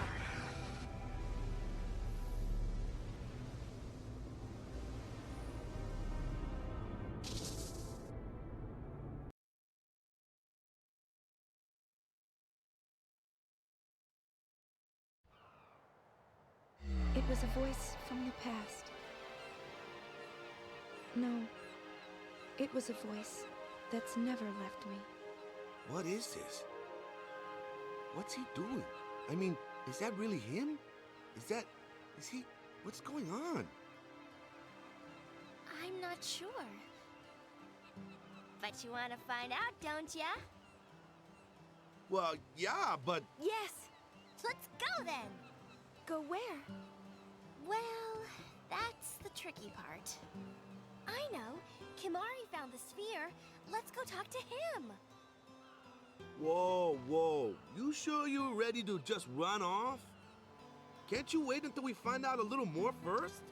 And just who's supposed to do the finding out? Leave that to us. I'm sure Maven Nuge will agree to help. In fact, I volunteer to ask him myself. Beat it, yeah? Understood. I shall Beat it, yeah. return as soon as possible with a full report of our investigation. Well, look, I really want Yuna to go. She can't do that. Why not? Because she's book solid for 3 months, yeah? And everybody wants to see her. Oh yeah? Well, what about what she wants? Well, yeah, but... Okay, maybe once things calm down, you know? And what if they don't, Waka? What then, huh? I don't believe it. After everything Yuna did for us. Why can't she just do what she wants to do now? Why? You know, every time I visited here, I wondered, why is it that when everyone's out making their dreams happen, and everyone's getting their chance, Yuna's dreams are on hold? Gee, it's not like you... Well, What do you know anyway, Tubby? Yeah. I want... Badass. I want to journey again. But if I leave, I'll be disappointing everyone else.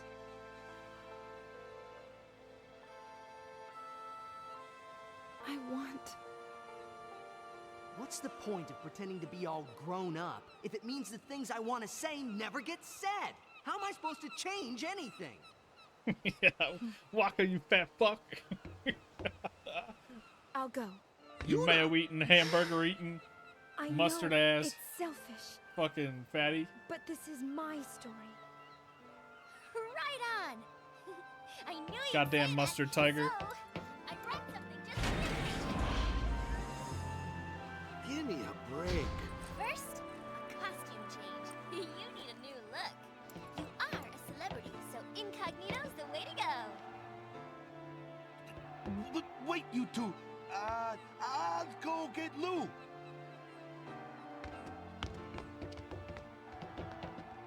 You're gonna have your pregnant ass An girl eternal calm. on a boat trying to hunt down an old A slightly friend. chubby Waka. And my 2 minutes 41 seconds.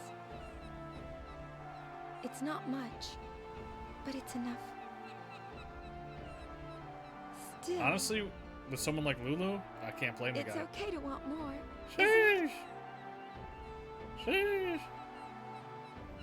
She'd be casting spells on my ass, dog. Sheesh. Riku, let's leave. Let's leave right now.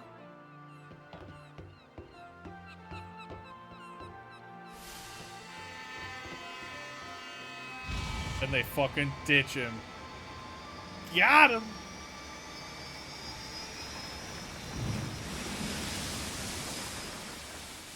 I can literally see the shadow that my hand casts on my face.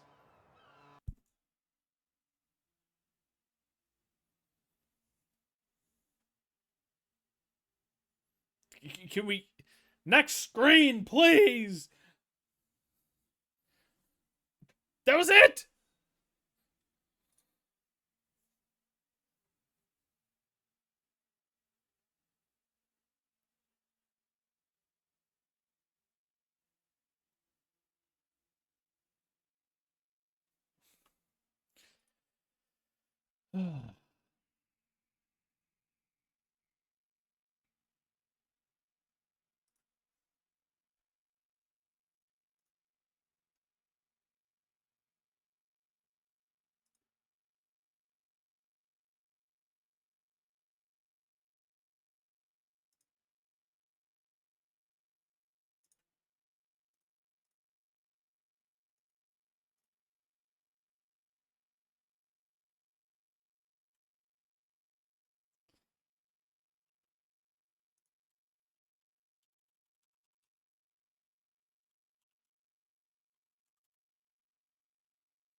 Also...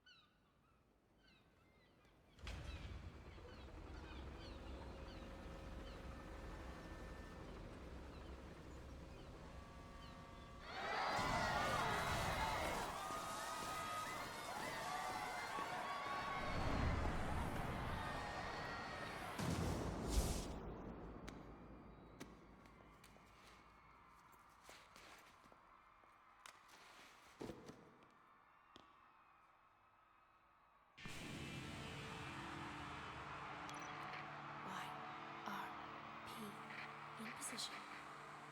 It's showtime, girls.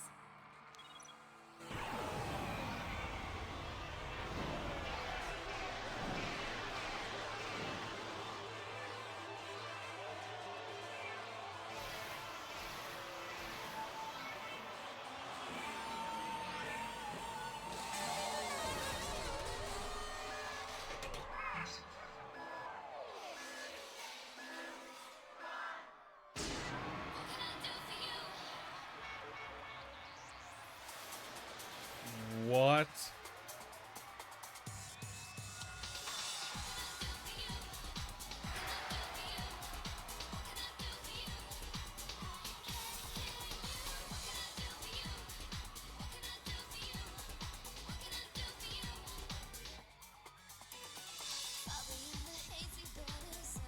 What? What? She becomes a K-pop star? I never in a million years would have guessed this. What? What?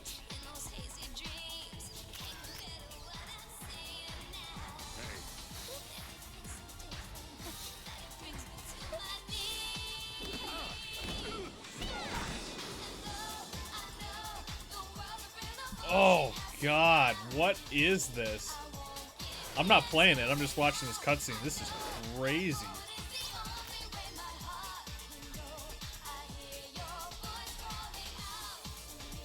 "2003." The timing makes sense though.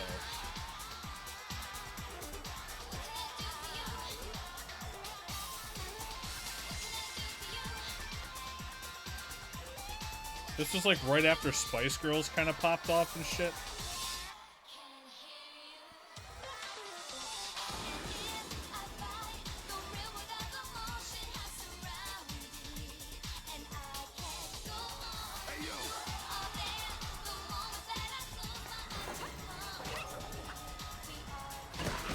Oh my god, we got like emo, grunge, androgynous assassins.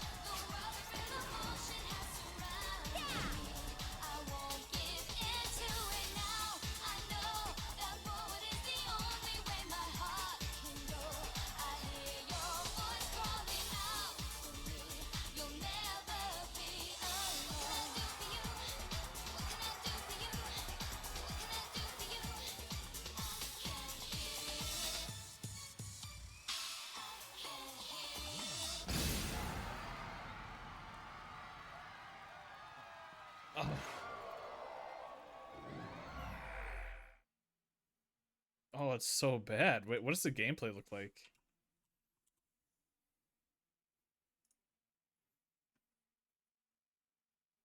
This video is a day and 6 hours long.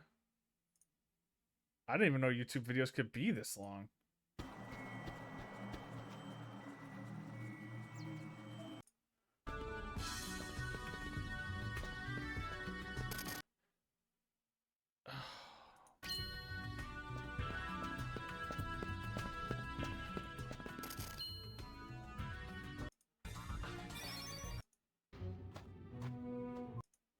Too busy looking after myself, dear. You playing Blitz this year?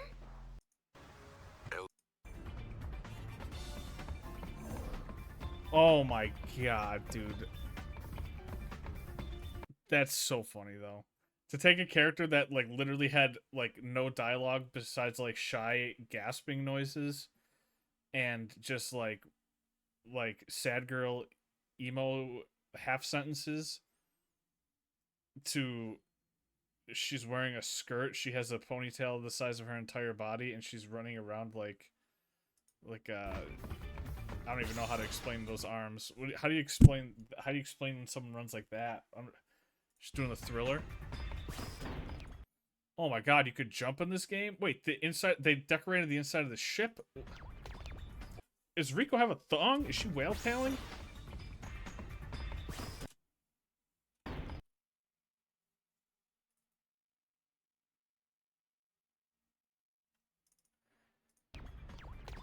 We know Vegnagun is in the deepest reaches.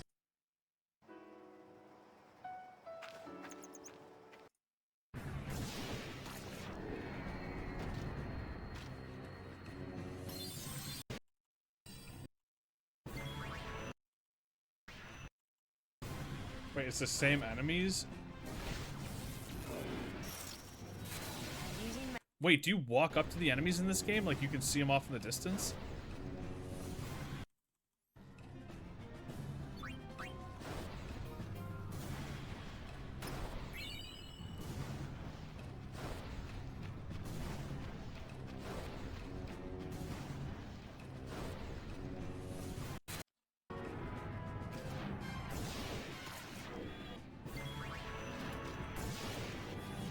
I wanted to save this for something special.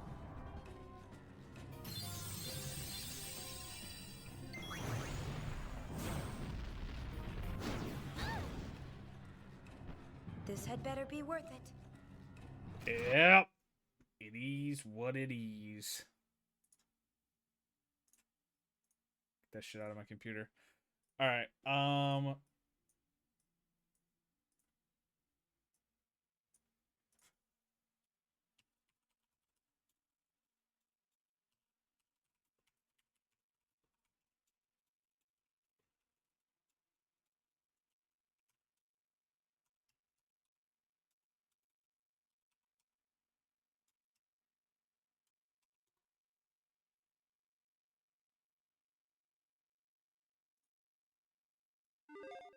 Game Ranks presents another episode of Before You Buy, the show where we give you some straight up gameplay and tell you how we feel about the latest games. I'm Jake Baldino, and today we're talking about Yakuza 0, a very interesting game from a series that's praised in Japan but doesn't really make a lot of headway over here in the West. But I will say straight off the bat, Yakuza 0 is a good game. This is an awesome game, but there's just a long list of people that this game isn't for. But the setup here is that Yakuza 0 is essentially the prequel setup to the famous numbered Japanese Yakuza games. It takes place in Tokyo and Osaka in the late 80s, and the story flips back and forth between playable main characters Goro and Kiryu, famous characters later on in the series, and this kind of just gives a background and a setup to who they are and how they got to where they are in the more current numbered games. Now, while the game graphically doesn't look absolutely amazing or anything, I do think it's worth mentioning that this just looks like a very Japanese game. Like, they nailed that Japanese game design style, but also the look and how they captured the streets of like Tokyo and Osaka. It's very, very interesting and detailed, and while it almost doesn't look completely next gen, it's still just visually appealing.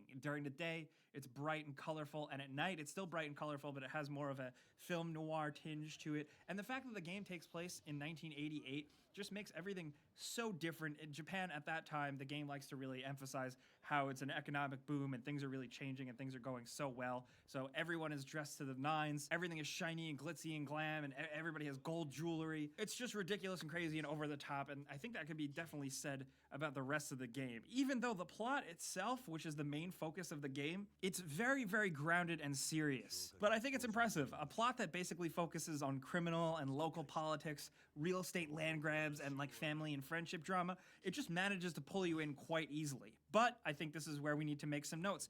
This is where it's going to scare some people away. The main focus of Yakuza 0 and all the Yakuza games is story first, gameplay second. There's a lot of dialogue here, a lot of story, a lot of exposition, a lot of getting to know the characters, and while I do think it is a really great story, if you're the type of gamer who skips cutscenes or just doesn't really care about the story, or even if you found yourself complaining about Metal Gear Solid 4's like hour-long cutscenes, Yakuza 0 is probably going to jam you up. You might actually find yourself a little bored. Also, if you're the other type of person who doesn't like playing Japanese games where you have to read all the subtitles, well, there's no English here, so yeah, there you go. But on the flip side, if you are okay with that, what you get here is a surprisingly interesting story. Thankfully, one that just starts from nothing. It starts from zero, like the title of the game. You're not thrust into the middle of a random Yakuza game, not knowing all the hours and hours and hours of story built upon things. Here you just start out as Kiryu, and you just learn who he is and in this world, and things just go from there. And I think that's worth mentioning because that makes this game really good for first-timers of the series. The main plot of the game itself is very serious most of the time, like I said, but the side quest stuff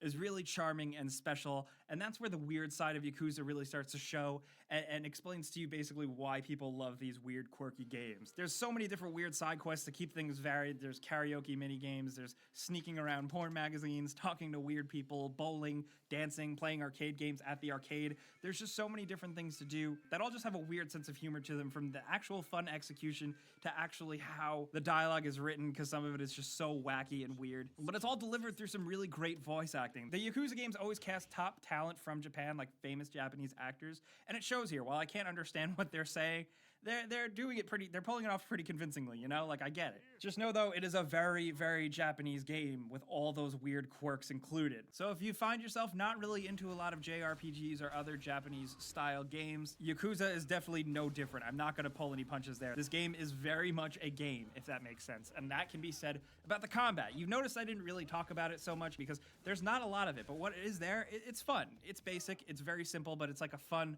brawler beat-em-up style that really harkens back to older games like Streets of Rage, Double Dragon, stuff like that, where you're just in the streets and you need to beat up dudes. That's it. It's still compelling enough to keep you interested, though, because there are 3 different switchable on-the-fly attack styles. There's a regular street brawler, there's like a rage mode that's very attack-heavy, and then there's also Rush, the fast and quick mode to speed around. The second playable character, Goro, gets his own style where he just busts out a baseball bat like a real gangster. And while it feels a little button-mashy, there is a lot of strategy to actually building up your heat level, which is the more you attack and the less you get hit, the more you have access to spend this meter and use special attacks, which make a higher combo and let you earn out more money from a fight. You're basically punching money out of people, and I love it. The fighting isn't perfect anyway. Sometimes the camera is a mess, and the lock-on just isn't really a thing. It looks really simple and basic on a surface level, and it mostly is, but there's a little bit of depth to it there that makes it seem like some finesse is required, and not only that, but by earning money. Money is essentially money you spend in the game, but it's also your experience points, and you can dump that money into leveling up and learning new moves moves and strengthening your character. And it's got a pretty good sense of progression. It's just not the main focus of the game. There are many times where you're not going to fight a person for quite a while. And like I said, that's fine, at least for me, as someone who's enjoying the game and enjoying the story, I can keep with that. But it's very much a Japanese crime soap opera that you're going to be following along. So, like I said, definitely not for everyone. But if you have been curious about the series in the past, maybe you've seen some of the PS3 games or seen footage of the newer ones from Japan, this one, Yakuza 0, is definitely good for first-timers in that regard. So I did enjoy my time with Yakuza 0 very, very much. This thing will take you at least 30 to 40 hours to complete the story while playing around with some side quests. And if you are into this type of game, I think you're going to love it. If you're not, I would say maybe give it a chance. Don't run out and go buy it right now. But there is something special here I think most gamers can find. But you just need to be willing to deal with some stuff that, you know, takes you out of your comfort zone in terms of games you play. But by now, you guys probably know how a before you buy works. I'll give you the pros, the cons, and some personal opinion thrown in there. And now I definitely want to hear yours. If you're a huge fan of the series, I want to know how you feel about this one. The story. Okay. That wasn't necessarily a glowing review, but okay. It sounded like if you like this game, you're gonna like this game.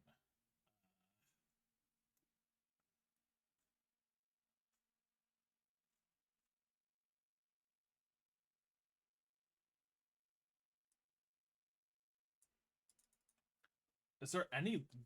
Do I need to know any lore before playing Yakuza 0? No. Okay, dope. You into crime dramas? Yeah, fuck them. I should play Banjo-Kazooie? Nah. I played Banjo-Kazooie pretty recently in my off time. Only in a video game can you go from this to this.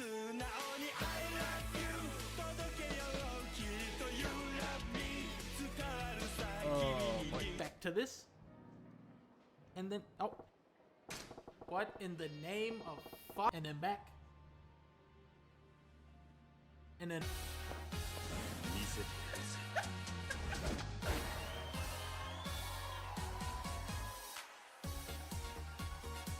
You've sent me this before. I actually know that. To betray its own serious tone with ridiculous, bombastic spectacle. It masterfully crafts stark cinematic tension and memorable characters with commanding, emotive voice acting.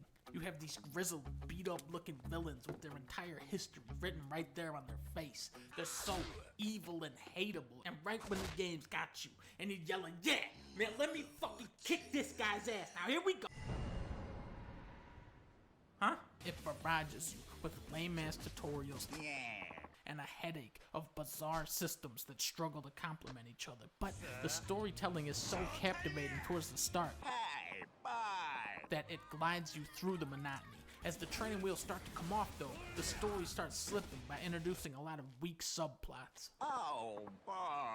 For a game about beating the ever-living shit out of everyone, this game pulls a lot of punches. Characters get shot, and they're completely fine 2 seconds later because the gun only does a third of your health bar. You fight your way through 300 guys to get to the big boss, and then he says, that was just a test to see if I could trust you. Finally, you encounter the fucking dickhead. さて、一丁決めてくるか。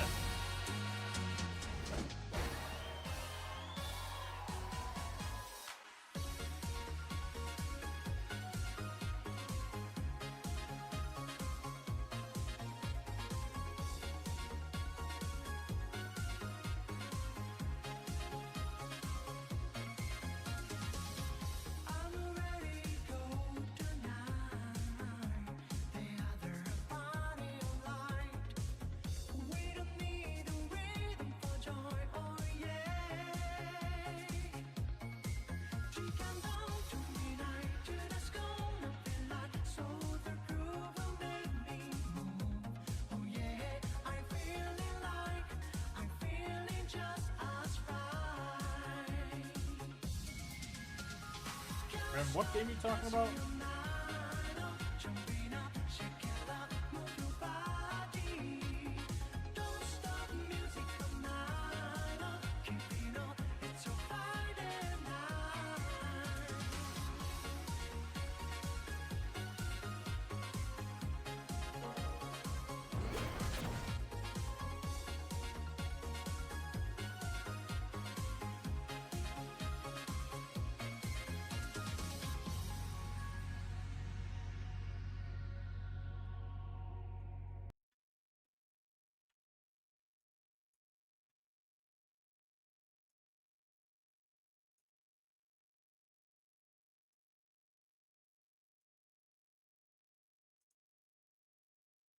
guys can't even hear that, can you?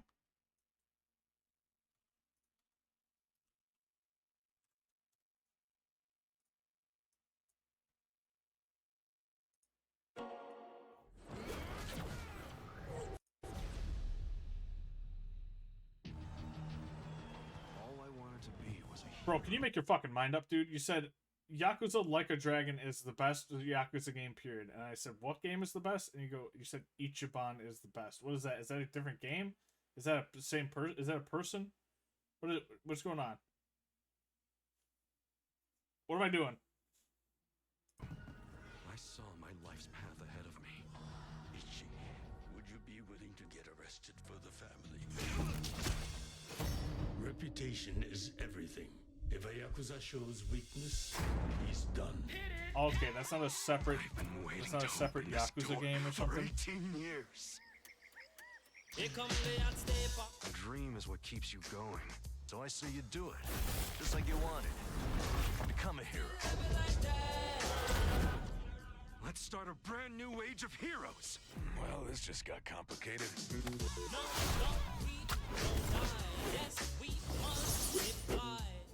The most recent. Time to call a friend. You sure know how to make an entrance. You can tell us what the hell is going on here. Get this man a diaper. Huh?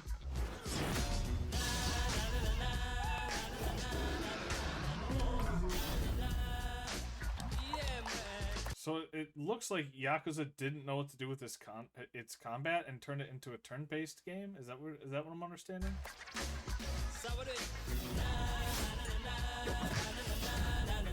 I'm sure all of us here are a little crazy, but that's the best part of being friends.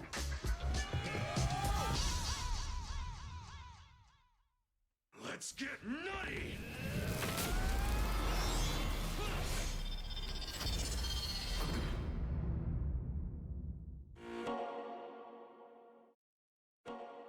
Let's make it epic.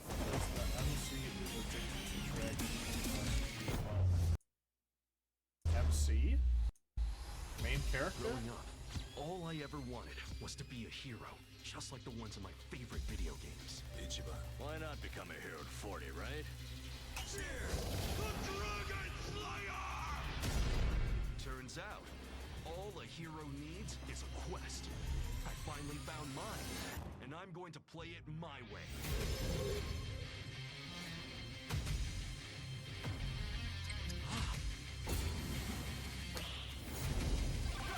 They say the city is too wild. Too big.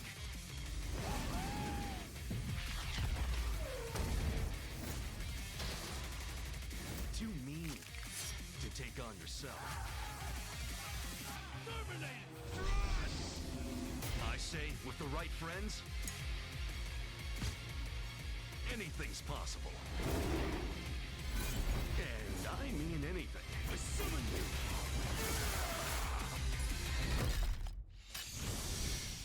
What the? These are my friends. This is my quest. And we're about to rise to the top!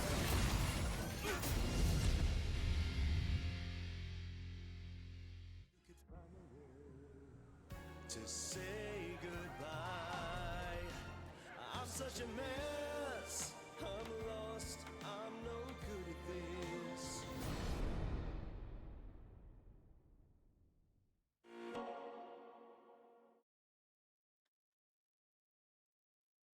All right, Connor, you seem to be flip-flopping. What are all the different editions? What are they? What is this?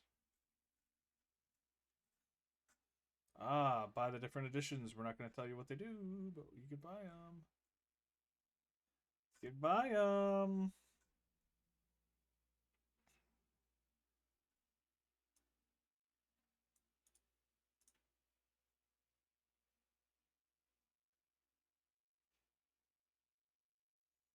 There's no gameplay difference. Dank.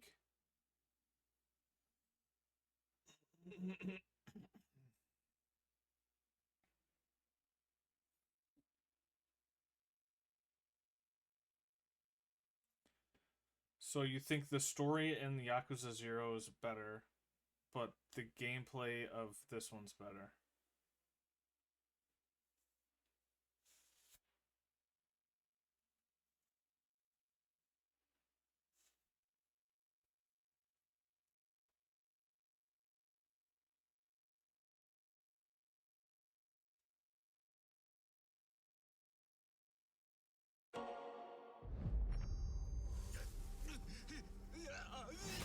I'm used to coming up from the bottom.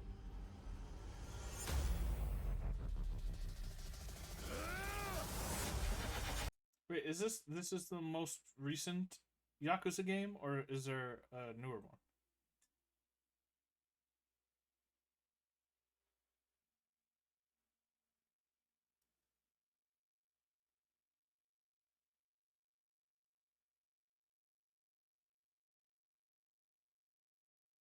Here's the bigger question. Does Yakuza Like a Dragon have Mahjong?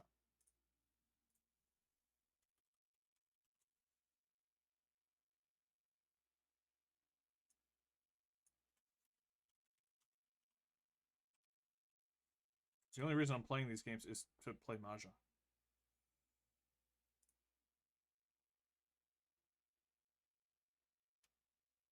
It does. It does.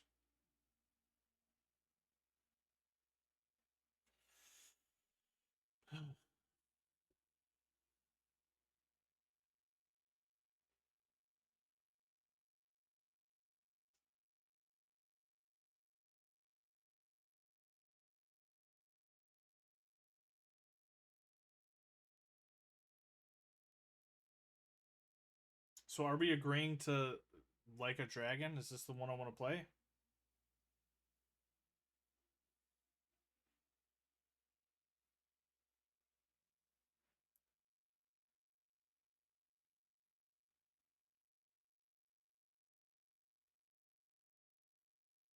I don't know anything about either of them. I've watched 10 minutes of YouTube videos and I've seen 4 trailers.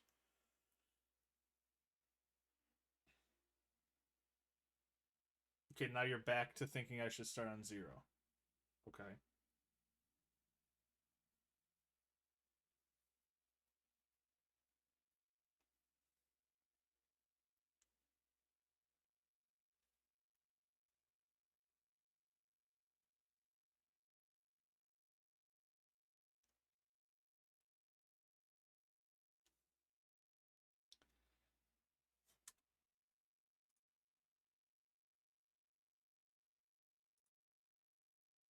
Da da da da da da da da da da da da.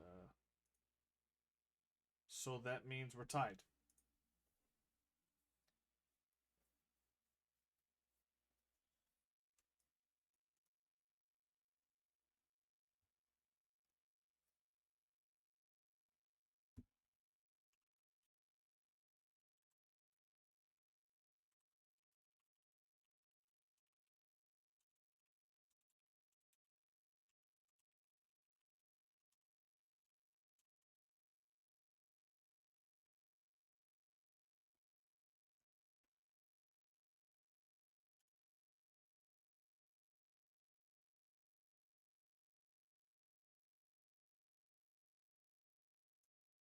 What does Reddit say?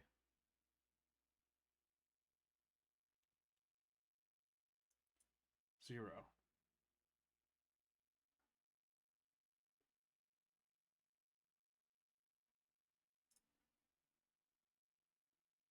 If you're playing in order, definitely start with 0.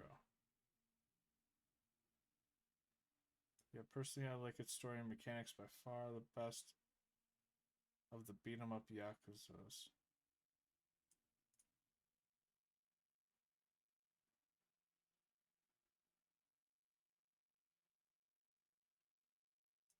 Oh, auto blocks.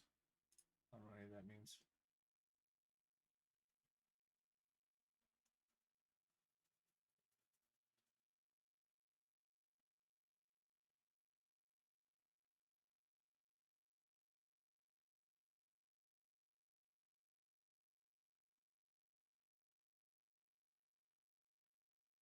It's like starting at the end. It doesn't make sense to me. Well, yeah, you're taking it from the perspective of you want to know all the characters in their entire arc. I don't know if I share that perspective.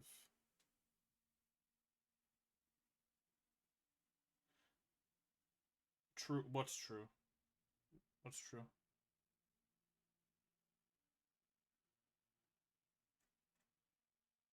Ba-da-da-ba.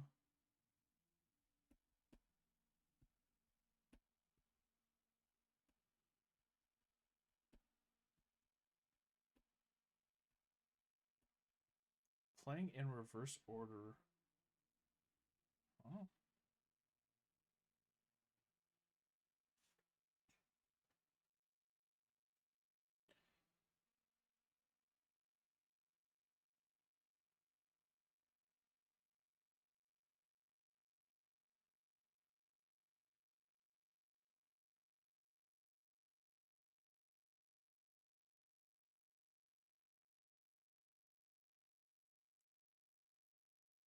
See, like I kind of get this perspective, and I almost kind of share it.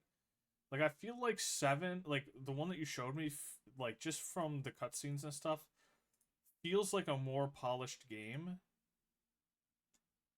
And if I find myself enjoying the game, I'll want to go back and either play through the series or at least watch YouTube videos of people cutting out all the gameplay and just, you know, putting all the cutscenes into a movie.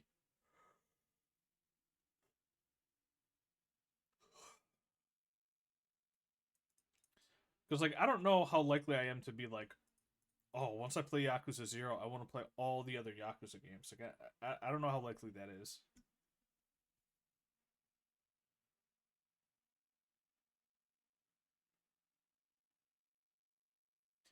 Yakuza Kiwami is arguably a good starting point. The story was written before 0 was even thought of, but 0 is still a better starting point. Okay, this guy just... Okay. Start from 0. Okay, so the consensus just seems to be 0. Like, almost everybody said 0. Every post has said 0. Everybody has said 0. The only person that didn't is Ram saying that the other one was better. I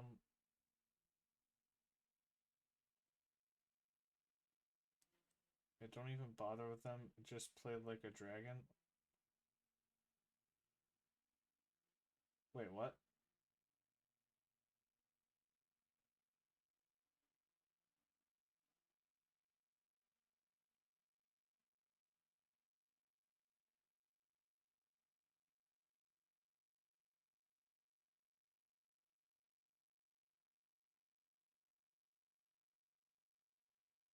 I'm so confused. Every time I look at the chat, you tell me to play a different game, dude. I don't know. I don't know. I don't know what to do, man.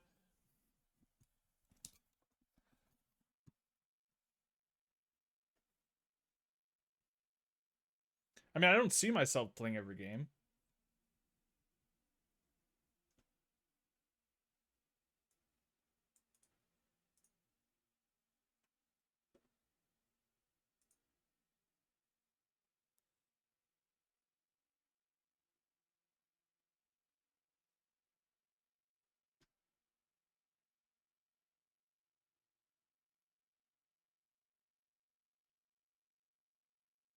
Then just play the minigame sim like a dragon.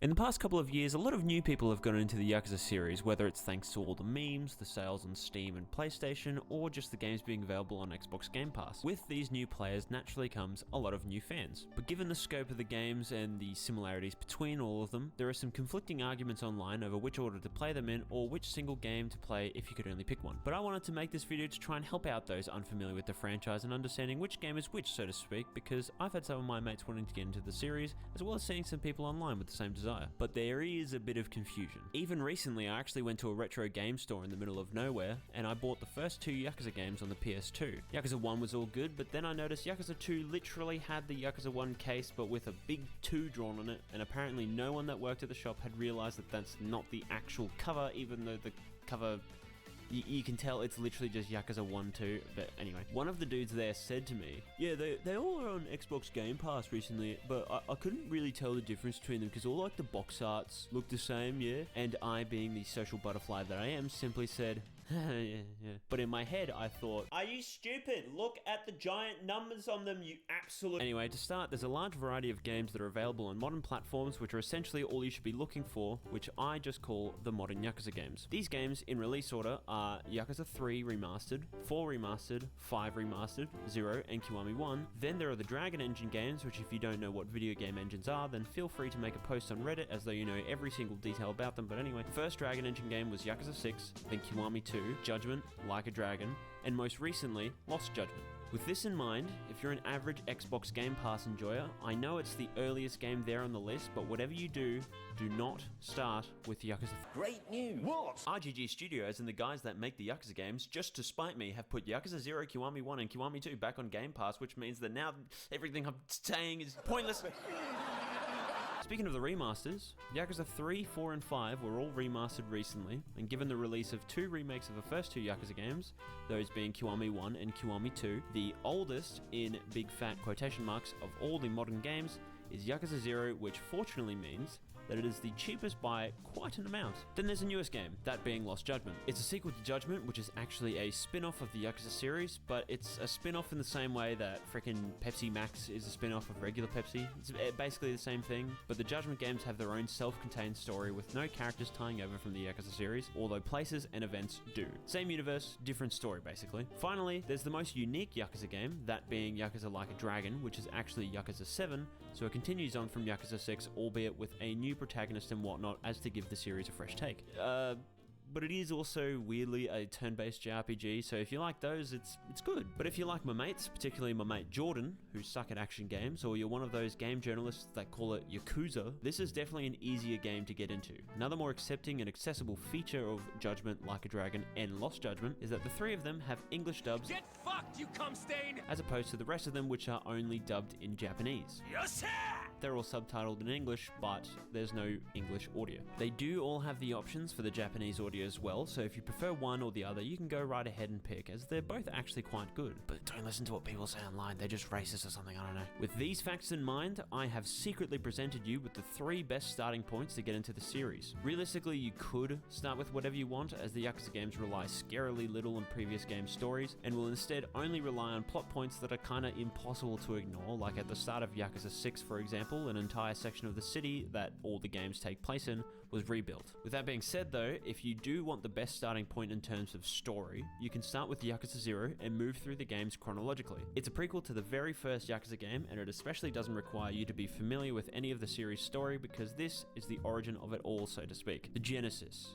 You know, like the band. If you're not good at action games, like Jordan, for example, or if you like to take things a bit slower, or maybe you just like JRPGs, you can start with Like a Dragon. As I said, it is a JRPG, but at its core, it's still...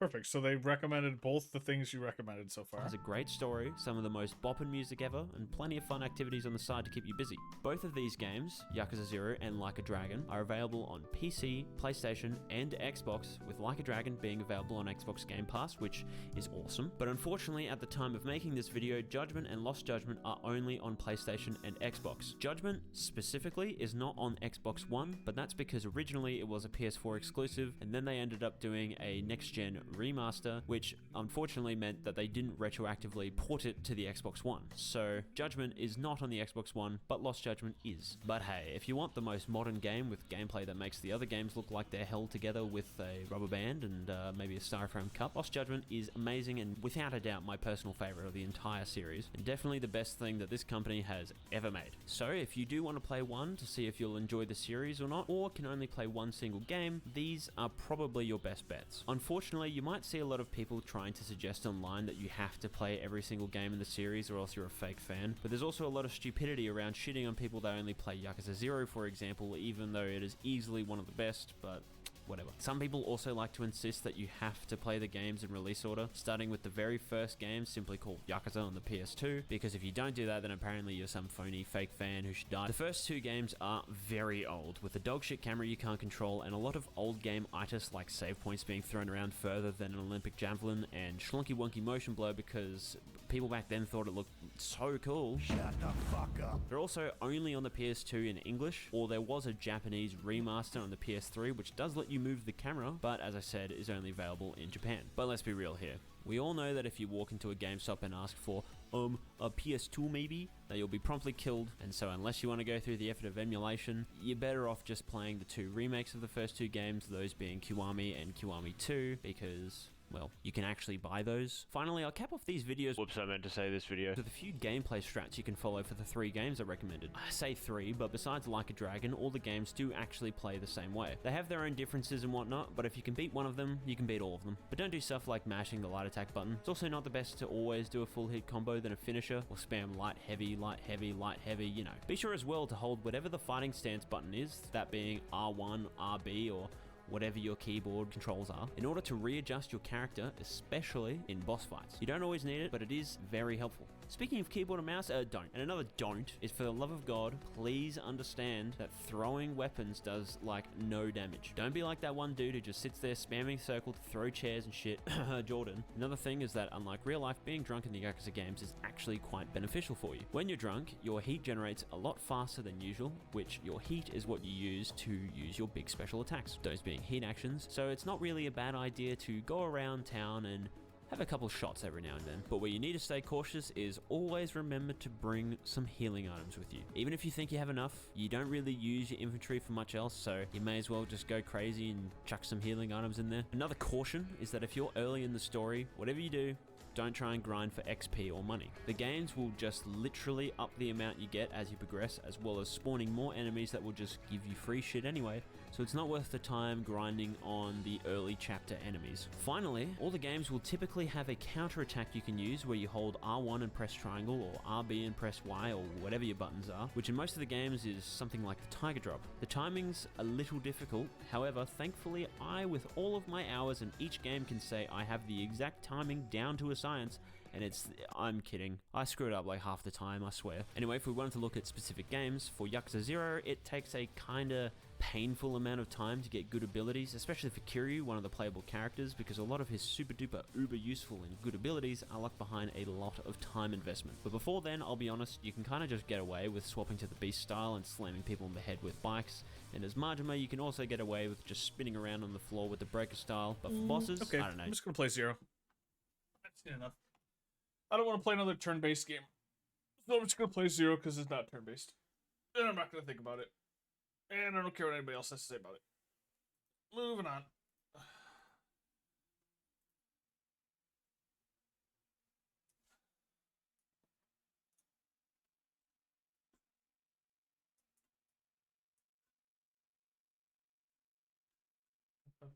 Okay, what is this video?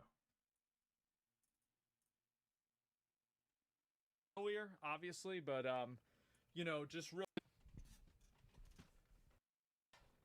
Also, I want to say, I said this earlier, obviously, but you know, just real quick, just so you guys know, yesterday I wasn't on, and I think everybody kind of was aware of that. People were asking. I'll go ahead and just talk about it for a minute, since you know it was like I said it like first 5 Did he minutes fall of the through his stream. fucking ceiling again? Yesterday, well, on Friday, my dad got sick, and he's been sick, and so you know, we kind of agreed on Sunday night. We were like, okay, well, if things don't improve substantially by Monday, tomorrow we're going to the hospital.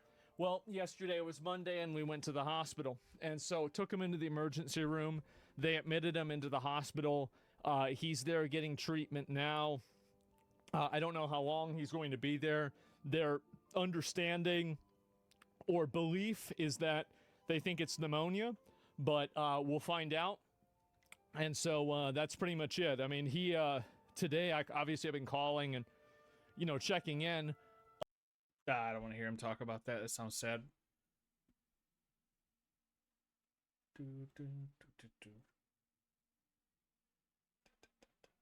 That is a weird, like, position to be in as, like, a streamer.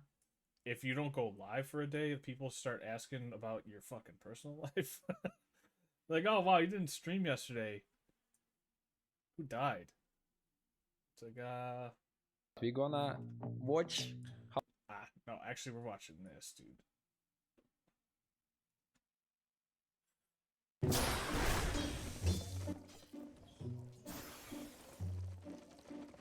Never Castlevania. Yes, sir. Never, ever. Since I'm not playing it right now, I will never play it again, ever. I only make decisions in absolutes.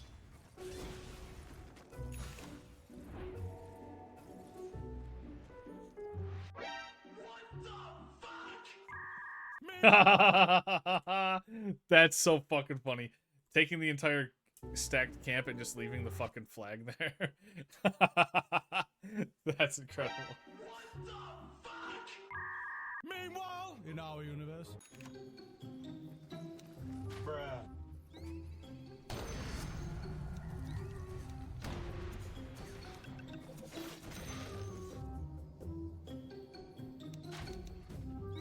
Bruh.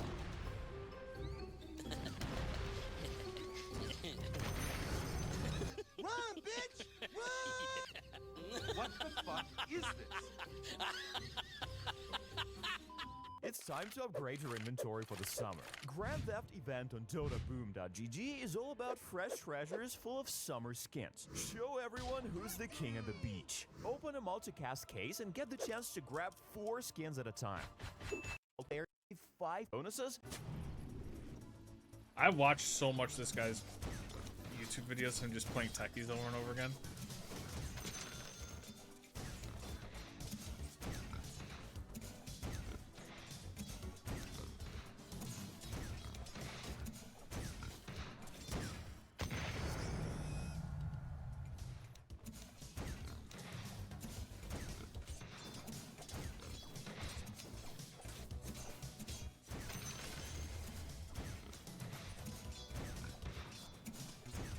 Now art damned.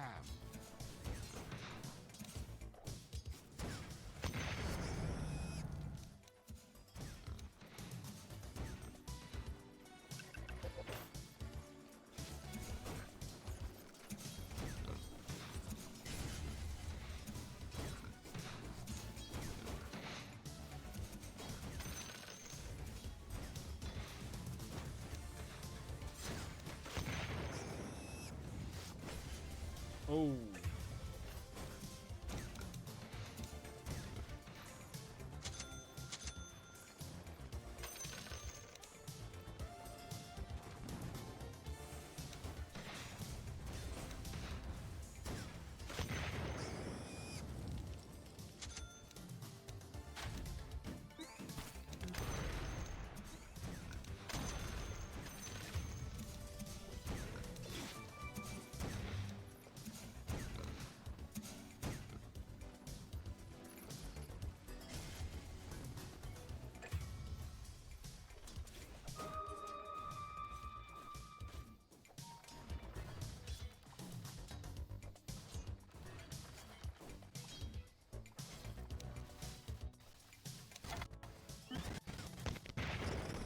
This guy's audio breaks like every fucking video. Jesus.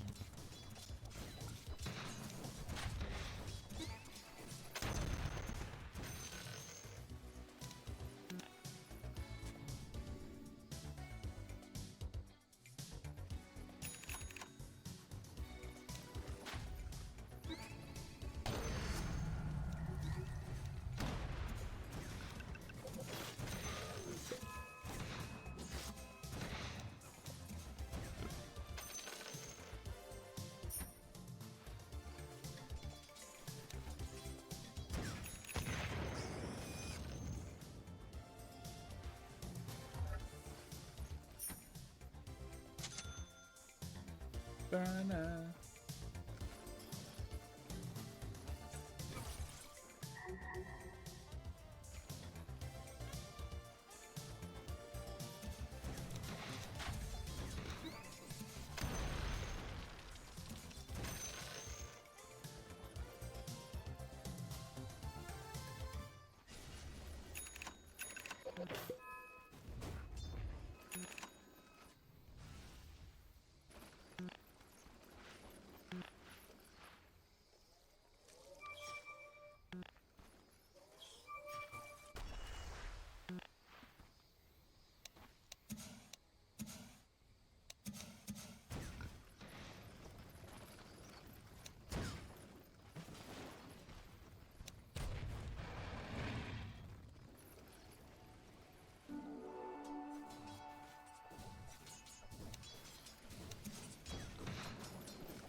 Oh, definitely Alucard.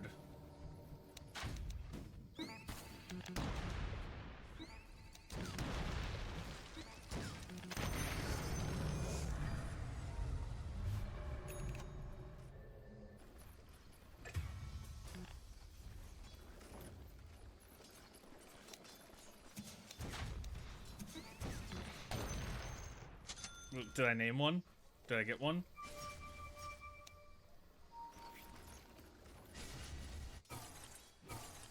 The fuck did he just type, dude?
Jesus Christ, this dude is fed. Holy fuck. He's level 12 at 10 minutes with 6,000 gold already. God damn. He's gotta be like 3 levels above the other mid laner.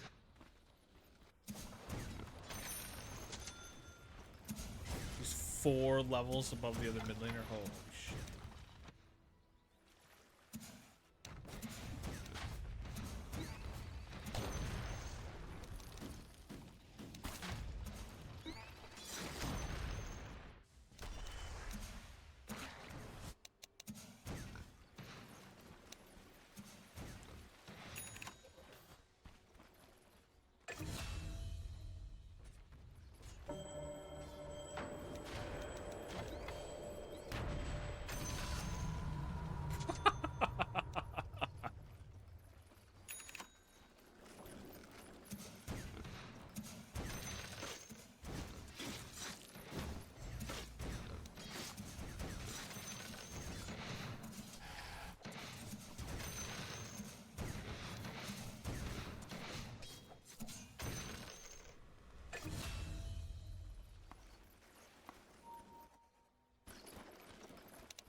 Oi, bro.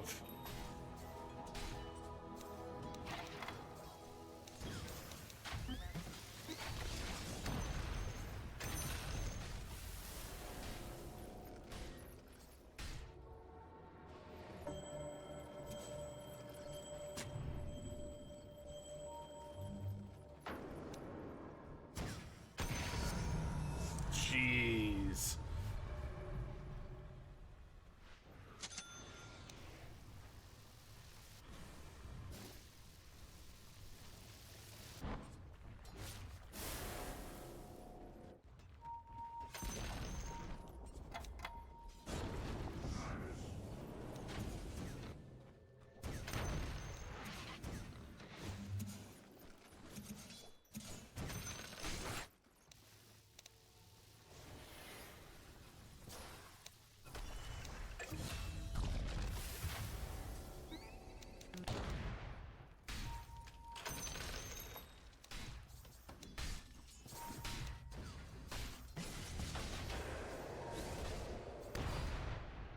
Oh, you survived. Nope.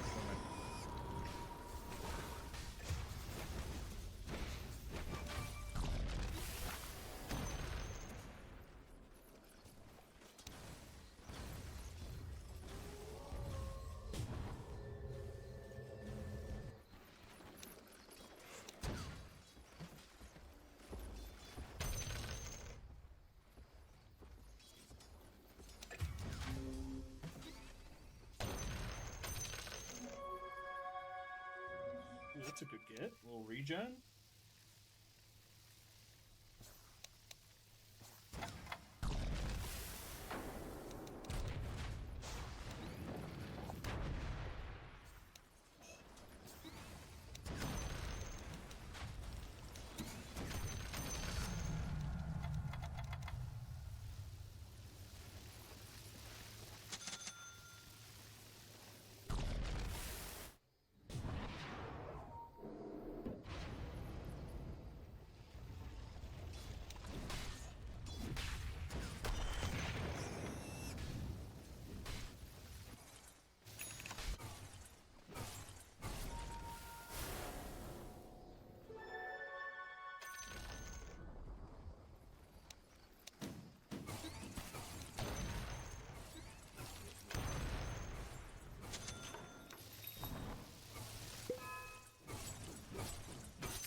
That is so much damage. It's fucking crazy.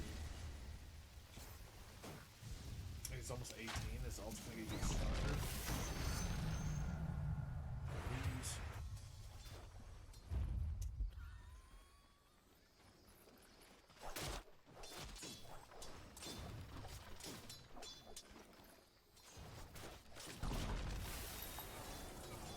Like the thing watching like these higher level players play this game, it's like he didn't even necessarily do anything impressive. Like, he just stacked Ancients in one jungle camp. He stole one camp, farmed the thing he stacked, and then he's just been going around one-tapping everybody he's seen since then. Like, he hasn't done anything spectacular. He's just pressed E-Blade and then just, like, 2 buttons.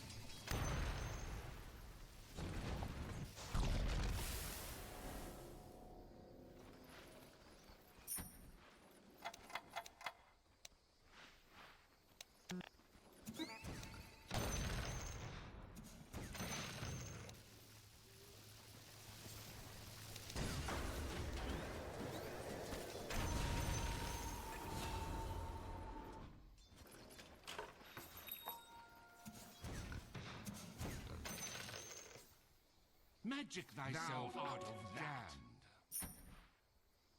Just have a seat right over there. Just have a seat right over there. I don't get it. What don't you get?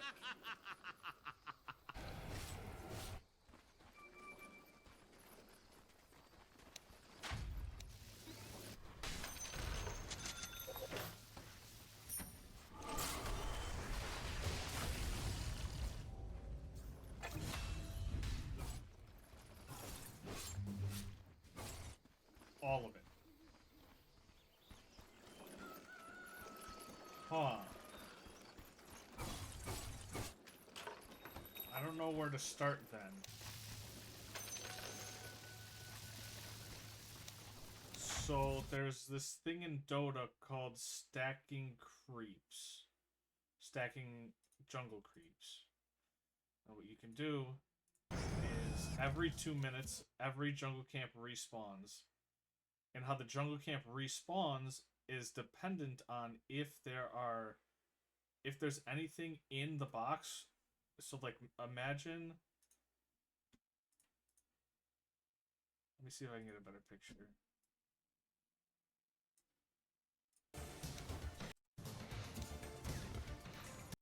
Let's go with this camp.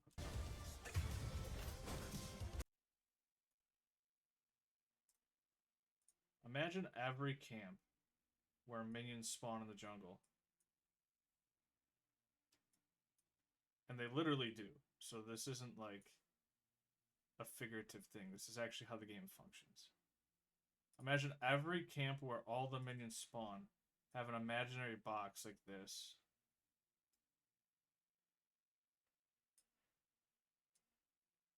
And every 2 minutes, when this timer here hits an even number of minutes, so 4 minutes, the game checks each of these boxes.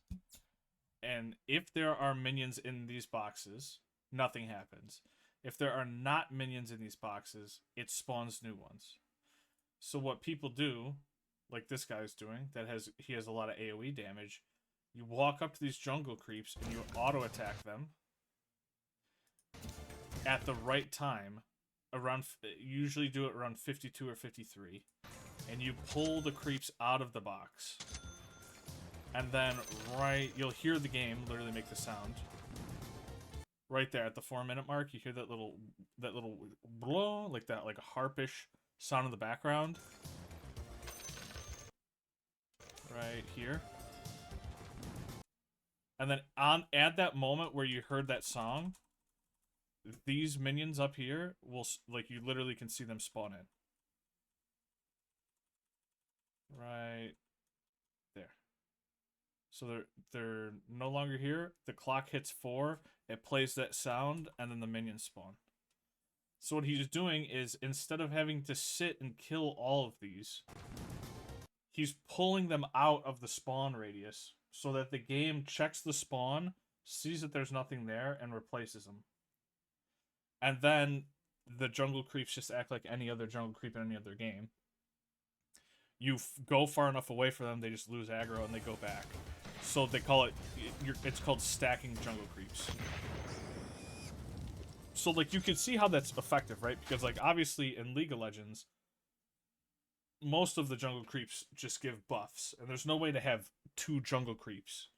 But since all of his AoE damage comes online at level 6, he can then just spend his time focusing on hitting the creeps in lane, and then he sneaks off from the jungle and pulls them, and then runs back to lane and kills creeps. And then once he hits 6, he's doing what he does now, where he can just walk up and place these bombs. And since the bombs that he uses for his ult are stealthed when they're used, the game does not aggro him with his ult. So he puts the bomb underneath the minions, the bomb explodes, and the minions technically don't know where the damage came from because it came from a stealth unit. So they don't even aggro to him. They just stand in place. And now since he used 2 of his 3 stacks of his ult, and each of these generated a bunch of golden experience. So you can see right there. 14, 14, 13, 13. There's a couple more down here. There's a 15 up here. So like using 1 stack of his ult, he generates pretty much like 100 gold. And then the bigger minions in the camp generate more gold. See, now the bigger ones, they were like 33, 50, 52, 66. So that's like another 2. So he just gained about... You can even see in the bottom left corner if you look down here. You can see the number 6. Around it is a ring. And it shows the amount of experience you have till the next level. He started at about maybe 10% experience. That one ult gave him a quarter of a level. And then other bomb gave him an additional half of a level. So using 2 of his 3 stacks of his ult, he gained almost an entire level off doing that. But in this situation, the timer's about to hit 6 minutes. So he starts to get ready to pull these guys and run off the screen with them at the same time. This is the only thing he has done. He hasn't even challenged mid lane. Like, mid lane has free farm. No one's defending the tower. No one's defending the minions. He's just ignoring all of that, and he's just stacking these minions over and over again. All he's done. But because he did that, he's almost an entire level above this character.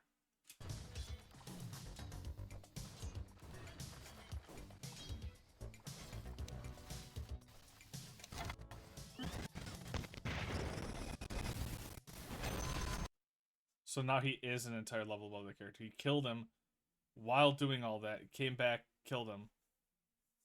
Now he's level 7. So now he's an entire level. And the camp that he stacked, so I'll go back. This camp on the left, this gigantic camp, these are like mini bosses. Like if he were to walk up to those and just right click them, they would evaporate him in like 2 to 3 seconds. But since the game doesn't register where the damage is coming from through his ult because it's stealthed, he can AoE farm this entire camp.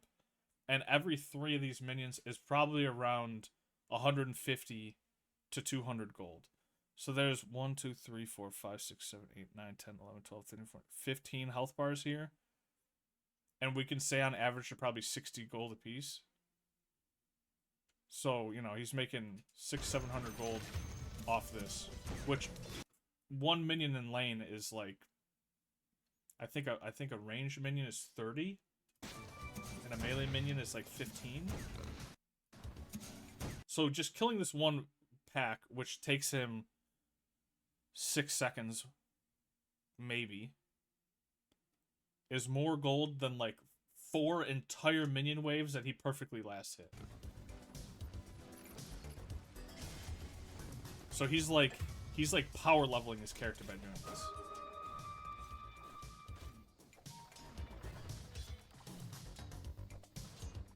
So then, as the game goes on, his support, this guy on the map, invades the enemy jungle to ward it.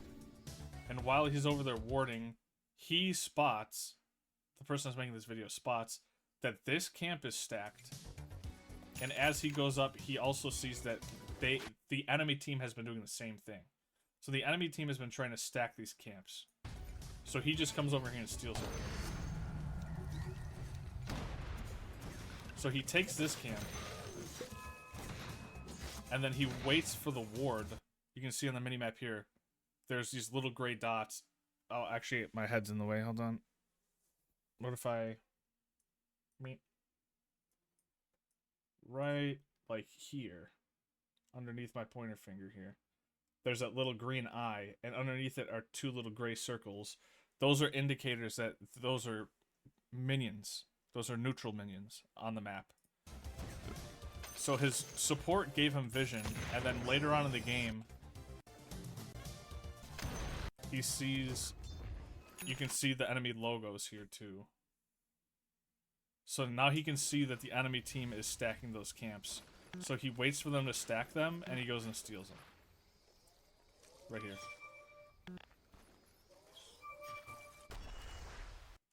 So mind you, he's level 8. The support that is stacking this is level 3. He's 5 levels above the bottom lane players. He's probably 4 levels above all the carries, and he's about 2 levels above the people in mid. Or the person in mid. Exactly. Just like Mr. Bean. So then he kills his stack.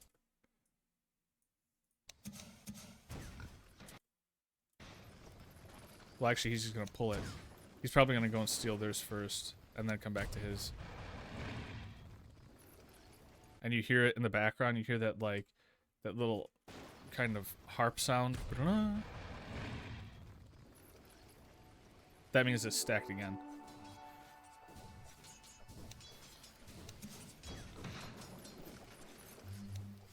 So at this point, he, like, pretends to just, like, farm out mid.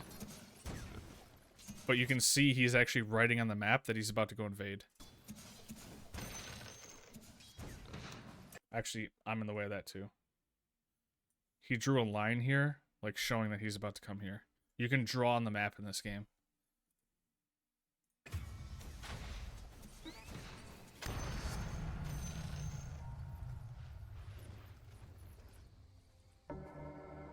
So he uses a scanner. So in this game, there's a version of clairvoyance called the scan. Like in League of Legends, where you could give yourself vision of an area. In this game, it's called scanning. If this circle that he just put down is green, no one's there. If it's red, there's an enemy inside of it. So he scans the area to see if there's anybody nearby. He sees that it's green, and then he just steals their camp. Now, he does this thing that's really, really interesting. So, as I explained to you before, if your damage is coming from stealth, the game doesn't know how to find where the damage is coming from, so the pack just doesn't aggro.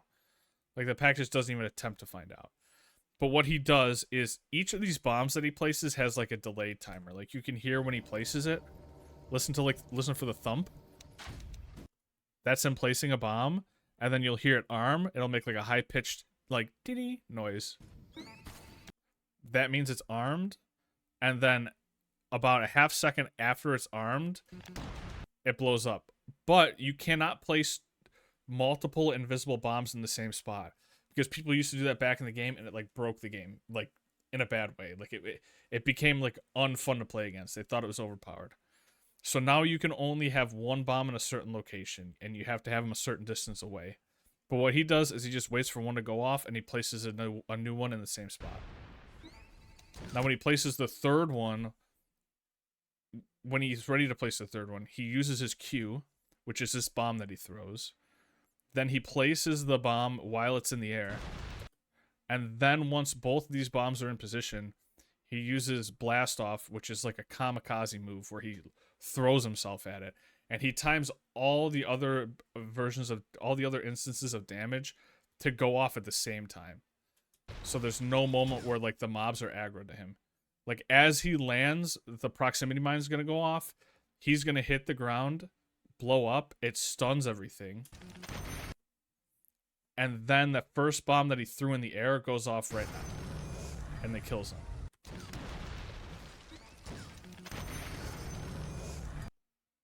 So, how much gold did he have when he started that?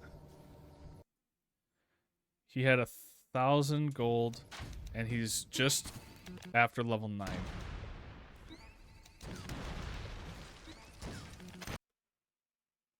He gained about 500 gold, an entire level, about, yeah, he gained a level and a quarter, and he gained about 600 gold. And he just took all that from his opponent. His opponent wasted so much time stacking that, and he just walk up, stole it all, and he still has his own stack that he hasn't even touched.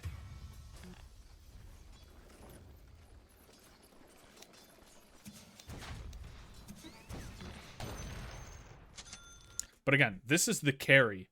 This is like the off lane carry from the bottom lane.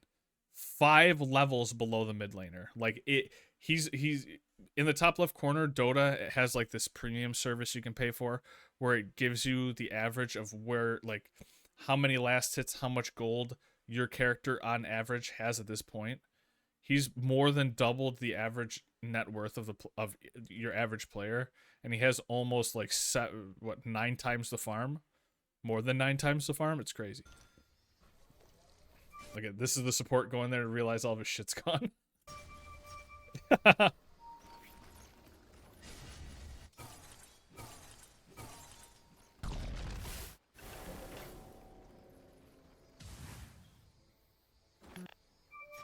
And there's that fucking camp. There's 6. Look at that. He pinged it. There's 6 sets of creeps there. So there's 18 more minions for him to take, which was like more than double what the other team had.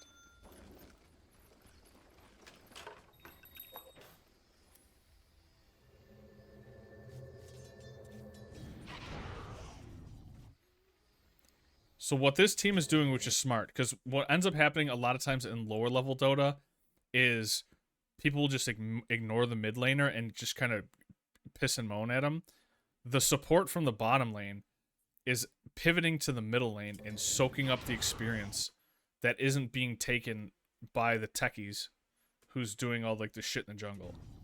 So they're overall as a team generating more experience, because the carry in the bottom lane is safely farming. He can't be contested.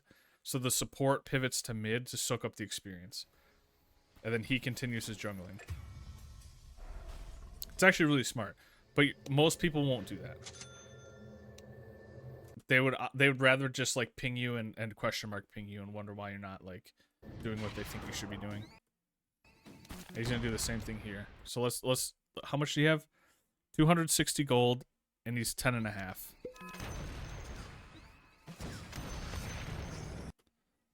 He's almost level 12 now. So he gained another level and a quarter. And he gained just over 700. That's 8. We'll say about 900 gold off that. Oh, and he's level 11. Well, he's about to be level 12, sorry. So he stacks this as well. Like, all he's doing is jungling. Like, this is how you jungle in Dota. Like, he pretty much is playing a mid lane techies that is just using the jungle to power farm his character. And he's almost twice the level of, like, the enemy carries. You hear the song again, and then now there's going to be more minions here. So now he can kill all this. That gives him level 12. So now his ult is level 2. And his ult already did a fuck ton of damage at level 1. At level 2, he can just run around and kill everybody in the game. Like, he just can place one... If he hits them with a slow and places one bomb at their feet, they just drop dead.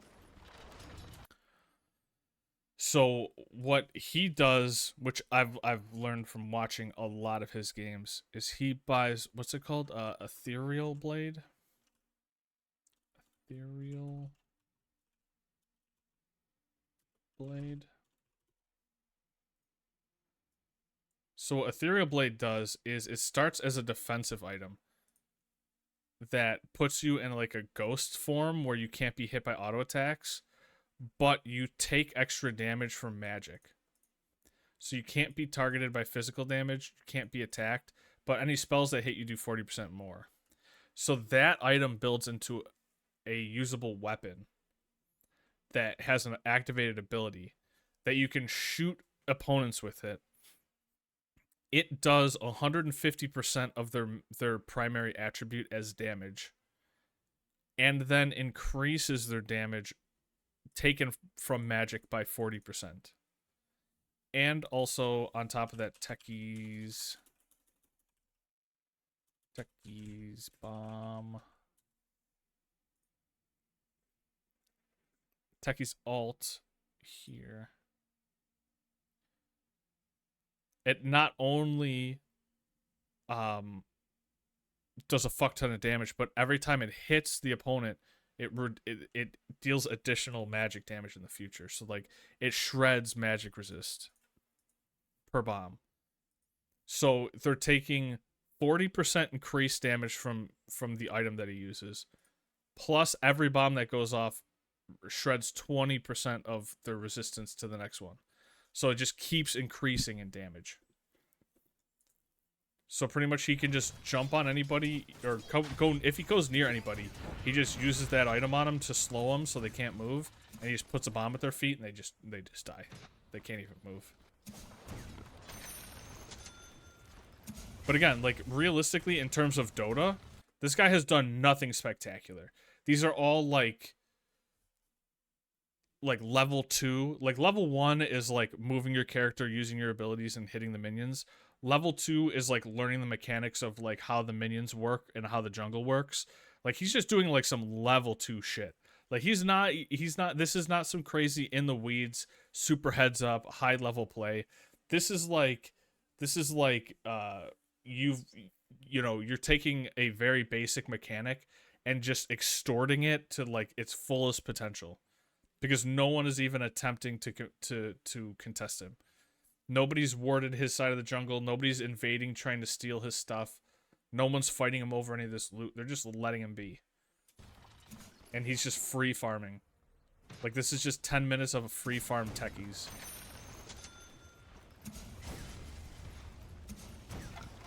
Like, look at this shit. Like, his level is so high in comparison to this guy that he just doesn't even go near him. He just doesn't even walk near him.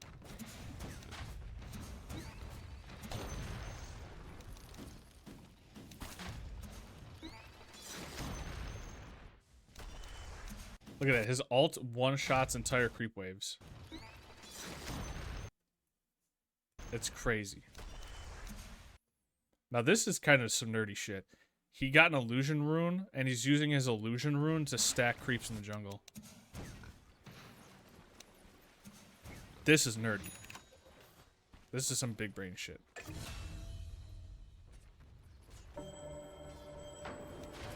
See, he got that item I told you about right here.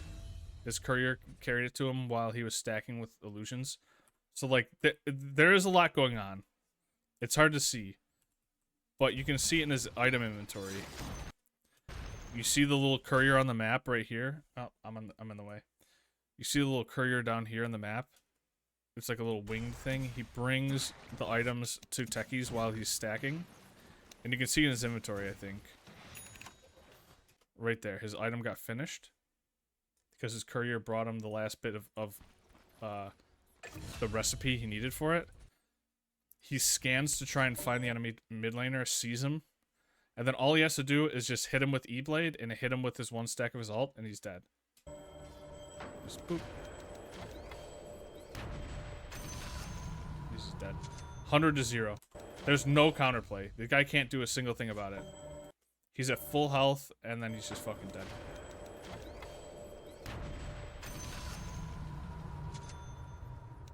And now he's so far ahead in levels. He's so far ahead in gold. He can just roam around the map and do this to everybody, and nobody can fight him. Like, he's unbeatable. There's one person on the enemy team that can fight him. Maybe two. Like, Lion can turn him into a chicken, and Lifestealer can make himself immune to spells. That's, like, the only counterplay. The entire enemy team, the second he sees him, like the second he's close to him, they're just dead. There's nothing. It's just over.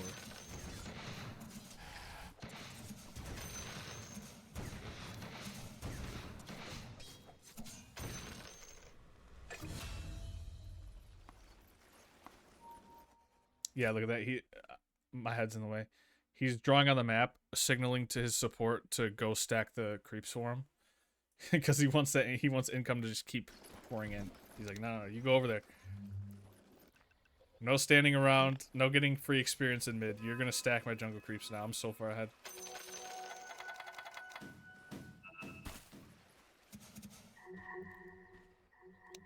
So yeah, Silencer's up here stacking these jungle creeps. He's down here stacking these, and then he's just gonna clear them all. He's just gonna try and snowball his gold advantage like crazy.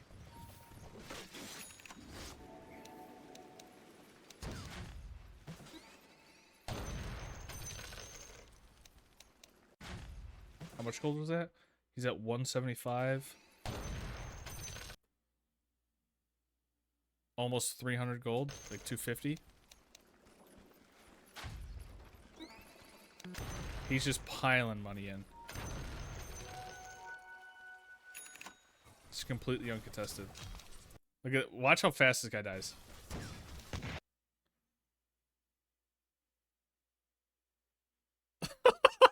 That's one ability. That's one ability. It did like almost half his health.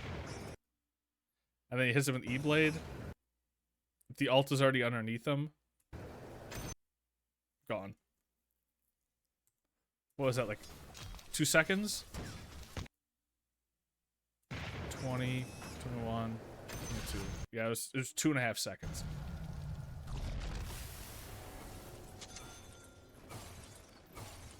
Just gone.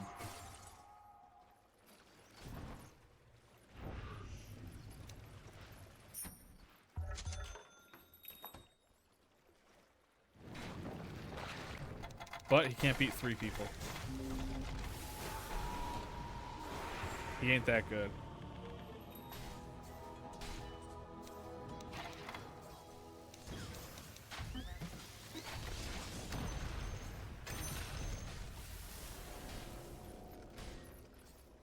He got the first kill that just died. That guy just fucking nope. He just nopes the fuck out of there. He's hell no. I'm out. I'm out.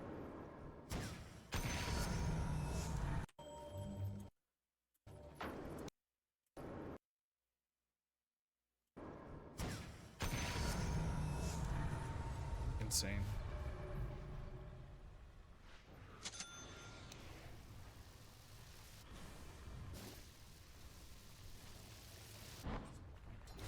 But that's the issue with techies, though. Techies, so like this is why, in theory, techies is a bad character. Because techies can do shit like this. And this is great. And it's very strong. And it slows the enemy team down a lot. And if your team can snowball behind you, you'll win. But techies does not scale. Like, you can't make his abilities stronger. You can add effects to amplify their damage, but there's only so many of those that exist. It's not like in League of Legends, right, where you can just buy magic power or AP, ability power, whatever the fuck it's called, and your items or your skills scale up with your items. But why? It just doesn't exist in this game. It just doesn't exist. It never has, and it never will. There are like occasionally some items that will reduce opponents' magic resist. So in essence, it effectively is that. But that's the closest, like that just doesn't exist in this game. Like that's why he builds E-Blade, because it's like one of the only items that directly says like for this duration of time your spells do more damage. Because there's no other way to do that. So how Techie's version of scaling comes from the item Refresher Orb, which is an extremely expensive and mana inefficient item. It is extreme. It's 5,000 gold.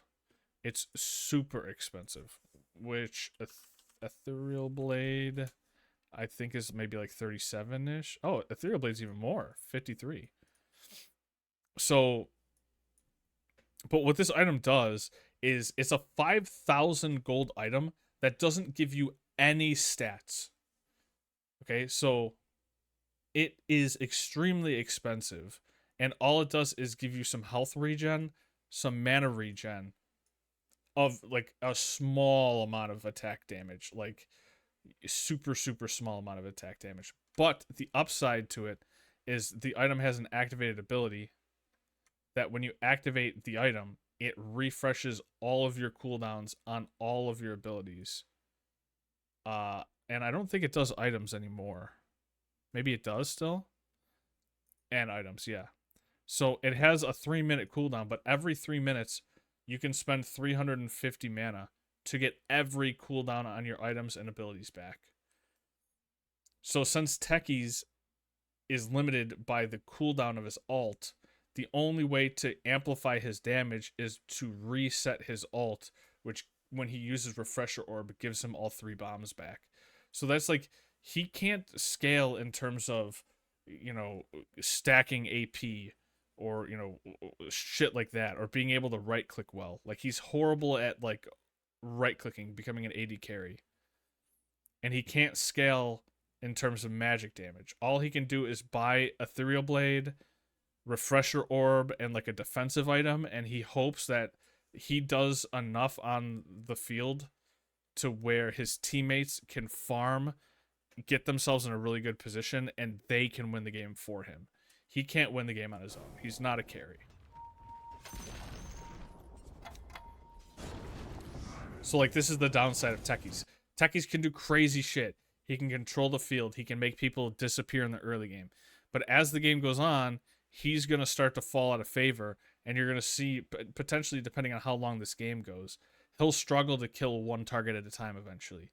As they start to get items and defensive items and start to counter what he's doing, they'll stop dying.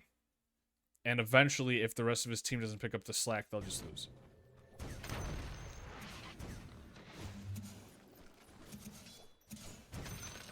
But there's a huge mental aspect of this too. When you see a Techies on the other team who's like 6 levels above everybody on your team and is one-tapping everybody that he looks at, like, teams will crumble. Mentals will crack and people will start infighting. They'll lose their minds if this shit happens to them. I've watched so many of this guy's videos. I've seen people just like telling this guy to fucking like kill himself and like just the craziest shit.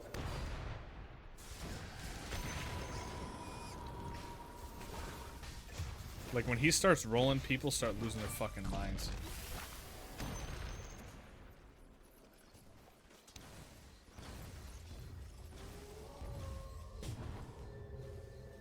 Like, this situation, like that life stealer that was chasing him, and he's inside this minion, he pops out.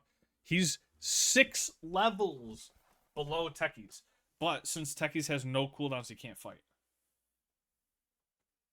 There's no way for him to kill this guy. So, like, even though he's 6 levels above him, and he has an entire completed item, he still has to leave. Like, he still has to teleport out and hope that he survives. He actually can't win that fight. Like, any other, like, that's the issue. If you were to swap the situation, and you were to take any carry in the game, and put him in this exact same position, that person is walking around 2 and 3 tapping everybody and like winning every fight single-handedly very quickly. But Techies is just not built. He doesn't have the kit to do that. Techies cannot do that. That's why people consider him to be a really shitty hero. For all the crazy shit that he can do, he has very little impact in the game. In comparison to some of like the crazier characters.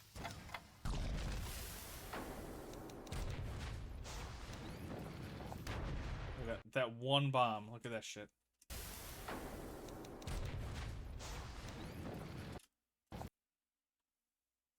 That's from one bomb with E-Blade.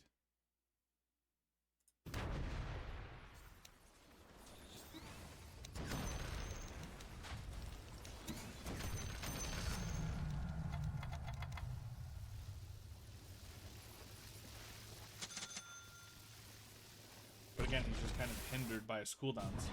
Like, his bombs are just not up, so he can't do anything. He just has to burn time until his cooldowns come back.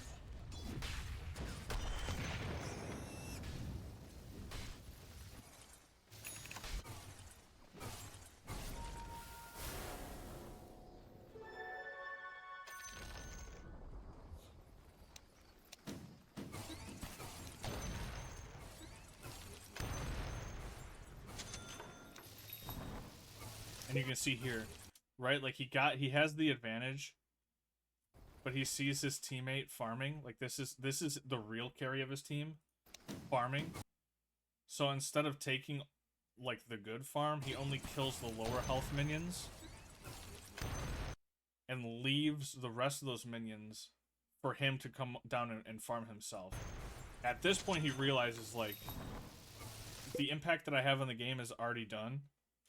So it's time to pass the torch and just go be disruptive and let my teammates farm. Like, I actually just can't help. Like, getting more gold, more levels actually doesn't help anymore. But then there's moments like this, you know?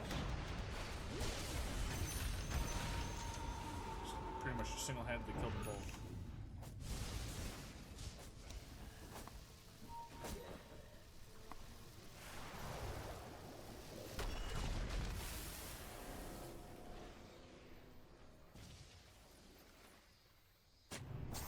But these are the types of characters I love in games.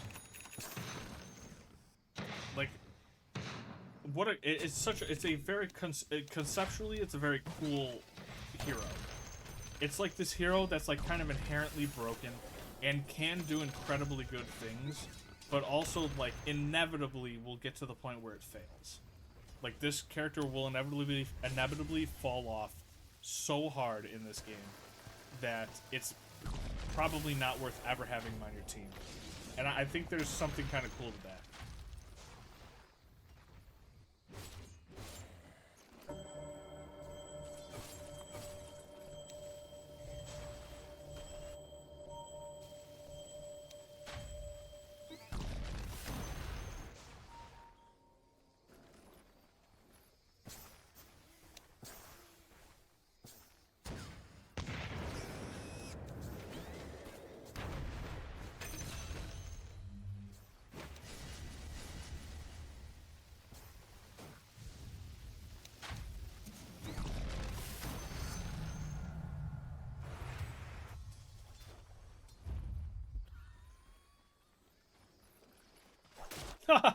I'd never noticed that.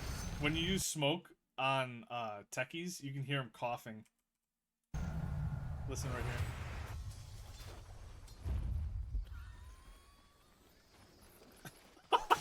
here. You hear him coughing.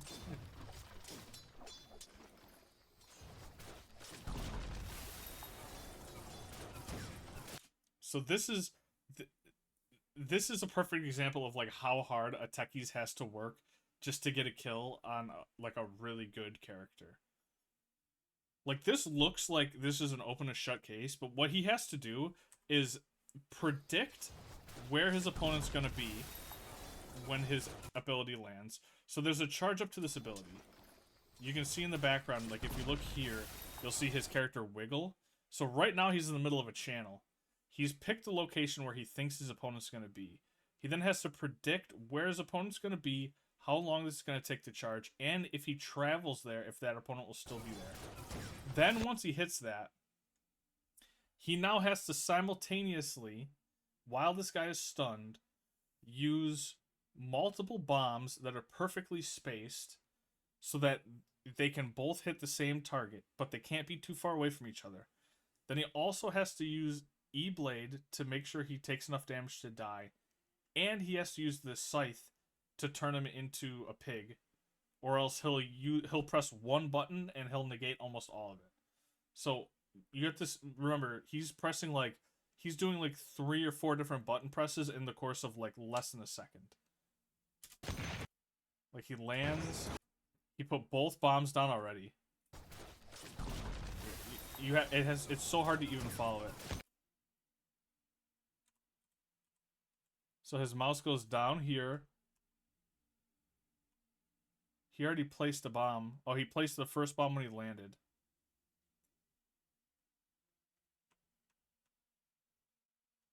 He placed the second bomb here. Then while the opponent is still stunned, he turned him into a chicken and hit him with E-Blade at the same time.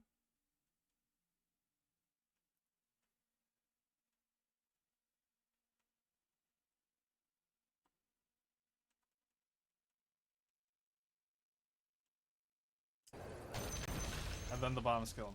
He has to do all that in a split second.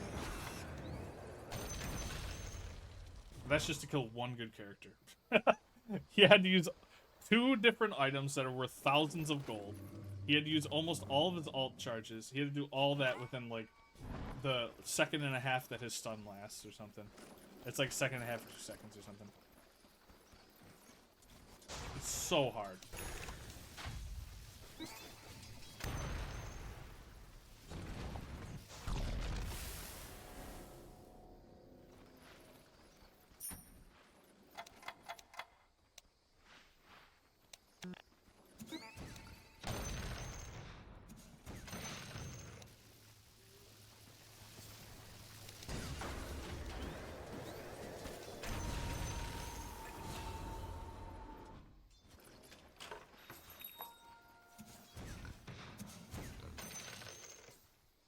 Magic thyself out of damned. Just have a seat right over there. Just have a seat right over there. Let the smart people work.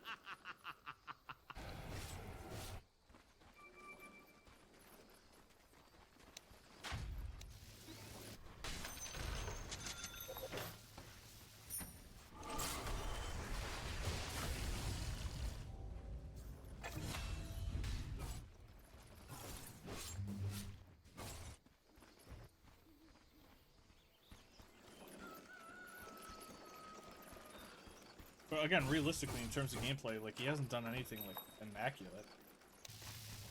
He just, like, stacked a couple jungle creeps, AoE'd them down, and has just cashed in on the level advantage.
Oh, perfectly timed. Holy.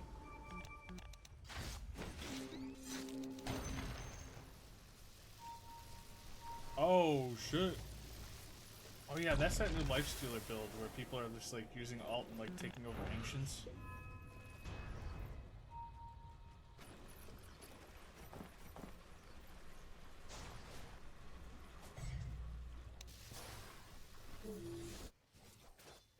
Now, this is a really nerdy thing.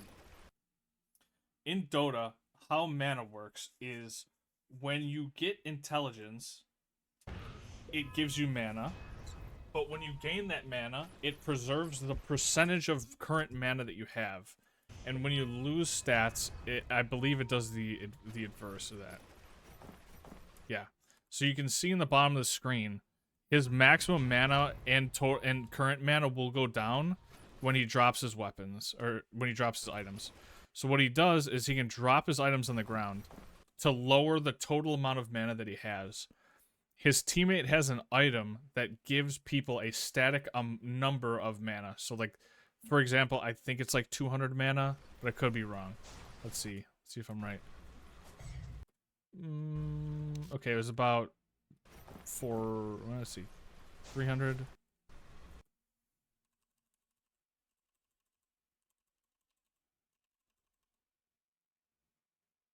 So about 150 mana. Exactly 150 mana. But since he lowered his intelligence stat, the maximum mana pool is smaller. So that 150 mana is a bigger percentage of his mana pool. And when he goes to pick up his items back off the ground, he'll regain that intelligence back, which will in effort give him more mana. So you'll see he has 480 mana. And then when he picks his next item up, it'll jump.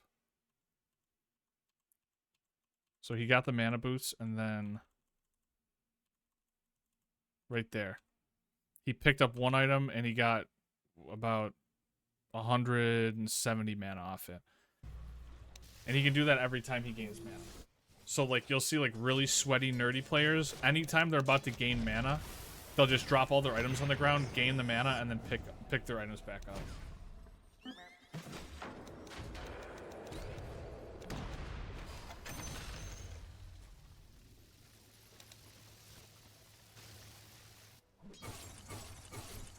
Real nerdy shit.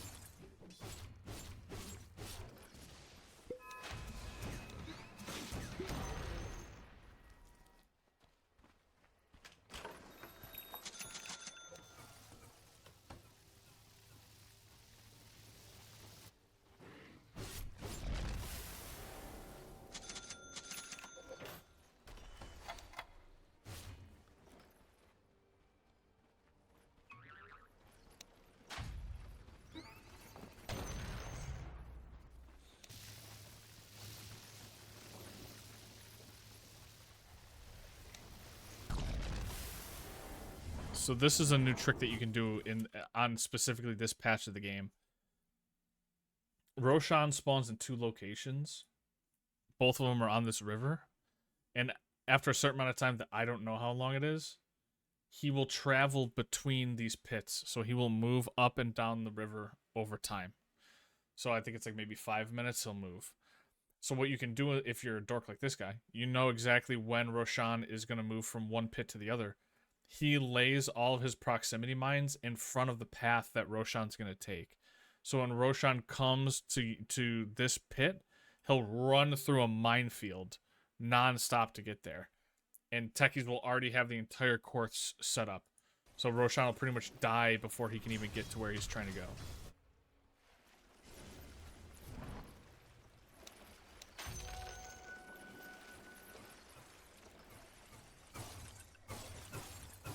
This is a character-specific trick that is barely useful.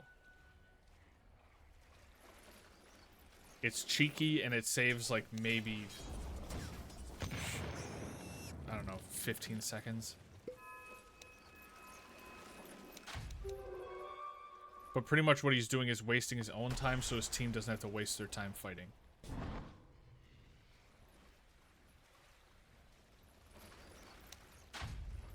And you can see when he places the bombs, you can see like the little red rings around them. Those are like the proximity. So the mines cannot be within a certain range of each other. So when he goes to place them, he has to place them in these specific rings. That's why when he jumps on somebody and places like 2 or 3 bombs around them, it's actually all based on memory. He's memorized how far visually his mouse has to travel so that he can place a triangle of bombs that are all perfectly separated around the same target.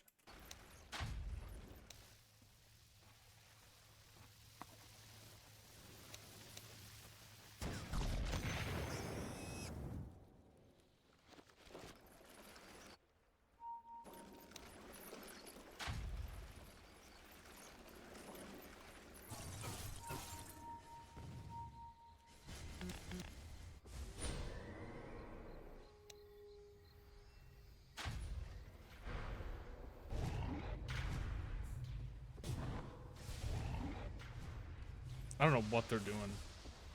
Maybe they're trying to break his Lincoln sphere.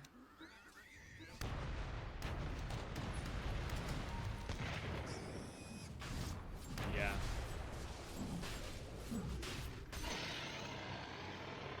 So what that did was gave his team an item that whoever picks it up can die, and when they die, they spawn back in right where they died with 100% health and mana. So it's an additional life. But it has like a like a duration. Like it spoils.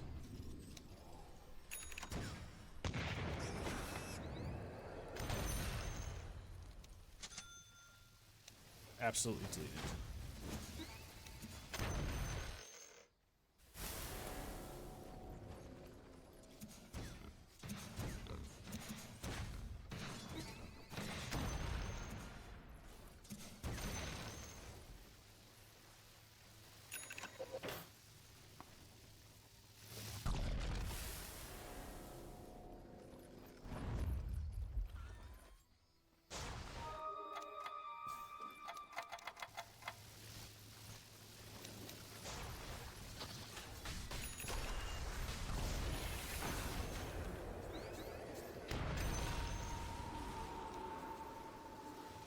Look at how fucking fast he did that.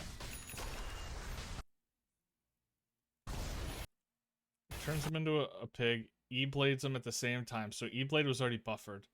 So now E-blade's going up. Then he puts 2 bombs perfectly placed around him. And this says the guy blades.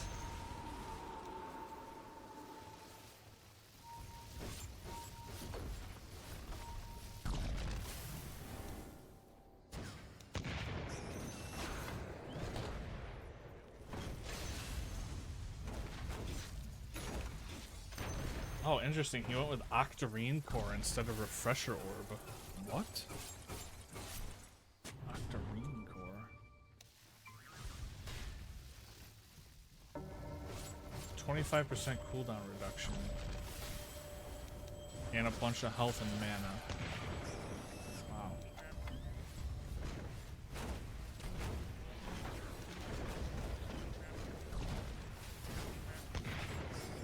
Oh, he dead.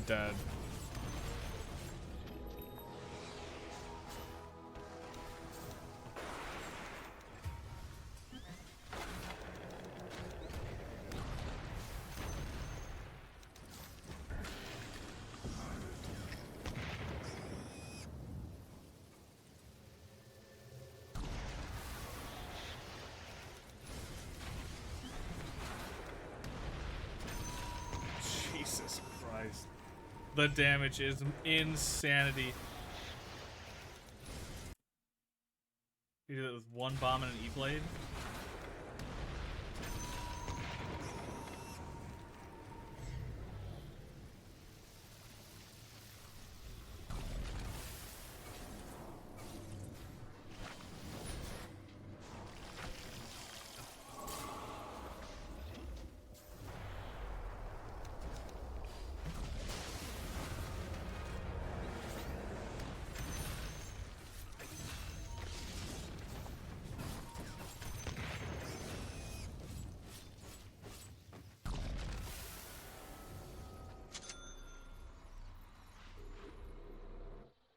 Thou art damned. Just have a seat right over there. And let the smart people work.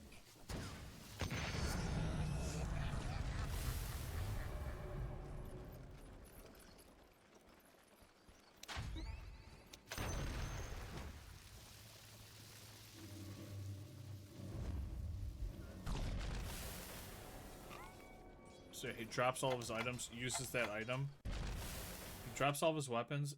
This fountain gives you a bunch of usable items that give you health and mana back. So he drops everything to lower his health and mana, and then eats it, and then picks his stuff back up. That's just crazy. Holy fuck, it's so much mana, what the hell? I gotta start doing that or some shit.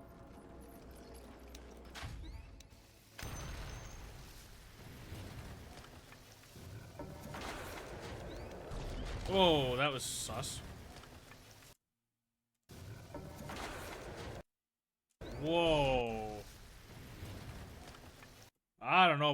bad. That was like robotic. His mouse is at the top of his screen, and he's panning the camera away. And in the fucking how many frames is this? 1, 2, 3, 4, 5, 8 frames. He's already off the screen, and then he whips the camera back.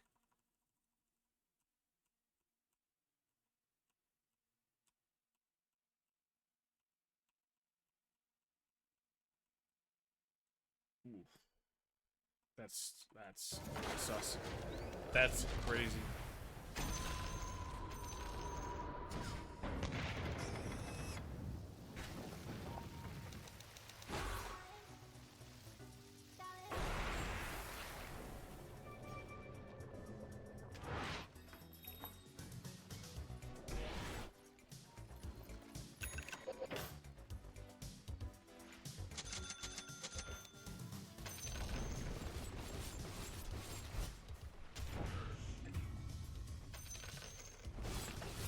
Wait, is this game really gonna drag on, or is it gonna end?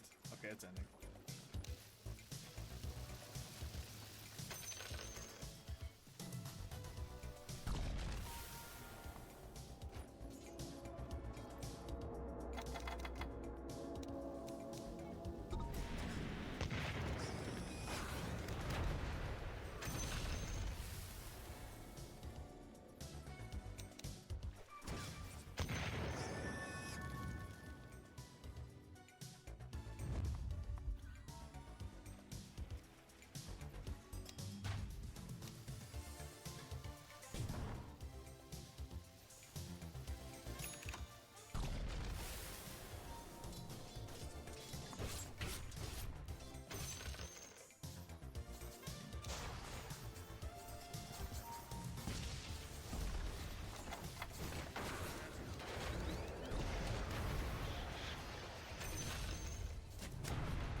Oh my god, this animation's huge too. This game's super over.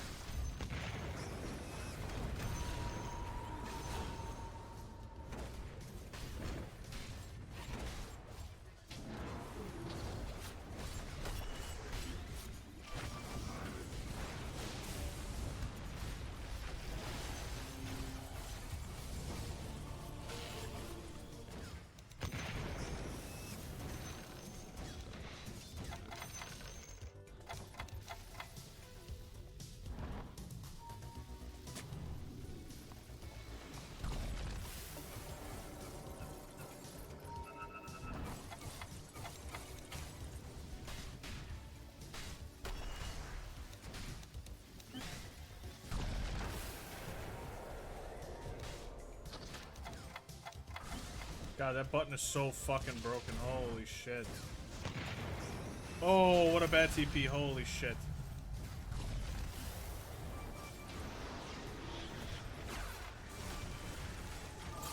That's a fast pig. Goddamn.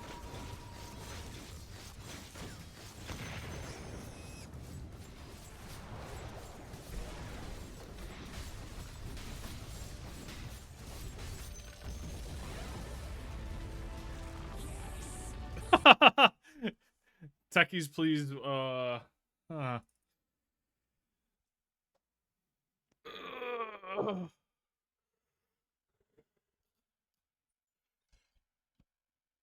Whole hog slurring with the boys. Alright, I'm calling it a night. I'll be back tomorrow. Yakuza starts tomorrow. Oh, what day is it? Where am I? Wednesday? Man, this week flew by. God damn.